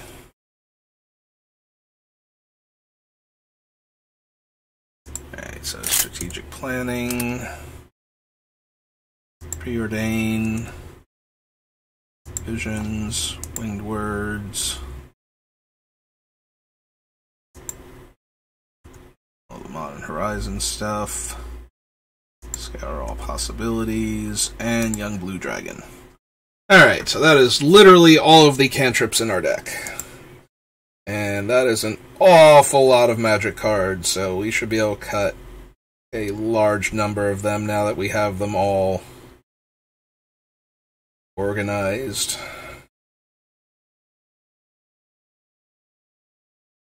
So I think first and foremost we want to cut all of the blue ones that target a creature but aren't actually doing anything. Like, we just put them in there because they're cantrips. So that's going to be Shadow Rift. Can go. Leap can go. Gush, Opt, Repulse. Repulse buys us time, potentially. Sway of Illusion just changes colors, which we don't do anything with. So that's 3. Careful Study, Peek, Predict, Accelerate, Obsessive Search, Overmaster, Mental Note, Serum Visions, Reach Through Miss, Ideas. Quick Change is another color change one. It's 4. Repeal is another bounce spell. Want to keep that one. Research the Deep. Make a creature blue and untap it. So if we're untapping the creature, that's extra pings. We might not need that, but that's better than some of the other things. We don't need Inside Out. I do play Arena. I mostly draft on Arena and do the dailies, and that's about it. I used to play on MTGO, but... So, weird thing happened where... I didn't get, like, my account suspended or anything, but something triggered somewhere where... Wizards, an auto thing went in where they're like, we're not sure that this is you buying stuff on your account, so we're going to stop you from buying stuff until you do something to unlock the account. Except we couldn't figure out what that thing was. Like, me and Wizards support team could not figure out why it had done that. So basically I can't buy anything on Magic Online anymore. So I can't buy tickets to participate in events or buy booster packs to do anything with either. So that kind of killed it. For a while, my brother was still able to buy stuff, and he was just trading. He would buy the things for me. I would give him the money, and then he would just trade them to me for nothing, and just trade me the tickets so that I could actually play. But that kept being more and more of a headache, and then I think it flagged his account for something, possibly that even, and then he wasn't able to buy anything either. So, and we were never able to figure out why exactly that happened. So, yeah, I don't actually play on Magic Online anymore. I was already getting frustrated with the actual, play patterns on Magic Online, so I usually don't like to play online. Oh, yeah, no, that would be wonderful. technically you can do that with new sets, but you have to get the entire set. They do have a redemption program when a set first comes out, so if you can collect the entire set on Magic Online, you can exchange it. Since Arena, you can just get the wild cards, and you can get whatever card you want. I mean, they could still technically do that, because they charge you some amount of money for the set anyway, for the exchange process. Which takes into account like the shipping costs and whatnot of getting you the physical cards. So I imagine they could do that, but it would probably still be relatively expensive. And they only do full sets. You can't do one for one with the cards. Crimson Wisps we wanted. I think we can get rid of Fleeting Distraction. -1 power isn't doing much. Twisted Image is the same as Inside Out, so you can cut that. Probe, Faithless Looting, Thought Scour. You can get rid of Inaction Injunction. Refocus works like the other one, the Cerulean Wisp, so I might still want that. We don't need our guys to be unblockable, so Slip. Spark of Creativity, Implement of Combustion, Chart of Course, Pillage, Fury, Light Up the Stage, Shimmer, Blind Blast, Contentious Plan, One Mind, Cleansing Wildfire, Seize the Spoils, Dispute, Curate, Guidance, Pop Quiz, Mari Command, Shocking Grasp we can cut.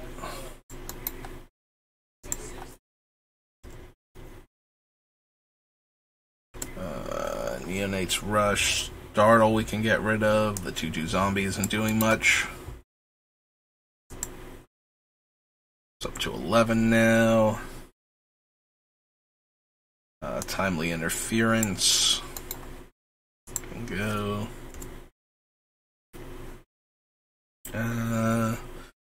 Sleight of Hand, Strategic Planning, Preordained, Visions of Beyond.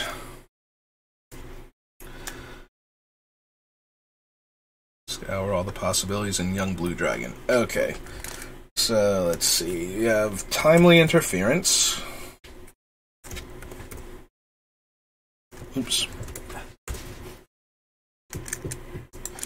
1 second.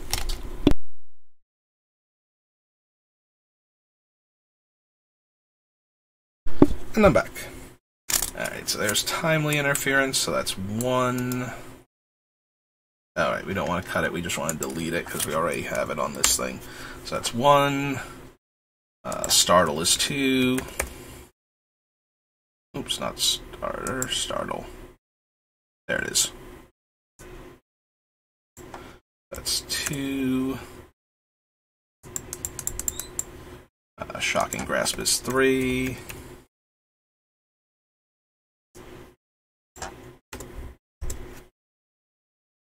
Slip Through Time is 4. Or Slip Through Space, rather. 4. Inaction is 5.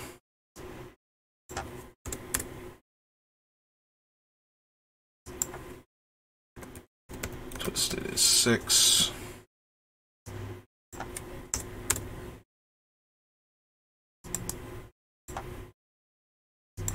Bleeding is 7.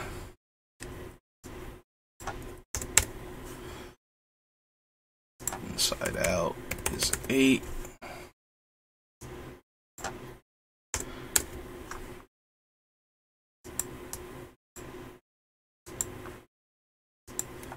Quick Change is 9.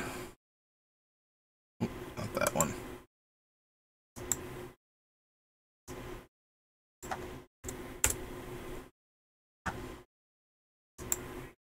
Oops. Stop trying to sneak back onto the list. It's 9. Sway is 10.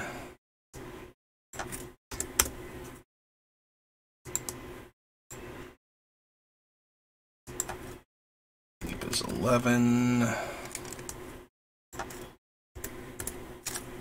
And Shadow Rift, there it is 12. Alright, so that's 12 cards gone. So 340 even. Alright, so we got rid of all of those. Alright, so that was a bunch of cantrips. We got rid of all the ones that, specifically that target a creature and that are blue, except for the 2 that untap. Mostly because we would rather have the ones that don't target over the ones that do, and the red ones at least work with the one Cinder Pyromancer. Although we might still cut those anyway, just because if we don't need, the less targets we need, especially creatures, because we could always run into positions where the opponent sacrifices the target, or they kill our creature in response, just to deny us the card if we actually look like we're going to do the cool thing. So there are a bunch of them that we might not... Like, I would rather have ones that are doing other things in our deck and letting us draw cards at that point if we're going to do that. That being said, we still have, like, way too many. So we're going to want to start getting rid of all of the ones that, like, I would rather keep the ones that look at more cards, draw us more cards. So, Intuition, Meditate. I suppose I should probably cut the red ones that target too, unless they're actually doing, like, specifically a damage or something in this deck. Like, we don't care about creatures blocking, so that's never going to be a thing. So we can cut that. Like, maybe we wind up cutting the Cinder guy since he's limited to red spells, and just go with the ones that don't care as long as they're instants or sorceries. Twitch I definitely want to keep. As far as utility ones go, so it lets us untap things, including land, so if we reduce the casting cost by enough and or can copy it, we'll be able to untap enough lands where we're actually netting mana from casting the spell, which will allow us to keep going with our storm count.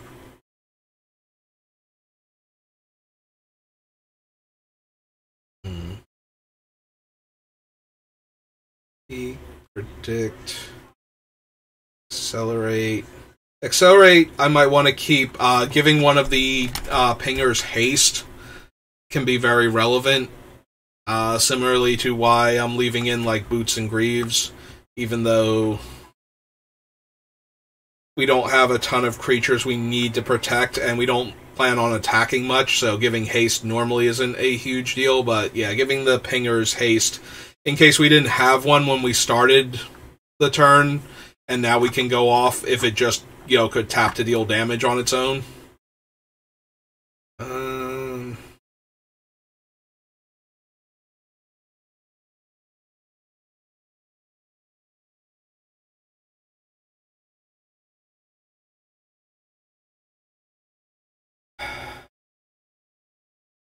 Let's see.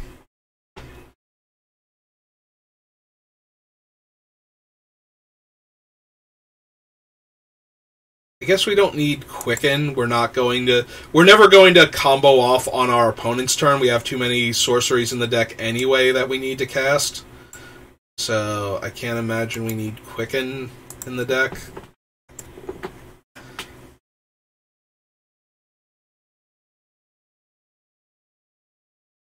Although I think it's funny that I'm cutting Quicken, but I haven't cut, like, the Peer Through Depths or whatever. Reach Through Mist, that's the one. So its only real thing is that it's Arcane, which we have one Splice onto Arcane card in our entire deck. So I don't know that we even care that much about it being Arcane.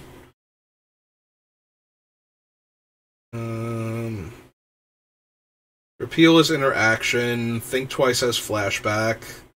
Needle Drop can deal a damage. Research can potentially return itself to our hand. And even though that's not even close to guaranteed with the Clash mechanic, even if we don't get it back, the Clash functions as a scry for us on the turn that we're trying to cast everything, so... Crimson Wisps give haste, same as the other thing, but yeah, maybe... Yeah, if we're already untapping our stuff, like, this can only untap a creature...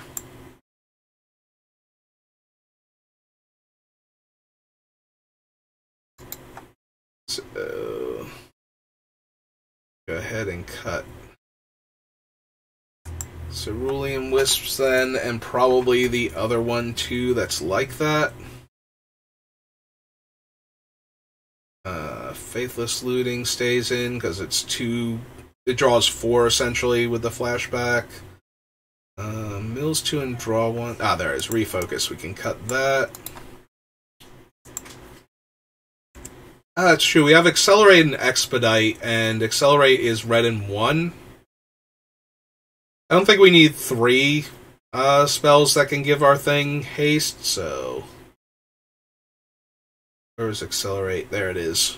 So we'll keep the ones that only cost 1 mana and cut this one.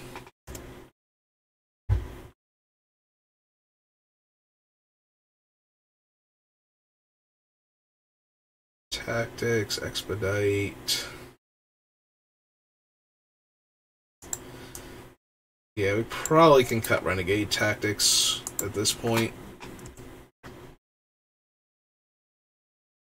Scour, Crash Through.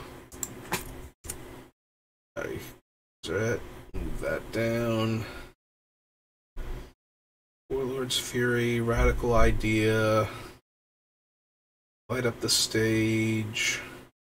Hammer of Possibility looks at 4 cards. Contentious Plan is the draw 1 proliferate, and I don't think we're going to have enough Planeswalkers. It's 2 mana instead of 3, like Steady Progress, so it was easier to put that one in. Academic Dispute makes a creature block, and then it's a learn, not a draw. So I think we can cut that. I mean, it is a draw, but it's a, a rummage, not just a straight draw, so... Iteration looks at 3 cards. Mentor's Guidance is fairly easy to copy and looks at 4 cards, but it's 3 mana, so maybe not. Yeah, I think we can cut Pop Quiz for the same reason as Academic Dispute. It's a draw and then a rummage. So... Unexpected Windfall.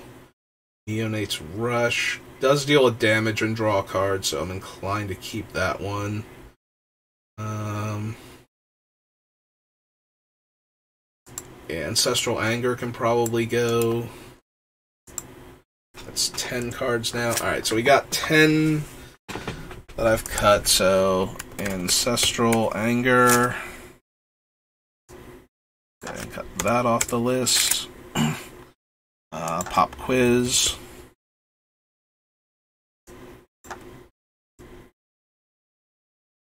Academic Dispute.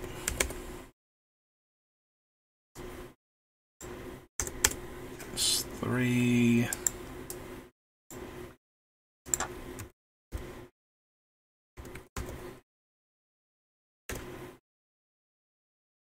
That's 4.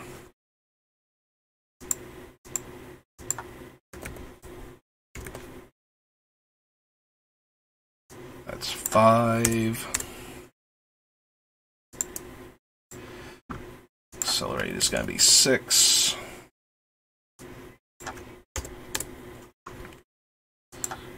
Refocus is 7. Ah, there it is, refocus. 7.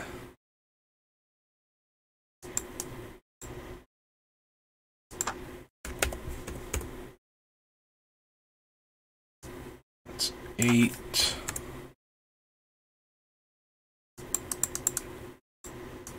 And Quicken and Stun. Quicken. And Stun. Alright. That's another 10 off the list. That brings us down to 330 cards. Alright. It's getting closer to time for me to get ready for work. I think that's about as much headway as I'm going to make today.